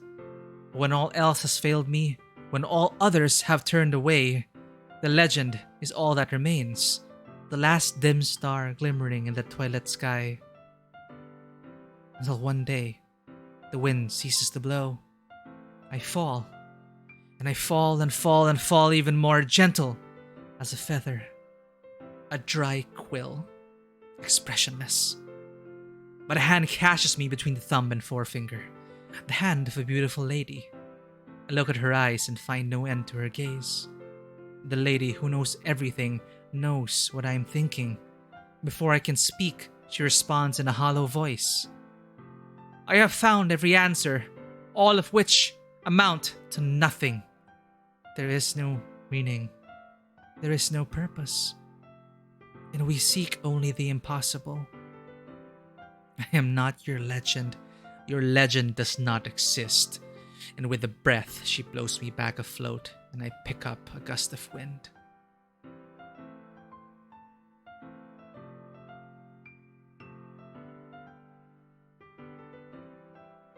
What are you trying to say, Monica?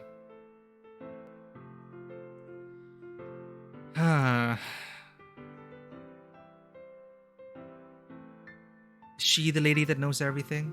Or is she the one who saw the lady who knows everything? Does her life have no purpose, no meaning? The unattainable? Huh. Wow. And it just... Interesting. You know, I feel like learning and looking for answers are the sorts of things that give life meaning. Not to get too philosophical or anything, but it is kind of on my mind, so that's what I wrote about. I see. I never really put that much thought into it. In a way, it's almost paradoxical. Because if we had all the answers, wouldn't the world start to lose its meaning? You know, there's one thing I noticed.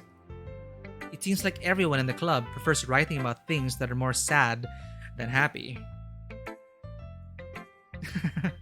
Are you surprised? I mean, if everything was okay, we wouldn't really have anything to write about now, would we?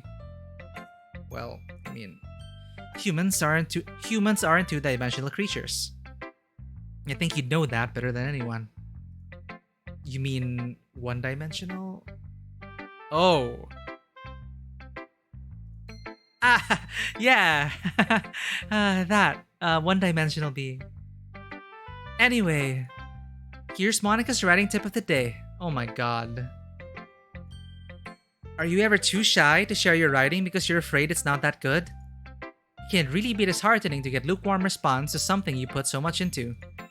But if you find other people who enjoy writing, then sharing becomes a lot easier. Because instead of just telling you that your writing is good or okay or bad, they'll want to focus more on everything that went into it and the things you can work on. It's much more encouraging that way, and it'll make you want to continue improving.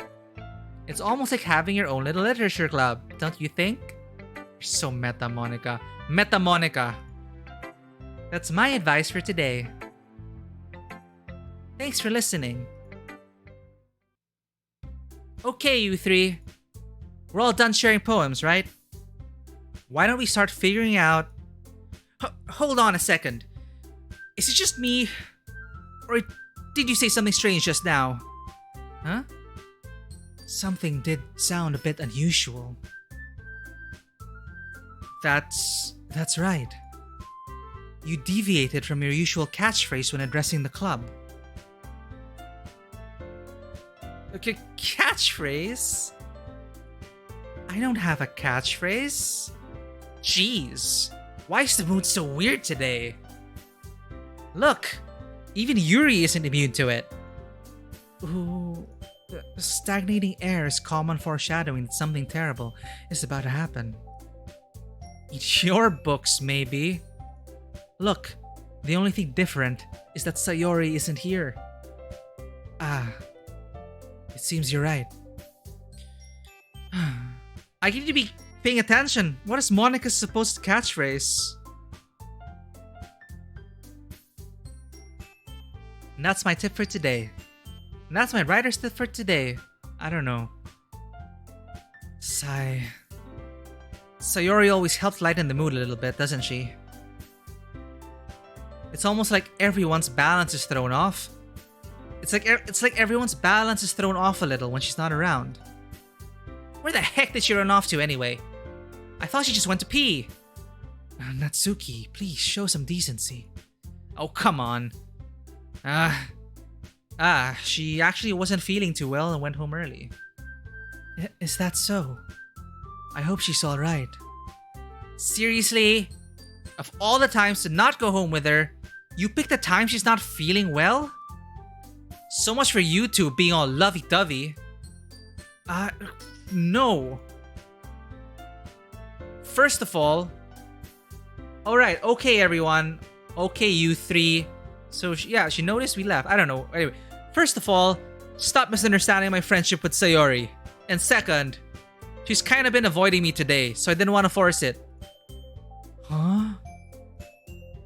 That curious expression coming from Yuri, of all people? Calm down, guys. I talked to her earlier, and everything is fine. What did she say? Anyway, we need to figure out the rest of the festival preparations, so let's decide what everyone will be doing this weekend. I already know what I'm doing. That's right. Natsuki will be making cupcakes. But we might need a lot of them, and different flavors. Can you handle that all by yourself, Natsuki?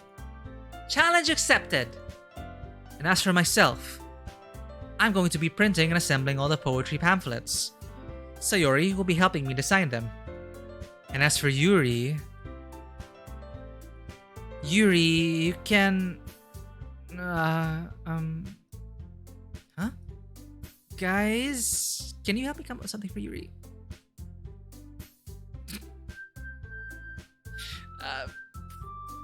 Well, I guess she's her star performer, but I don't... I'm useless. Oh no. No! That's not it at all. You're the most talented person here, you know? Now Natsuki's pouting too? Jeez, even I can tell now. I guess I never gave Sayori enough credit, but I can tell things are even harder on you when she's not around. That may be the case. But if I can't also be leader on my own, then I won't grow as a person. So, Yuri, you have beautiful handwriting, you know? So, you should make some banners and decorations to help set the atmosphere. Atmosphere? About that, I love atmosphere. Yuri's expression suddenly changes as she stares at her desk in focus and starts nodding to herself. Your mind is already racing, I see. That's great. You'll be a wonderful help, Yuri. But anyway, that just leaves you, Mako. The one who is truly useless. Don't say it like that. In fact, both Natsuki and Yuri have some pretty heavy tasks to handle. It would probably go a long way to give one of them a hand.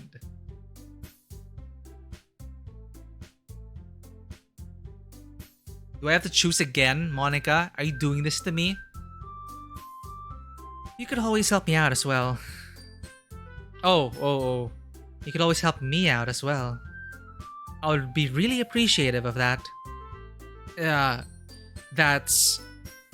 Is Monica suggesting I spend the weekend with one of my club members? How on earth are they going to respond to a suggestion like that? I suppose I wouldn't mind a bit of help. Well, even if you don't know how to bake, there's always some dirty work I could give to you. It's not like Monica's going to give me a choice, and you shouldn't be sitting on your butt anyway. Excuse me. Natsuki tries to mumble a bunch of excuses like that. If I recall, Natsuki, you mentioned that you would like to handle the baking on your own. Oh no, they're gonna fight. Mako may not like to be around you. Mako may not like to be around if you only make him out to be a nuisance. So therefore, he may be more suited to assisting with the decorations. Hold on! I never said that! How hard could it be to make a few decorations anyway? Sounds more like you're just making excuses for Mako to... What are you saying? It'll be extremely meticulous work. And baking isn't, honestly, practically, I would either help with baking or the pamphlets. No. Baking or decorations. You can pamphlets, you just print, you can send it through you can go to the cop, like in I forgot the copy store, the photocopy store across the college. But you can just go there and then have them print out the pamphlets. It could be a one-person job. But baking, hand baking cupcakes for the school, and hand decorating the designs, those are both tough jobs, I would say. And baking isn't a difficult job? Just what do you think? Guys, let's settle down for a moment. True, but baking, it's not really a two-person job, because what else can you help with, right? Juki Buds, I do not want to become famous. Ban. Let's settle down for a moment. In the end, I think it's up to Mako to decide how he'd like to contribute. Besides, he hasn't really gotten the chance to spend any time with me yet, you know.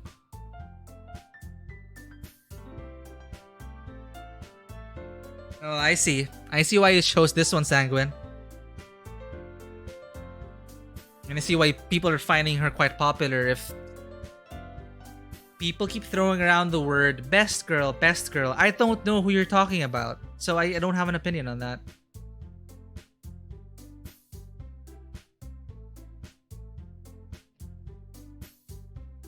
Well, he hasn't really gotten the chance to spend any time with me yet, you know? So I'm sure he's interested in... You literally just said... I'm surprised as well. Sorry. I was just saying though... Jeez! Can we just settle this already? Yeah. Mako, you're okay with this, right? In the end, it's up to you. Of course. Humph. Very well. In that case... Everyone looks straight at me. But of course, I'm going to go with...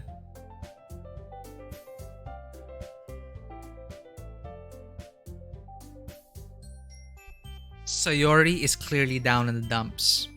We need to give her some space, but at the same time, I don't want to leave Sayori alone. I want to check with her. Not going with Monica. Monica, it's not... You could just go to the copy store and photocopy the pamphlets and have them bind it. It's fine. Baking. Natsuki, you already said, well, I don't know how to bake, Natsuki. I'm just gonna be a nuisance. Designs are the ones I can actually help with, Yuri. I'll help you with designs, Yuri, but I really need to get... I feel so terrible for Sayori. But Monica's on the case. If Monica has the... If Monica has Sayori's ear, or if Sayori has Monica's ear, then I hope they're supporting each other. But given my skills as Mako, a bit of trivia as well. In high school, I was also part of the design committee. So we also would design shit. The art committee. I always loved becoming a part of that. Like for the fair, for the prom and stuff like that. So that's in my wheelhouse, not baking. I didn't choose. Look, things are just falling into place, alright? If I'm supposed to relive my high school self, then I gotta help Yuri. But this is not Mikey, this is Mako. Maybe Mako actually bakes well. And I could go with Natsuki. No. I'm gonna help Yuri with the designs.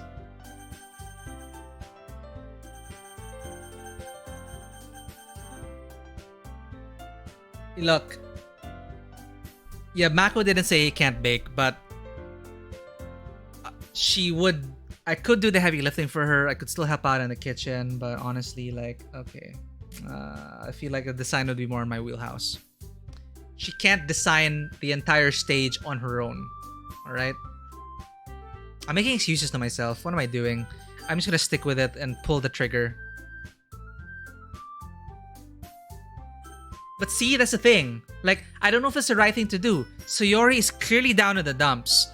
And I might send mixed signals. I might send mixed signals. Because I don't know if Sayori likes me that way. And if I decide, hey, you want to hang out over the weekend? I'll help you. And wait! Oh no, Sayori's gonna help out. No, wait. What is Sayori's job?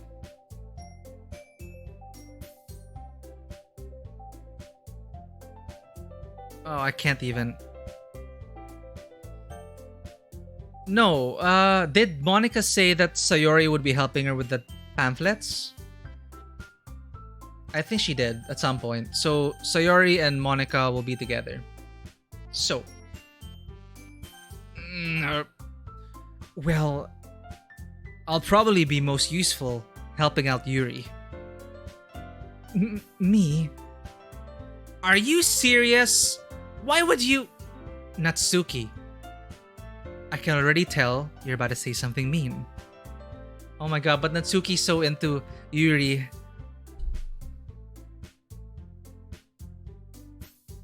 I feel like everything is just gonna crash and burn. I can feel that already.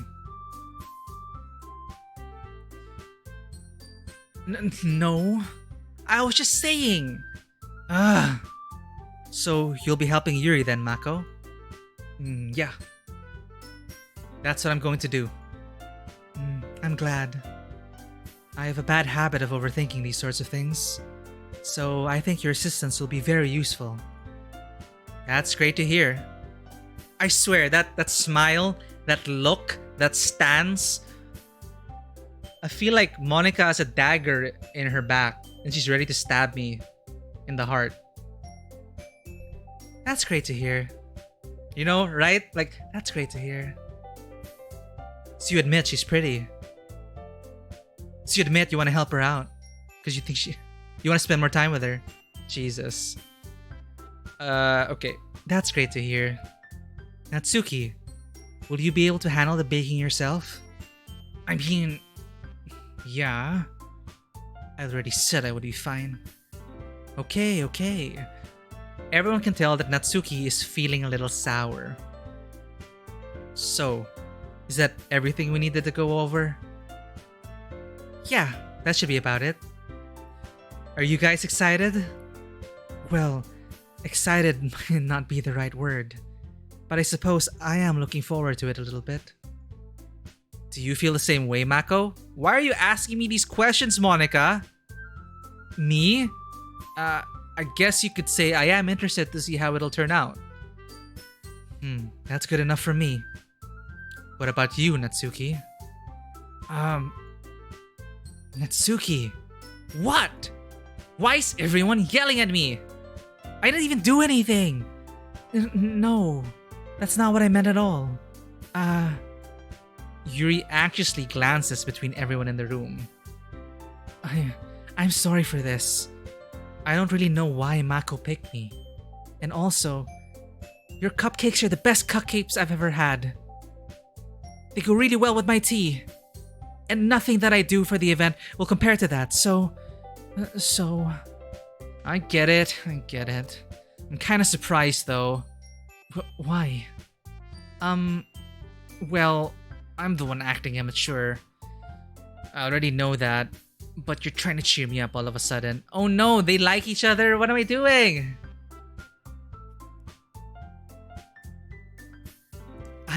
I know I'm not very good at it. I'm sorry if I said something bad. Natsuki isn't the only one surprised. Monica and I are also taken aback by Yuri's words. When she already has such trouble with words, trying to cheer someone up. When she's already has trouble with words, trying to cheer someone up must be far out of her own comfort zone. You know, were they that on the nose with it?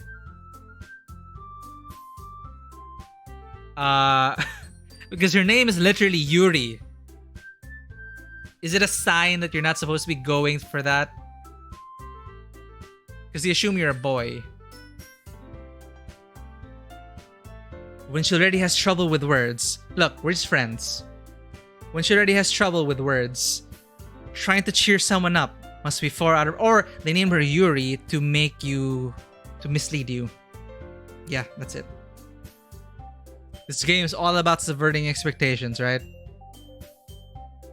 Right. When she already has trouble with words, trying to cheer someone up must be far out of her own comfort zone. But I can tell, these two are good friends. And I think Natsuki wants more. But I begin to understand. Yuri was trying to sound like Sayori. Oh, even if it didn't work perfectly, I can tell that she tried to say something Sayori would say at a time like this. Because Sayori always helps everyone smile and feel good about themselves. No, I kinda appreciated it. I'm sorry for making a big deal out of nothing. But I'm going to say this. You better bet that my cupcakes are going to be the best part of the whole event. I believe you. Yeah. I hope to see everyone do their best. But with that, there's nothing more for today. So I guess it's time for us to head out. Alright, let's get out of here then. Everyone packs up their things. I start to follow Monica and Natsuki out the door as they chat between each other. Oh no.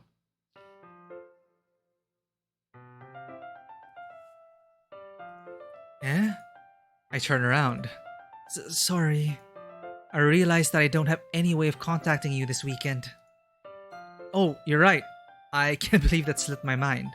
Should I give you my phone number? I think that would be the best way, yes. Alright then. Yuri and I exchange phone numbers. Okay. Then I'll be stopping by your house on Sunday. Huh? My house? Is that a problem? No, not at all. I just thought I would be the one going to your house since I'm the one helping you. Ah, I suppose that makes sense. But if you don't mind, I think I would prefer going to your house. Alright. In that case, it won't be a problem. I decide not to press Yuri for a reason. It's not like it should matter. It's not like it should matter either way. So I'll just need to make sure my room is clean. I hope I can manage to make myself useful in some way. I'm not nearly as creative as you are. Don't underestimate yourself, Mako. I think that we'll make a very productive team. Even if you only choose me because you felt bad or something. Wait. You don't actually think that, do you? I don't know. It's difficult to come up with any other reason you may have chosen me. You're forgetting the one reason with the most common sense. I chose to help you because that's what I want to do. But... Yuri thinks to herself with an extremely tense expression. Yuri, you're overthinking this. You wanted me to point out when you're overthinking things, right? Yeah? I didn't realize... I'm telling you, I want to. That's all there is to it. Do you believe me? Yuri thinks really hard again. She looks straight into my eyes for a long while. I believe you. As if it took her tremendous effort, Yuri finally says that and relaxes her expression. And I'm really looking forward to Sunday. Yeah, I am too. After that exchange, I make my way out the door, and Yuri follows. I guess we're walking home together. And Sayori is gonna be super sad. I can't believe this. Yuri is going to be coming to my house on Sunday? My anxiety just shoots through the roof. Even though I've gotten pretty used to handling her at this point, there's no telling what might end up happening when we're outside of school. More than that, she told me that she was looking forward to it. Is this the chance I have to make something happen between us? Or is it too early for that? Only time will tell. But until then, I won't be able to take my mind off it. I seriously can't wait. It's already Sunday. I've been getting increasingly anxious about Yuri's upcoming visit. I keep telling myself there's no reason to be nervous, but it doesn't help much. Yuri is clearly an introvert and also an intimate person in general. There's no doubt that she'll open up a little bit when it's just the two of us. Meanwhile, we've even been texting occasionally. She was extremely apprehensive at first, but it wasn't long before I was already learning more about her. But putting Yuri aside, I haven't heard a thing from Sayori since she left club early that day. Oh no, did she off herself, chat? That would be so sad. It's not like we text each other all the time or anything, but I've been worried about her in the back of my mind. Between what Sayori said and what Monica said, is it really okay for me to put Sayori's feelings aside when she might need me? I decide to visit Sayori, thank you, before Yuri comes over. Rather than asking, I simply tell her I'm coming over, much like we've done in the past. Uh-oh. Once I reach Sayori's house, I knock on the door before entering it myself. Again, we used to play so often that we made it a habit of simply entering each other's houses like we were family. Oh no. Fuck. This is it, isn't it? The house is quiet. Sayori isn't anywhere in the first floor, so I assume she's up in her room. It's already strange of her not to run down and greet me. I head up to her bedroom, where I finally find her. Sayori? Hi, Mako. I sit down in her room, thank God. Sayori forces a smile, but it's easy to tell that she's different. There's a minute of silence between us. You haven't come over like this in a long time, have you? I guess you're right. It has been a long time. Not much has really changed, has it? Sayori's room is as messy as it's always been. I also recognize the same stuffed animals and wall decorations that she's had for years now. If you came over more often, it wouldn't be such a mess. That's because I end up cleaning it for you.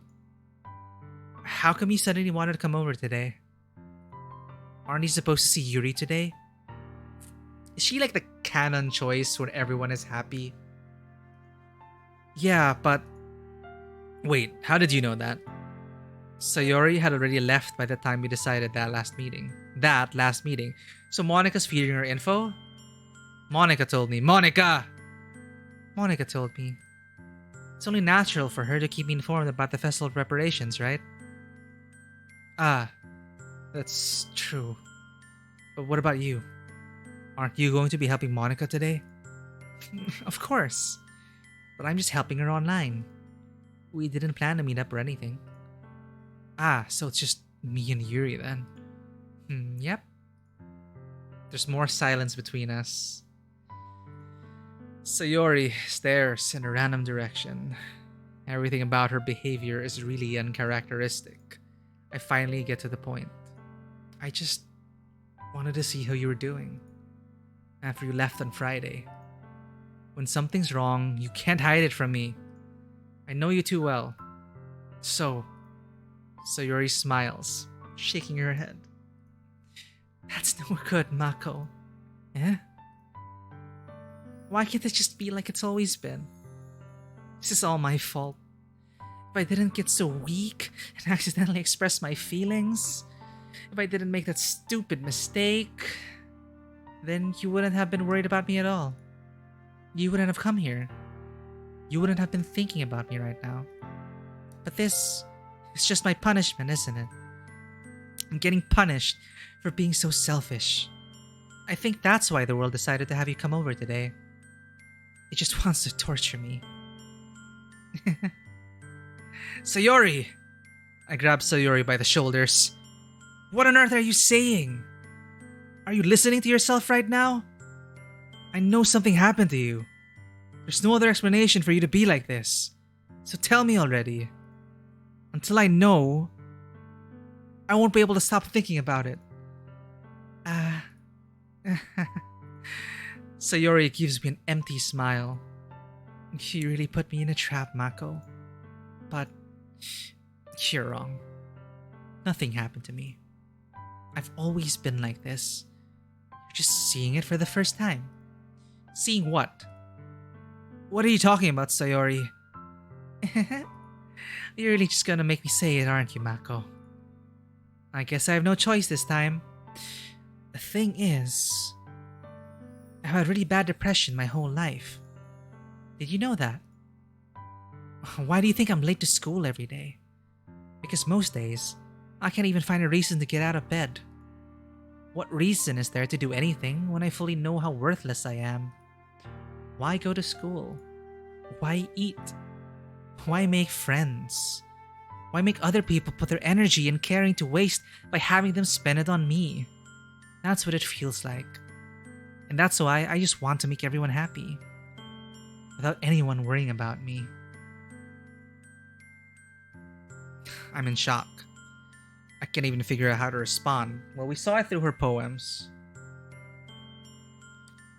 How is it possible that Sayori kept this from me the entire time that I've known her? Did she really want so badly for me to just not think about her?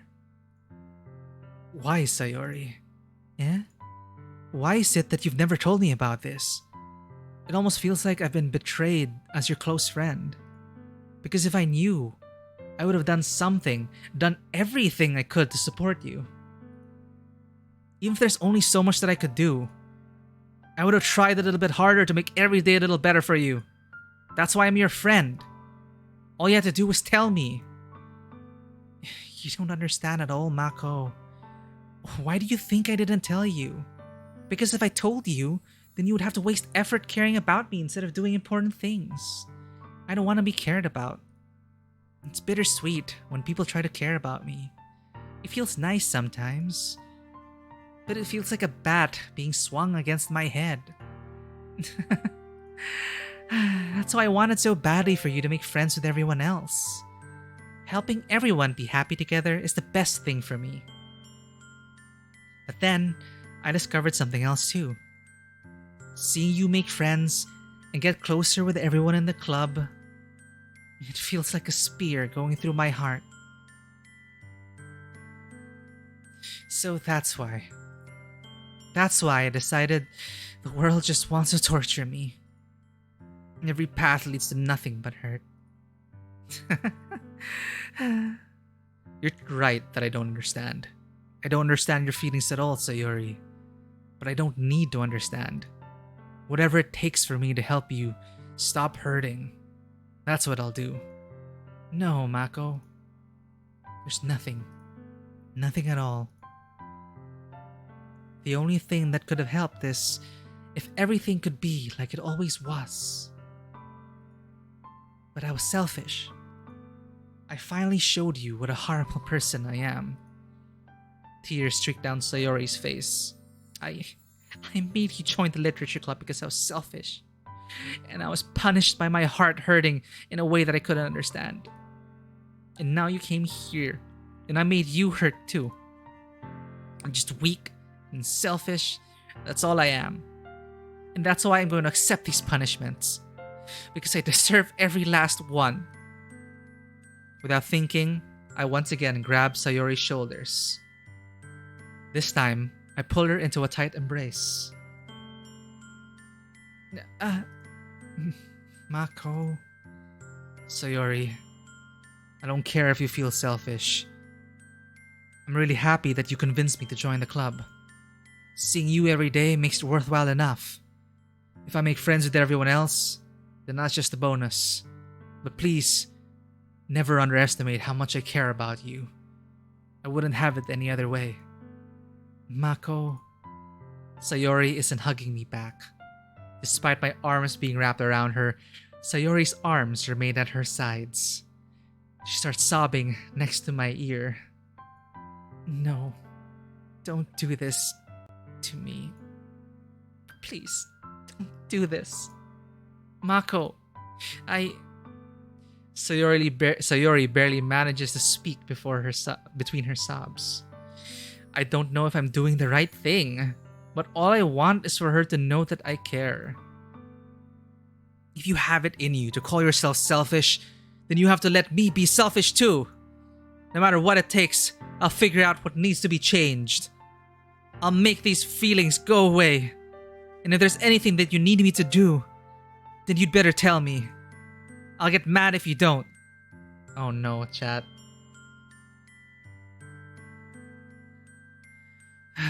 I don't know. I don't know. Gently, Sayori finally puts her arms around me in return. I don't know anything. It's all really scary. I don't understand any of my feelings, Mako. The only time I'm not feeling nothing is when I'm feeling pain. But your hugs are so warm. And that's really scary too. Sayori lets me go.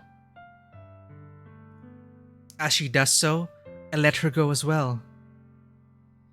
It's hard, right? You're high school, you have feelings for your childhood friend, your childhood friend doesn't like you back, you were already depressed to begin with. You just can't give that to that person because that's not healthy as well for either party. Right? But Monica is the one that's like, I know what I'm doing. Have a good day. You chose them over me. I feel that from Monica. But the rest? Yeah, it's hard. Because then to do so would, like, I'm just assuming things, right? Let's say Sayori can't say it, but maybe Sayori wants to be more than friends. Let's say that. Or to return to the way things were before, when it was just me and her, when I wasn't like gravitating towards other people. She wanted it to be just like the past, right? But to give her that again, then how do we really move on? It's hard to say. So I'm not sure how to handle this. But as she does so, I let her go as well. The festival is tomorrow. Yeah. It's going to be fun, right? Yeah. How would you like for me to spend it all with you? It's what I want. Oh, I guess the game's already decided this for me. I promise. I think that would be nice then. Yeah. Sayori wipes her eyes. If I could spend the whole day here, I would. Of all days, this has to be the one where I have other plans. Of all days, this has to be the one where I have other plans. Maybe I should cancel. No, don't. Please don't. If you did that, then I really wouldn't forgive you. But it's almost time for Yuri to meet me at my house. At the very least, you want to come along and help out? It would be fun. To my surprise, Sayori shakes her head. I've been emotionally manipulated? Baby. I don't know. I'm sorry. I don't know if that would be very good for me today. You understand, right? It's kind of hard for me to fully understand, but I'm trying my hardest. It's okay. Don't worry too much about it. I'll see you tomorrow, okay? Alright. I look forward to it.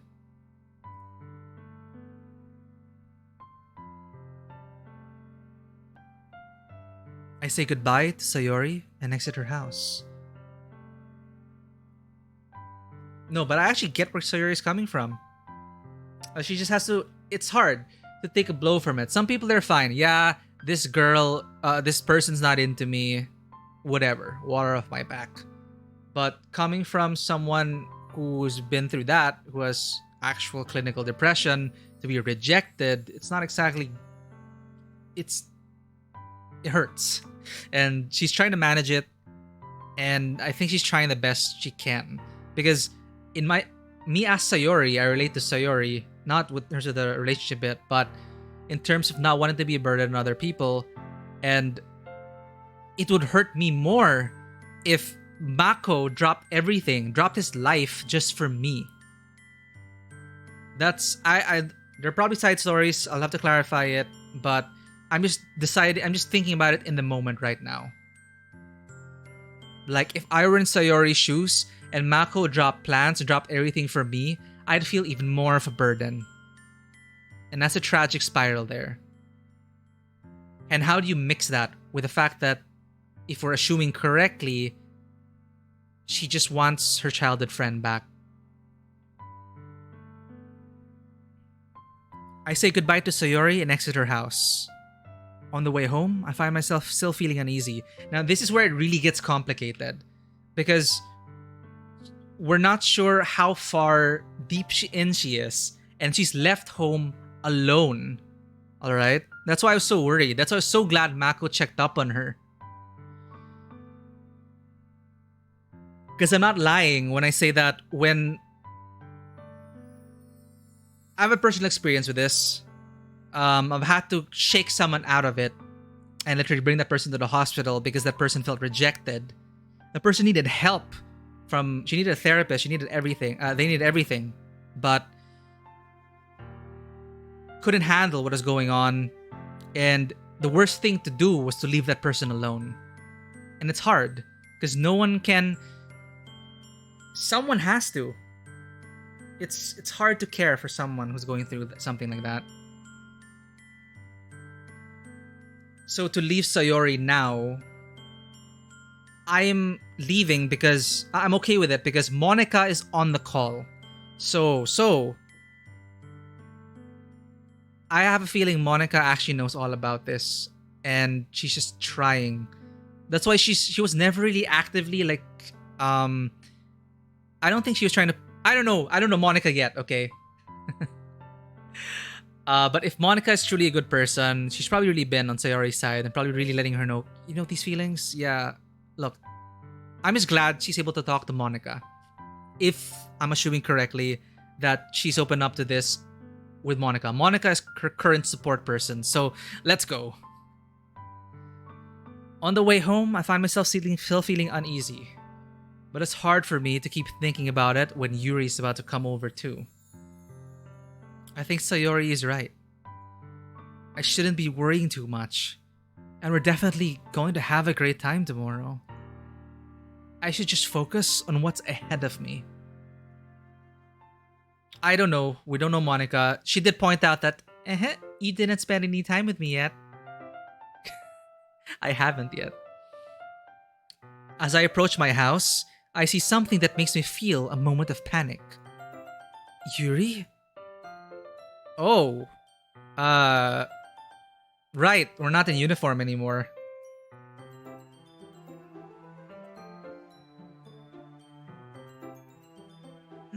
Okay.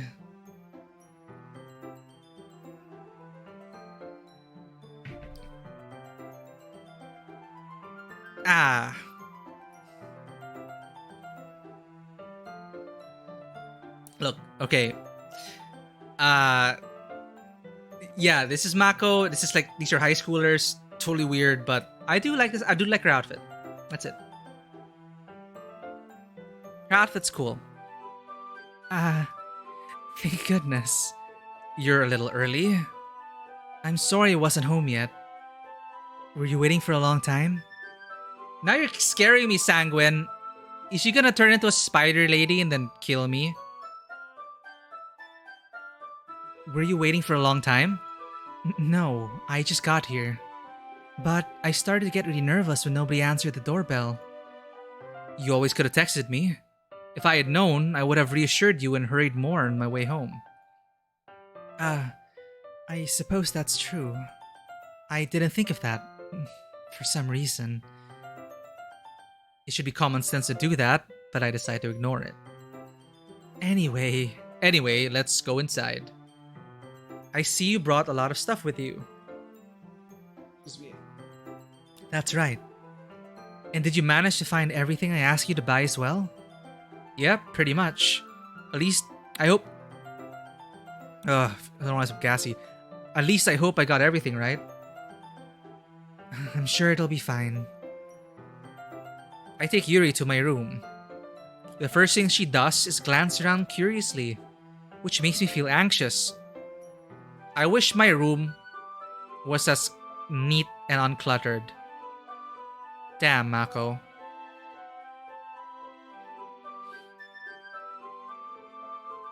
The first thing she does is glance around. I haven't played this game, so I guess it's. Oh, okay. This is your first time just experiencing this game, Sanguine. All right. Yeah, and they all have all the stuff in their poems. They've been trying to express themselves with the poems, so I appreciated that. It is a good reflection of what they were trying to trying to tackle. So the first thing Yuri does is glance around curiously, which makes me feel anxious. It's so clean. I cleaned it before you came over, so that's very considerate of you to do. No. I would be really embarrassed for my room to be a mess while you were here. Well, I do enjoy cleaning. I would have gladly helped you clean. That would be even more embarrassing. Wait, don't look in there! I snatched Yuri's wrist, which is in the process of opening a desk drawer of mine. I'm sorry. I wasn't thinking for some reason. I was just spacing out. It's fine, it's fine. I let go of Yuri's wrist.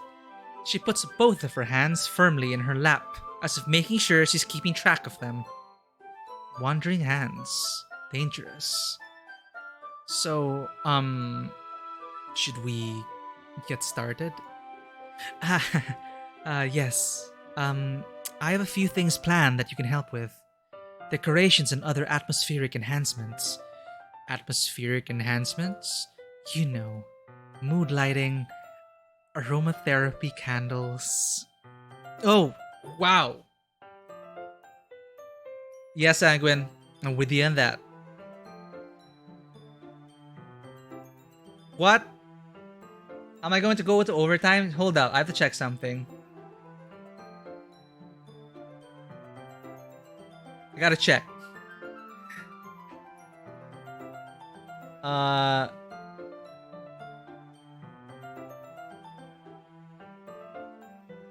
Wait, was this yesterday? No, I have to check if I'm doing anything tonight. Alright, that's what I'm checking. That's what I'm checking right now.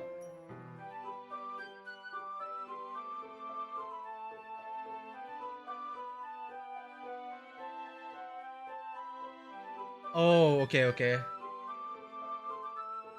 Yeah, well, I am... I don't have any plans tonight. I'm enjoying this game so much, chat. Thank you for the recommendation. Look, I don't know how long I have left, alright? Let me just get it. I didn't know you planned on taking it that far. Candles and mood lighting and aromatherapy? What? Please don't tell me. We're not gonna try it out. We're not gonna test it in this room, right? Side stories and all. Yeah, I wasn't planning to just make this a one and done thing. I would love to get through the other side stories and everything. So it will probably be a regular thing for Wednesdays. We'll see. It's a nice break from everything else.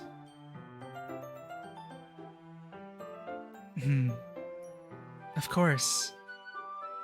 I want to help take our guests to a faraway place. Although many will stop by just out of curiosity. And for cupcakes, I guess. I'm determined to provide an experience that'll leave them wanting more. Oh shit. I haven't been saving. Monica. But I'm not gonna be loading, but it's nice to have these saves, I guess. 20 hours? Kidding me. I also noticed there was that fake OS with like the fake desktop. It's probably another thing, a very meta thing. Anyway. I'm determined to provide an experience that'll leave them wanting more. That's great. It's easy to forget that you're a pretty intense person. Intense? I guess that's the way to put it. Is that a bad thing? No, not at all. I need that many? Oh my god, what hole have I gotten into? Anyway, about her intensity. It's something that I like about you, actually. Is that so? That makes me feel relieved. And kind of happy.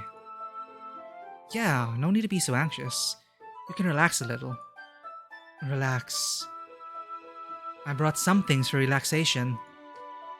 I was going to use them during the poetry event. Oh yeah? Like what? Let's see. Yuri rummages through her bag. She pulls out a few candles, or we're doing it, and a wooden cylinder-shaped object. I did some shopping on the way here, so I happen to have these in my bag. Yeah, like my bag of chocolates. I plan to cover the windows in black paper, and use the candles to light the room. I think that would be amazing, don't you? Yeah, that would be really neat. What's that wooden thing, though? Oh, this? It's a diffuser for essential oils. How familiar are you with aromatherapy? Is this where things start to get even weirder? God, okay, wait. Totally innocent. Not familiar at all. Ah, is that so? It's one of my favorite contributors to a positive atmosphere. Depending on the oils or herbs you choose, you can change the mood of the air itself. You can even feel it permeate through your body. Relaxation, positive energy, romance, reflection. It's almost like magic. Yuri takes the cylinder and pushes a switch on the bottom. In just a moment, a thin ray of vapor begins to spout through a small hole on the top. Not gonna lie, I do like these scents. Mikey likes these scents. With incense burners.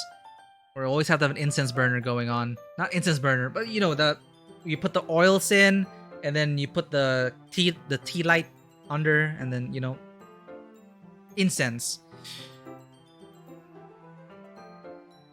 Wow, that smells wonderful. What kind of mood is that one for?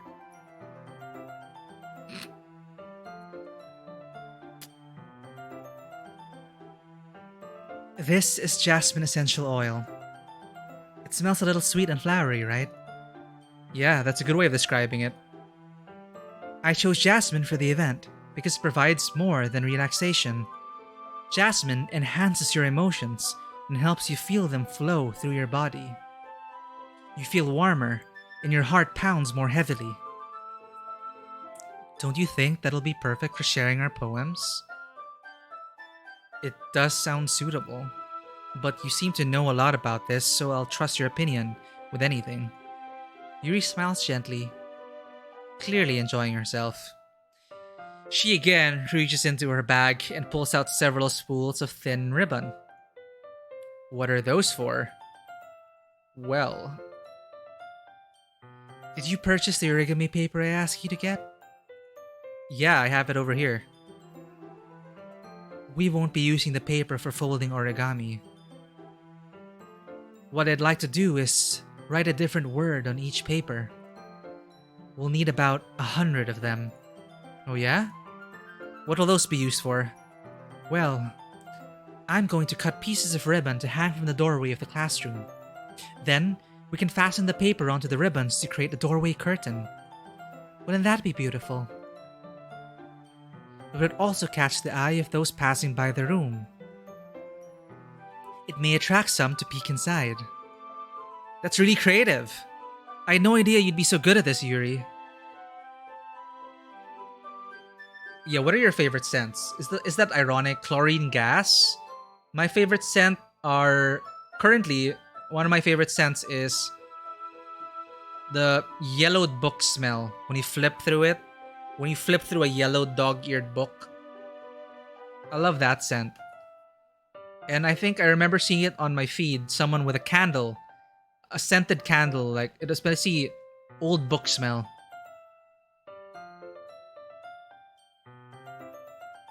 Oh shit. Let's avoid hurting ourselves, shall we? With these gases. Alright. Yuri. Is that so? Well, I suppose I do get a little intense, as you'd put it. Yuri's favorite scent? Wouldn't that be what's her name? Frack. Club president's gonna kill me. Monica. No, we can't.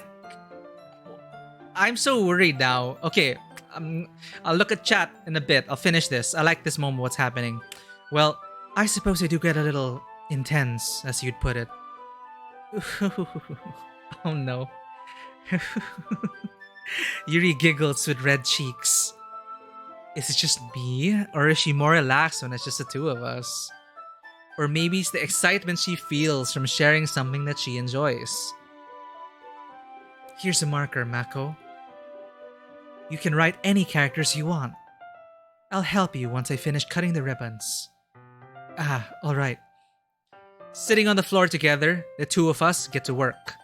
I carefully draw a different character on each paper, doing my best to manage my bad handwriting.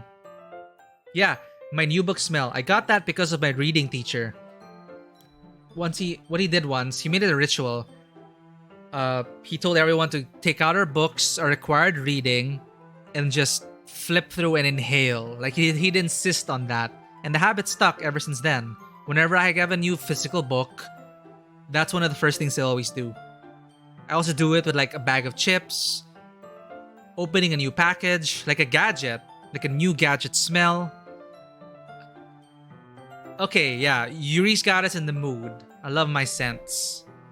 Yuri unravels a long strand of ribbon to her desired length. Cardboard crack scent is good. Yep, I agree. Smelling my cards, smelling the board games. Yeah, board games.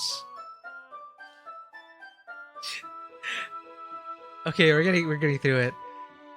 Yuri unravels a long strand of red ribbon to her desired length. Then, she reaches into her bag once more and pulls out a pocket knife. Eh? The knife is strangely beautiful. I guess she's the one. I'm already expecting what's gonna happen for her arc. The silver handle has an intricate pattern of waves etched into it. Because she wrote about this, she wrote about the crimson ebbing and flowing. I'm gonna have to emotionally prepare myself for this. The silver handle has an intricate pattern of waves etched into it. The blade itself is gently tinted blue. That's no ordinary pocket knife. It looks really fancy. Well... Embarrassed, Yuri looks away. What is it? You're going to think it's weird. Yuri, whatever it is, I have no reason to judge. To each their own, you know? If you promise you won't be weirded out. Yeah, I promise. Alright. The thing is, I'm kind of into knives. They're just so pretty. I can't help it. I don't know what it is. A combination of craftsmanship and feeling of danger, maybe. Ooh, what am I saying? Please don't think I'm weird for this.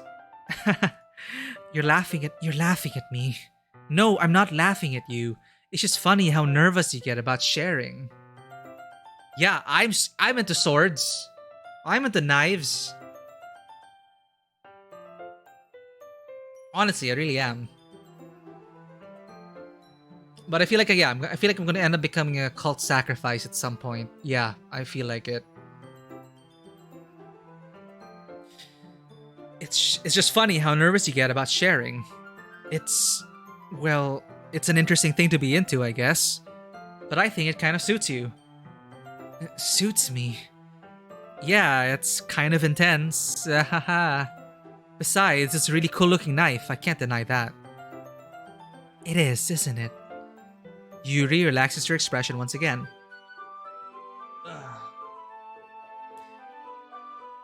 Would you like to hold it? Sure, I'll check it out. Yuri carefully hands me the knife, with the handle facing me. Proper way of handling a knife. Plus points, Yuri. I take it and turn it around in my hands. It feels heavy and extremely solid. Where do you even get a knife like this? Curious of its sharpness, I feel the point of the knife with my index finger. Because I'm Mako. Ow! Ow! Mako, why did you do that? I didn't expect it to be that sharp. I barely touched it at all. It's my fault. I should have warned you. This knife is extremely sharp. It can cut through skin like it's paper. Oh no. A small drop of blood trickles down the side of my finger. Yuri takes my hand and gives the wound a closer look. She stares at it and noticeably fidgets. If you're squeamish, I'll go wash it off now. Ah!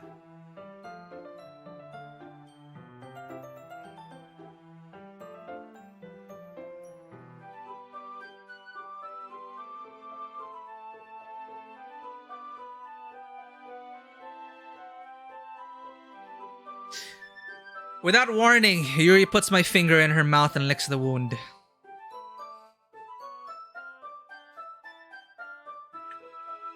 It's not because of it that way, Mary. Is she like a vampire? What's going on? My initial thought was, girl, that's not healthy. What if I had like a disease or something?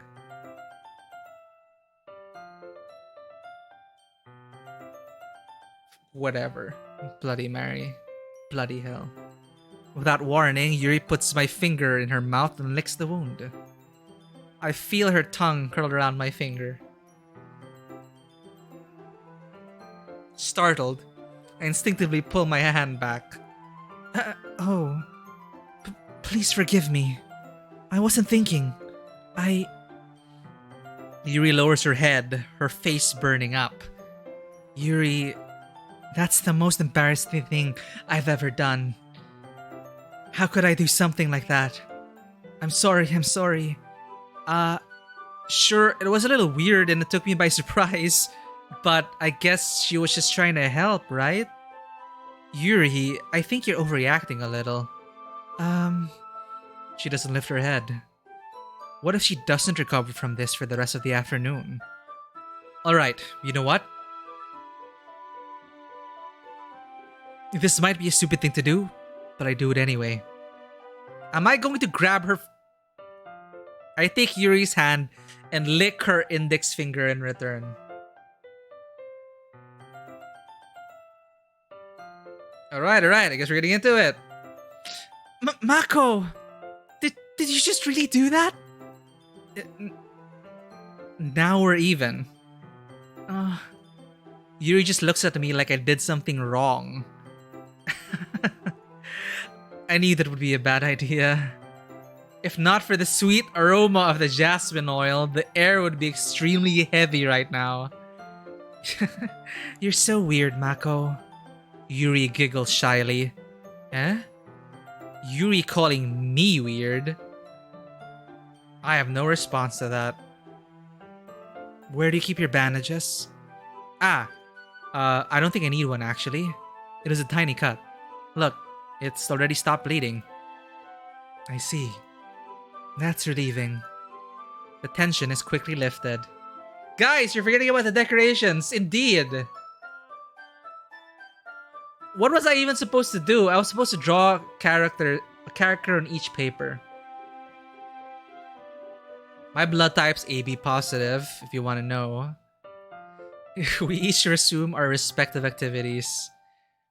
I watch Yuri's knife cut through the ribbon like it's nothing but air. But if I'm expecting what I'm expecting something down the line of her arc. We'll see. Meanwhile, I continue to make progress on the paper. Well, finally, we did our decorations. After we finish attaching the paper to the ribbons, we lay them all out side by side. It looks better than I expected, and it will be very effective as a door curtain. It looks great. Good thinking coming up with this, Yuri. Thanks. It's just something I saw online, really. Are you ready to move on to the next task? Yeah, let's do it. What do you have in mind? I'd like to create a banner. That's why I asked you to buy the paint tablets. That's right. One of the items Yuri had asked me to buy was a kit of watercolor paint tablets. We'll need about 6 cups of water to put each of the tablets in. Do you mind fetching those for us? Of course not. 6 cups of water. I'll be right back in a minute. Thank you very much. Oh, and just a little bit of water is okay. If you fill the cups too much, it'll be too diluted. She's teaching me how to art. Taking Yuri's advice, I decide to use small plastic bathroom cups rather than the full-size glasses. I put them on a plate to catch any paint that drips, then bring it back into my room. Uh-oh. Uh-oh. Yuri? Yes? Ah, there we go. I come in to see Yuri quickly unrolling her sleeves, pulling it back over her arm. Ah, nothing. Your face is a little red. Is it too hot in here, or anything? Ah, no, not at all. There's nothing wrong, so let's mix the paint. Yuri hurriedly dismisses me and takes it upon herself to unwrap the tablets, dropping them into the cups. So, I thought we would do something simple that would look very nice. I'd like to paint a gradient across the banner, starting with the colors for a sunrise, then daytime, then sunset, and nighttime. Once it dries, I'll write an inspirational quote across the banner. We can hang it on the wall beside the podium at the front of the classroom. Ah, neat. What are you going to write? Well, it'll be more fun to surprise you. Yuri smiles at me. If you say so. After rolling out the banner, Yuri and I kneel on opposite sides so we don't get in the way of each other. Yuri uses a brush and adds a few dots of different colors across the banner to serve as a color guide when we paint. This kind of reminds me of elementary school. Painting on a banner with watercolors feels a lot like the art class projects we had back then. It's relaxing. I'm sorry if this feels too childish. No, I didn't mean that at all. It's kind of fun, you know? Yeah. It is fun. I'm glad you feel that way too. Yuri stops painting for a moment, thinking to herself. For me, I don't need to go out and do crazy things to have fun. In fact, I usually don't even want to. I just like when I can spend time with one other person. I just like when I can spend time with one other person. Even if it's something simple, like reading, it doesn't matter. It doesn't even matter if we don't talk this much. Just having a friend next to me makes things feel a little bit nicer. I think that's all it takes for me to be happy. Is that so? Even if Yuri and I are quite different, I can understand where she's coming from. I feel that way about things like anime and games, where simply sharing the experience with someone can make me happy. Much like how I'm sharing this game with all of you. Today, I think I feel the same way. Yuri smiles gently. I knew you'd understand. Yuri leans over the banner to grab an unused paintbrush. But I move at the same time, causing my head to bump into hers. Yeah. Sorry. Yuri reels back, and I quickly lift my hands in surprise. Are you hurt? No, I'm not hurt. It just startled me, that's all. Sorry, I should have asked you to get it for me. It's not your fault. Ah, your face. There are droplets of paint on Yuri's face and neck. Is there something on my face? Yeah, I accidentally got paint on you. Sorry, it's totally my fault. I'll get a towel right away. I rush out and fetch a small towel, and then I dampened it with hot water. I return to my room and kneel back down in front of her. Oh, change of art. Here. I pat down Yuri's face and neck with a towel. Is something wrong? It's hot. I just didn't expect it. The towel is hot. It's hot. I just didn't expect it. Sorry. I didn't want to use cold water. Having finished, I start to retract my hand. But Yuri suddenly holds my wrist. Wait. Eh? Just for a little longer. It feels really nice. I keep my hand still against Yuri's neck. She looks into my eyes. It's an intense expression that I recognize from when she reads her books. She's reading my very soul right now. Almost as if she's lost in a daze, enveloped by her own thoughts. She breathes gently, half through slightly parted lips. What is happening? Is it the aroma of the jasmine oil giving me this dizzy feeling? Yuri's gentle fingers wrapped around my wrist send a tingling sensation through my arm, and suddenly her face seems to be much closer to mine than it was just a moment ago.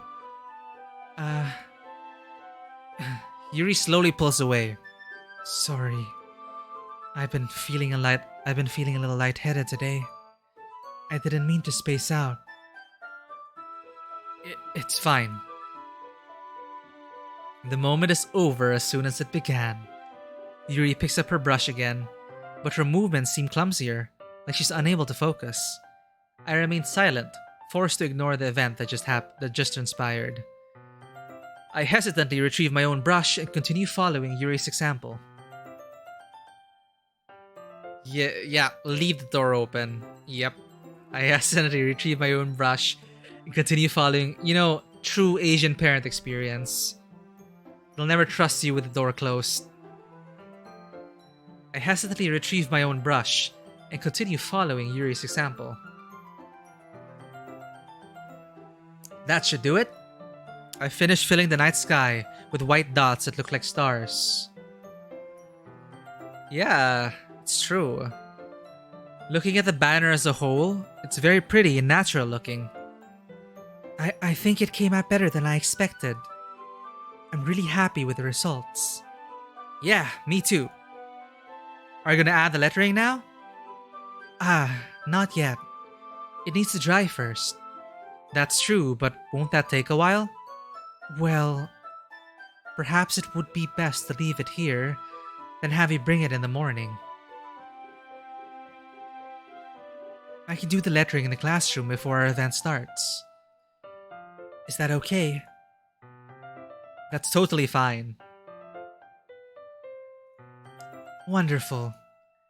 In that case, I don't think there's anything more for us to do here. Phew. You say that like you're glad it's over. Was I wrong to assume that you were at least enjoying yourself a little bit? I'm dead. No, it's not that. I'm just glad we managed to get everything done. I see. I am too. I was a little concerned about time. I need to start making dinner soon. So you don't have any time left? I was secretly hoping we would have extra time after finishing the work. Well... Yuri thinks to herself. I think it would be too irresponsible of me to wait much longer. I'm sorry. I was hoping there would be more time as well. It's probably my fault. Sorry for being such a slow worker. No, it's not your fault at all. And the important thing is that we get everything done, right? Yeah. So, I shouldn't be disappointed.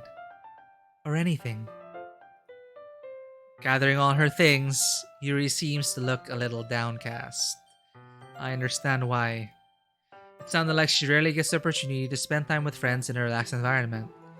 But that doesn't mean this is the last time it can happen. Once Yuri packs up, I walk her out the front door. Thank you very much for having me today. No problem. I'm glad I was able to help. Just let me know if there's anything else you need me to bring tomorrow. I will. Well then, Yuri fidgets. Excuse me. I guess I'll see you tomorrow. Wait.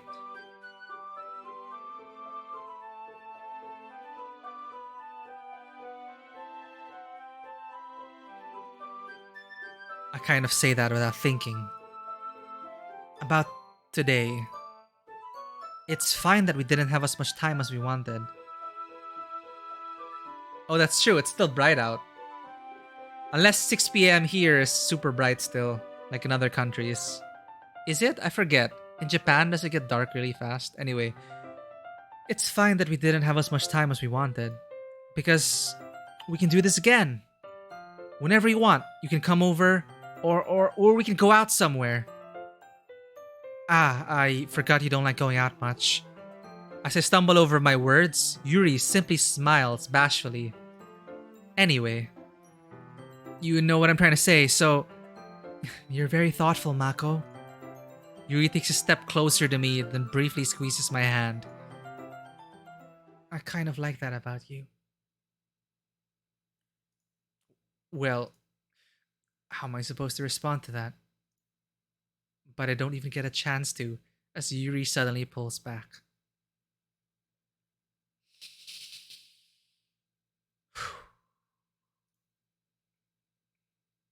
Oh shit. Sayori? Eh?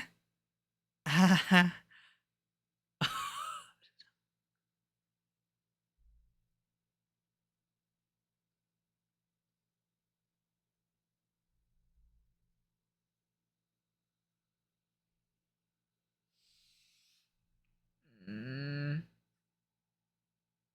she's not stable at the moment. Uh, hi, Mako. Sayori, just now we weren't. It's okay, Mako. I just stopped by to say hi. Uh, um, well, it's nice to see you. I'm sorry, but I'm already on my way to leave. Oh, really? That's too bad. I'm sorry. But we'll all be together at the festival tomorrow, so that's fine, right?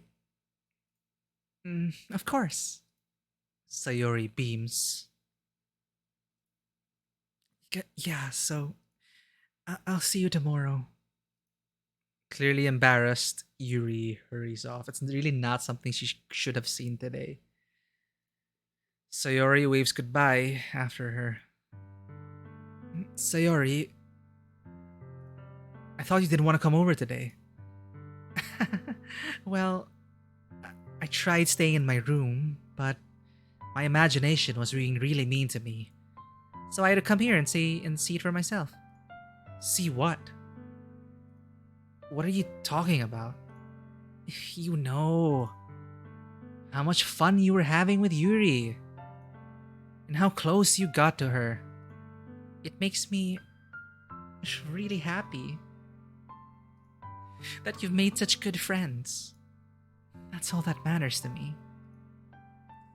Tears start to fall down Sayori's face. Oh my god. That's all that matters to me. Why am I feeling like this way, Mako? I'm supposed to be happy for you. Why does it feel like my heart is splitting in half? It hurts so much. Everything hurts so much. It's not gaslighting. She's just really troubled and she doesn't know how to feel. Gaslighting is if she's trying to make me believe something that otherwise. We're totally being honest here. This would be so much better if I could just disappear. Sayori, don't say that. It's true, Mako. If I wasn't here, then you wouldn't have to waste your sympathy on me. You wouldn't have to put up with me being selfish. Monica was right. I should just... Uh-oh. Monica? Monica was right about what? Sayori. What I said before is true. I'm not gonna let this continue. Caring about you like this isn't the burden your mind is making it out to be. It's something that makes me happy. It's something that I wouldn't trade for anything else.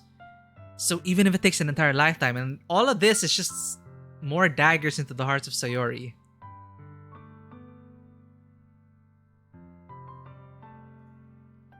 I'm going to be by your side until you don't feel any more pain. But... Sayori looks away. Oh, I'm gonna have a chat with Monica. Or maybe Monica was saying that... was right about the fact that I don't have romantic feelings for her, right? But Monica could be trying to be the one saying, Sayori, come on. He's not into you that way. If that's what she even wants, I don't know what she wants. She just needs help, chat. I just want to be a good friend. But being a good friend is giving her mixed feelings. And it's so hard. So hard. I put a hand on her shoulder to reassure her. I'm scared, Mako. I'm really scared. What are you scared of, Sayori? I'm scared that I might like you more than you like me. Sayori? It's true, isn't it? I was weak and started to like you too much. I did this to myself. Mako, I like you so much that I want to die. Oh, this is hard. This is so hard.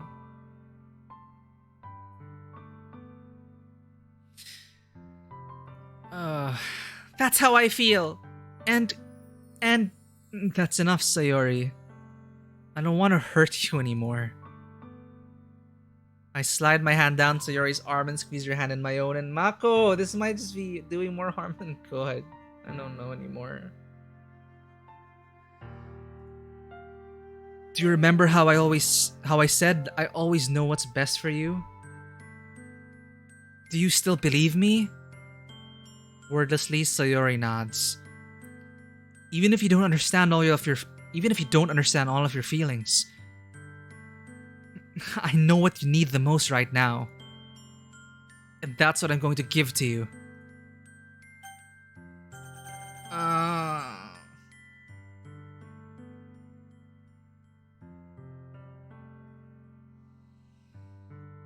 I don't know how it's tied in here, chat. I don't know how it's gonna be tied in here because I can say I love you to friends, but I don't know how the game's gonna interpret that. I don't know how Sayori is going to interpret that.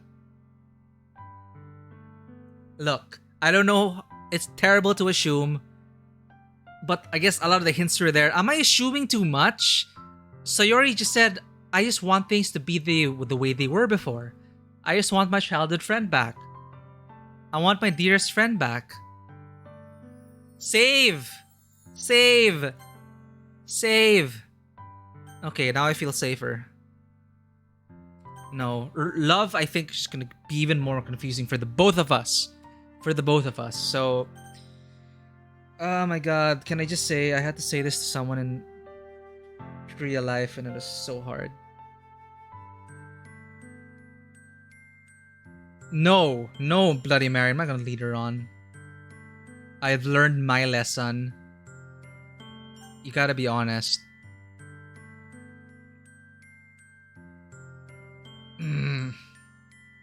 I'm back in high school.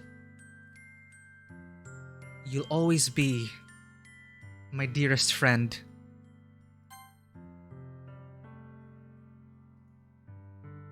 What you need most is for things to be like they've always been. Monica told me the truth.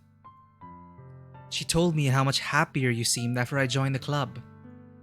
I know you're struggling with some really difficult feelings right now, but please trust me that I know what's best and what will make you happy in the end. That's a lot of assumption though. Like I'm not certified or qualified to help someone through clinical depression. You know, now I'm super, like, for me, like, it's super sus now. Like, fuck, I don't know what, look, wholesome. Maybe Monica is just trying to help. Monica's been trying to help. Monica's been trying to keep things together? I don't know. We're gonna find out, chat. But right now we focus on Sayori. And I don't know how she's going to respond. I promise. I'll help get things back to the way they were. I see.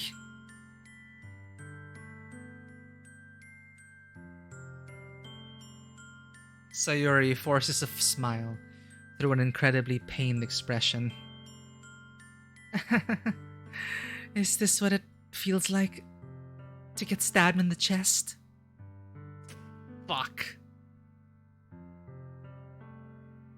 Feels so horrible.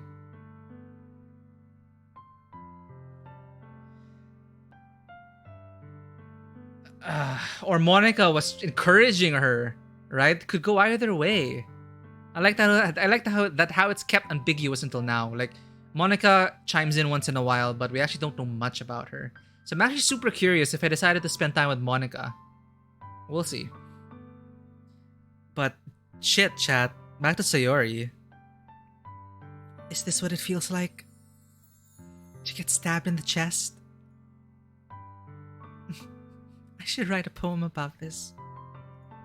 Sayori, it's okay. This is just my punishment. Remember? Look, being in a similar position as Sayori, not in terms of relationships, but in terms of the whole thing about punishments, she totally means this. She feels like she deserves the punishment and all the bad things that happened to her, and it's fucking shitty to feel like that. And I know how that feels. This is just my punishment, remember? For being so selfish. So please don't worry about these stupid feelings. I know you're right.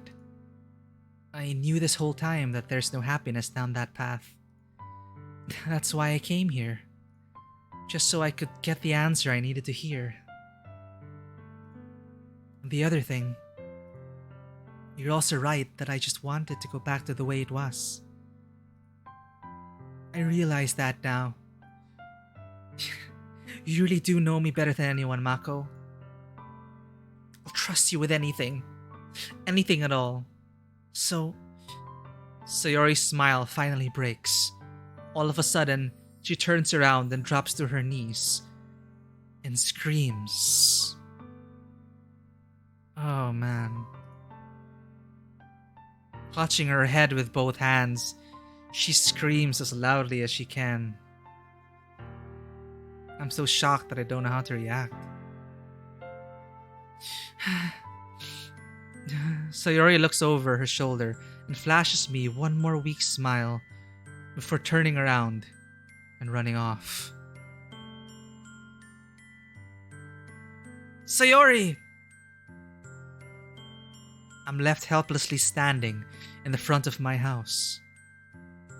Why am I feeling so horrible about this? There's nothing more that I could have done. The most I can do is support Sayori through her feelings and help her on the path that's right. But I'm having as much trouble understanding Sayori's feelings as she is, even though I can comfort her. I keep wondering if I should be doing something more or something different. I know these thoughts will continue to plague me until things are back to the way they were. I'm going to give it everything I've got. Yeah, Bloody Mary, that's why she just let it all out in that moment. You know, just the catharsis of that moment. Having confirmation. No more second guessing. Like, he's not into me. He's into another person. I can now think and move on. Probably that kind of frustration. I'm going to give it everything I've got. Sayori will always be my dearest friend. And I'll do whatever it takes to put a smile on her face every day.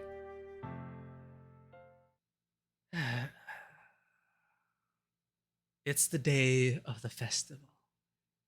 We should be wrapping up the stream, but I think I want to find out what happens at the festival. Yep, I'm gonna continue. It's the day of the festival.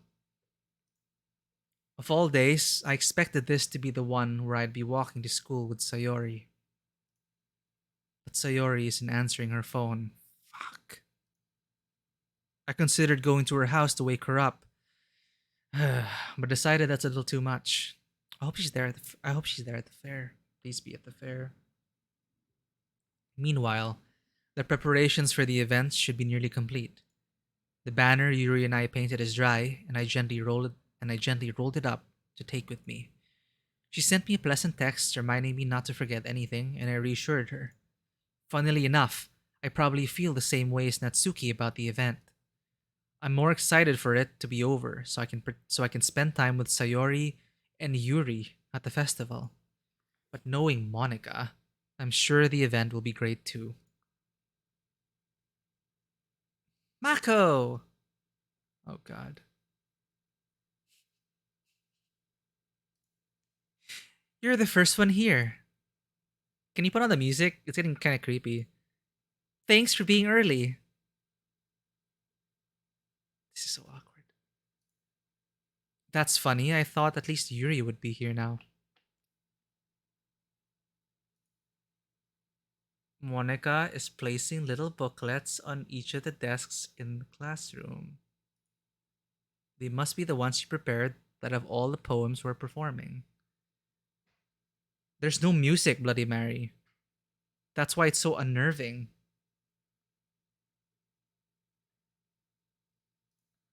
In the end, I found a random poem online that I thought Monica would like and submitted it. So that's the one I'll be performing. Hmm. I'm surprised you didn't bring Sayori with you. Yeah, she probably overslept again. Hope it's nothing worse. That dummy. You'd think that on days this important, she'd try a little harder. I say that, but I suddenly remember what Sayori told me yesterday. And I suddenly feel awful knowing it's not nearly that simple for her. I only said it because it's the way I'm used to thinking. But maybe I should have gone to wake her up after all. You should take a little responsibility for her, Mako. I mean, especially after your exchange with her yesterday. Fuck. You kind of left her hanging this morning, you know? Exchange? Monica, you know about that? Of course I do. I'm the club president after all. But I stammer, embarrassed. Did Sayori really tell her about it that quickly? About how I basically turned down her confession? That makes me really seem like the bad guy here. But I'm the one who knows what's best for her, right? Jeez. You don't know the full story at all, so. Oh, don't worry. I probably know a lot more than you think. Huh? Monica's being as friendly as usual, but for some reason, I felt a chill down my spine after hearing that. Hey, do you want to check out the pamphlets? This is so creepy. They came out really nice. Yeah, sure.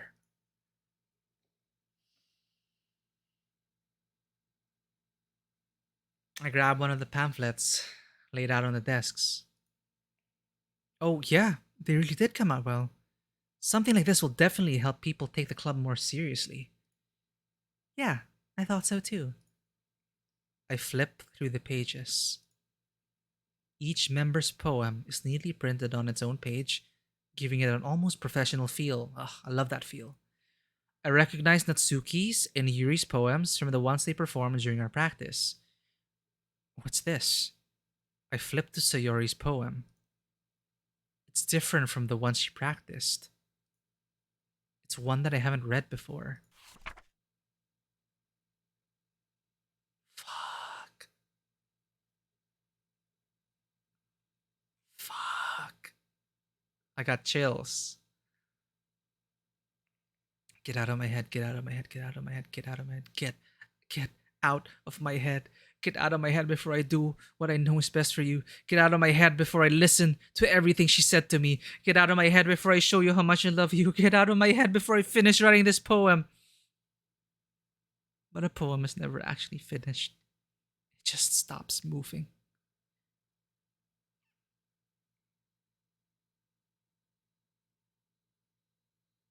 I need to go to her right now. She just said, I love you so much, I'd die for you, or something like that. Well, oh, fuck. Oh, she's okay. What is this? Reading the poem, I get a pit in my stomach. Mako? What's wrong? Nothing. This poem feels completely different from everything else Sayori's written. But more than that, I changed my mind. I'm going to get Sayori, so... Well, alright. Try not to take too long, okay? I quickly leave the classroom. Don't strain yourself. Oh my god. Don't tell me. Monica calls that out after me. I quicken my pace. Oh no. What was I thinking? I should have tried a little bit harder for you, sir. A little bit harder for Sayori. Yeah, I would have checked her. I would have checked on her in the morning before the festival. It's not a big deal to at least wait for her. Or help wake her up. Yeah. Even the simple gesture of walking her to school makes her really happy. Besides, I told her yesterday that things will be the same as they always have been. That's all she needs, and what I want to give her. Oh my god. I reach Sayori's house and knock on the door. Wait, but this is my house. This is my house background. I don't expect an answer since she's not picking up her phone either. Oh no, chat. I'm gonna feel horrible, aren't I? Like yesterday, I opened the door and let myself in. Ah, fuck. Sayori? She really is a heavy sleeper. I swallow. I can't believe I ended up doing this after all. Waking her up in her own house. Isn't that more like something a boyfriend would do? In any case, it just feels right. Outside Sayori's room, I knock on her door. Sayori? Wake up, dummy! There's no response. I really didn't want to have to enter a room like this. I guess I missed the natural order of things. Isn't it kind of a breach of privacy? But she really leaves me no choice. I gently open the door. Fuck! Yeah. Knew that was coming.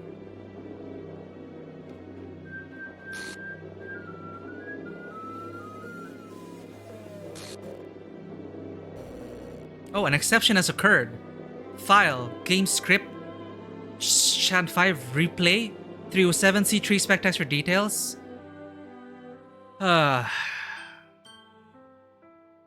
She's probably on the brink, and we didn't check on her in the morning.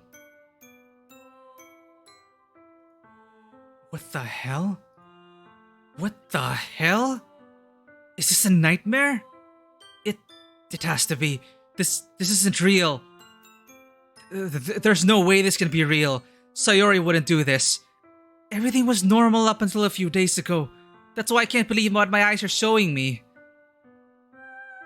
I suppressed the urge to vomit. Just yesterday, I told Sayori I would be there for her. I told her I know what's best and that everything will be okay. Then why would she do this? How could I be so helpless? What did I do wrong? Turning down her confession? That has to be what pushed her over the edge. No, Monica! Monica probably pushed you. I don't know. We'll see. Her agonized scream still echoes in my ears. Why did I do that to her when she needed me the most? Why was I so selfish? This is my fault.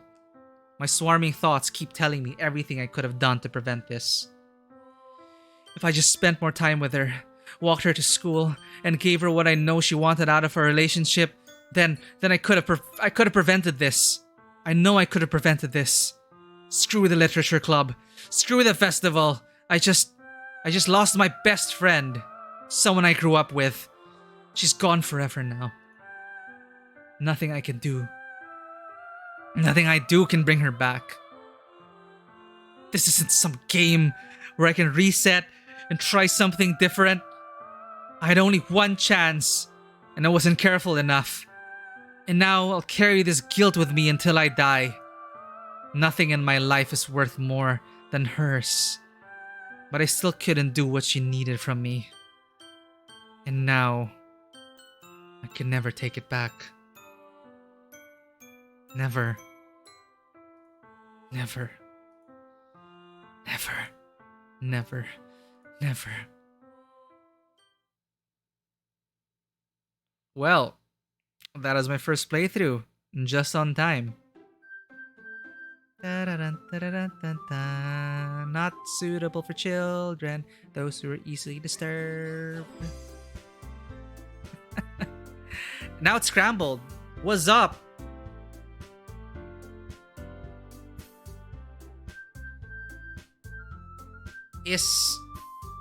Huh? What? Wait a sec.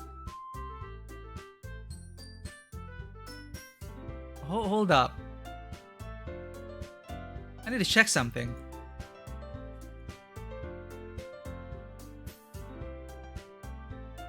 This post, is this really... Alright, I don't know. I don't know what's going on. My game's glitching out. Well, it's like a facsimile kind of glitch. I'm curious to press this. I'm gonna press this. Or should I stop the stream? What do I do? I'm already out of time.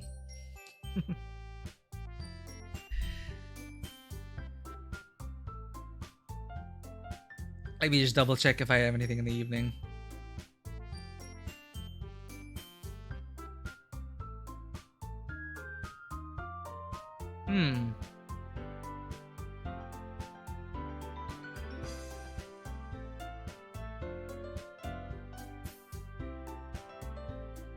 Okay. Yep. It will be long, huh? Oh, it'll be out this long as well. Got it. I think that's a good note to end it then. Digestion, and in terms of reading, like I'm not reading it like super fast, so I think it's a good clean break. A very tragic end to that. And it also leaves it more for like, now my game's glitching out. I wonder what the mythos is behind all this. Is this a pastiche of everyone I tried to impress? Is this a result of my actions? Like, it's an amalgamation of all the girls? Is that what Sayori's become? Yeah, well, I'll be getting back to this next week. I didn't expect it to enjoy it that much. Kill count. Horrible. It's fucking horrible. I already knew. I was already expecting it. And you're just never really the right answer. Because it's to put yourself in that lie as well. Just to keep someone... No. She mentioned, get out of my head, get out of my head, get out of my head. There's something clearly more going on. So we're gonna find that out next week. Monica might be a red herring. I don't know if Monica's being helpful or if Monica actually pushed her to do this. We'll see. But look at her being so welcoming. Welcome to the literature club. Or Sayori was actually a figment of my imagination and it's just a combination of all these girls. We don't know. But I'm gonna exit this now before I get tempted to continue. No sanguine. I think if this is gonna be subverting tropes... Okay, you know what? Maybe some people are just evil, you know? Maybe that's just it. You just have to accept that. Some people are just really mean. It's a consequence of all your choices. I answered the best way Mako could, and I'm gonna own up to this playthrough. A really shitty way to end the first part, but we'll uncover the greater mystery if there is one behind it. What a deceptively wholesome game. Snap, snap, snap. We're gonna have more poetry sessions. But if you enjoy this content, everyone, for those who may be lurking on there, or those who haven't already, if you want to keep up with the latest news and in-game photography, please follow us on Instagram and Twitter, Tabletop Cinema. We also have a YouTube up where I'm trying to put up all the VODs in there. And if you want to join the discussion and become part of the Tabletop Cinema community, go ahead and click the Discord link below on the About panels. Everything you need to know about our channel should be there in the About panel in Twitch below. So thank you, everyone. And I'm seeing why now. I was surprisingly super invested in it, Magpie. Like, I just shared it on Facebook that, hey, I'm going to be playing Doki Doki. And people coming out of the woodworks to like it and post about how they're looking forward to it. It really resonated with a lot of people, I guess. So I'm going to tune everything out. Absolutely no spoilers. I'm not going to look up anything. I'm going to keep it like this. And we'll get back to you next Wednesday. I'm going to start off exactly like this.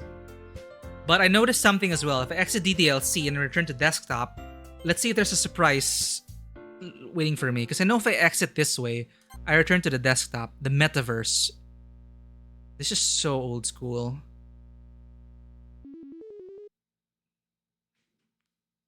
And this is the way I exit the game. Okay, here. Side stories, mail, pictures, music.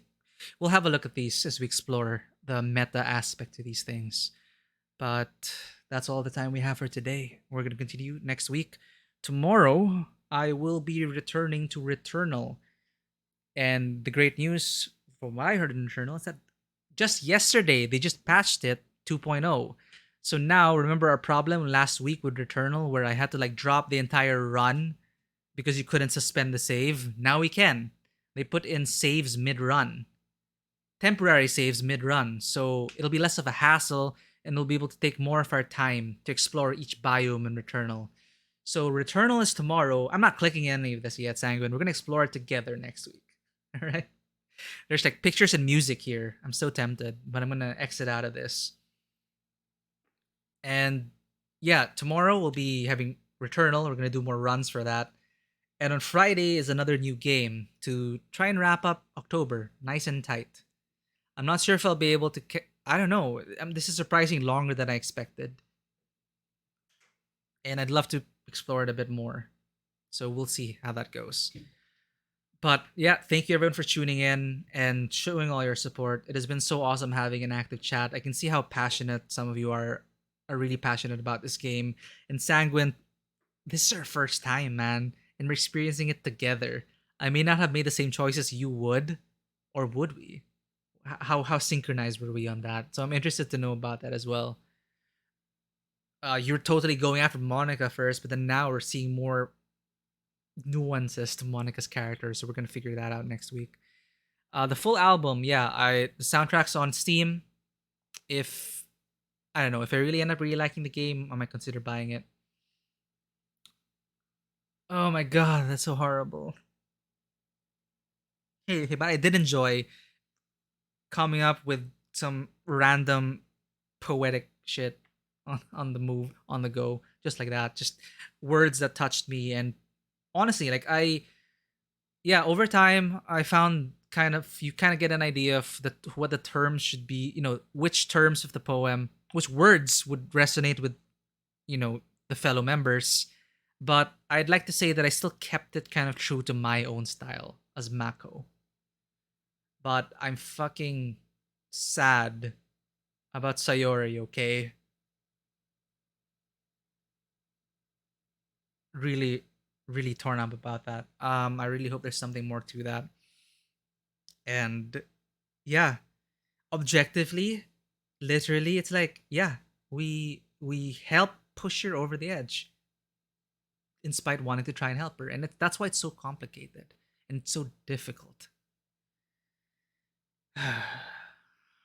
Mako is oddly relatable. What? Is it because I'm just injecting more of myself into Mako? I don't know, man. Mako is a blank slate, right? I'm not. But yeah, Mako does say a lot of things, actually. Yeah, I'm surprised at how much Mako says to support these people who are going through their own problems. School Days, I have not seen it. I'll check that out. But yeah, I've kept you all long enough. This has been super fun. Oh, huh?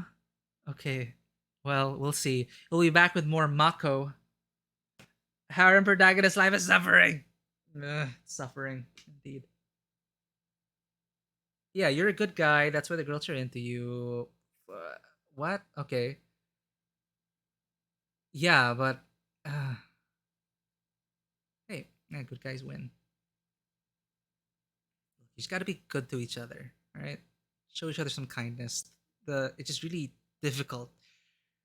It's just really difficult when showing kindness isn't enough sometimes.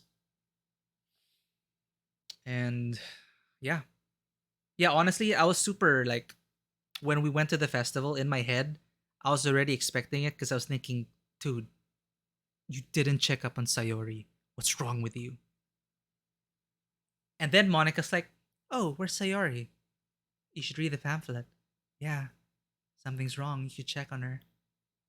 Monica wanted us to read her fucking poem.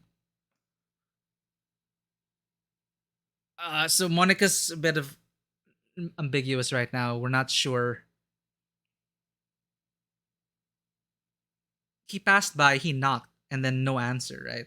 And she didn't answer her phone as well. Yeah, sorry, because I've been in a similar situation. When that happened, I had to break into the place. If I didn't, would have had, I don't know, would have had a different timeline. Yeah, yeah, yeah. I was had to be brought. Oh, with Sayori? No, sorry. If we're talking about Sayori, it's something you could have prevented. No, here we are breaking in because okay, that line. Um, let's just say I can really relate to what kind of went on there. All right, but it wasn't about a relationship. No, it wasn't about. Anyway, point is, very similar thing happened, but instead of like Mako decided, oh, she's probably sleeping. I'm gonna go back to school. But the fact that she just told you, I'm suffering from depression. I love you so much I could die. And now I've just seen you holding hands with you. I just clarified everything and I'm not stable right now and I need help. I don't think she should have been alone. So if in real life, me being Mako like that, I had to break in, bring that person to the hospital. So it's really difficult. It's so difficult. But I'm just hoping the game continues to treat it, or I hope the game will treat this whole thing with, you know, due respect and care. Because this is serious. This is serious. That's why the content warnings are there. So I hope we can navigate it more as Mako and get to the bottom of this mystery. So we'll see. But thank you again, everyone. It's been a good chat. It's been a good experience. And I'll see you, well, for the people who want to tune into Eternal, I'll see you tomorrow. For the people who want to continue Doki Doki, we'll be continuing on Wednesday. Mako's just a kid. We're all just in high school. Things are complicated. It's tough. But we try to do the best we can. So show a little kindness and show a little bit of empathy. Similar feels as Life is Strange True Colors. You never really know what anyone's truly going through. So I'll see ya. As always, welcome to the table, everyone. Have a great day.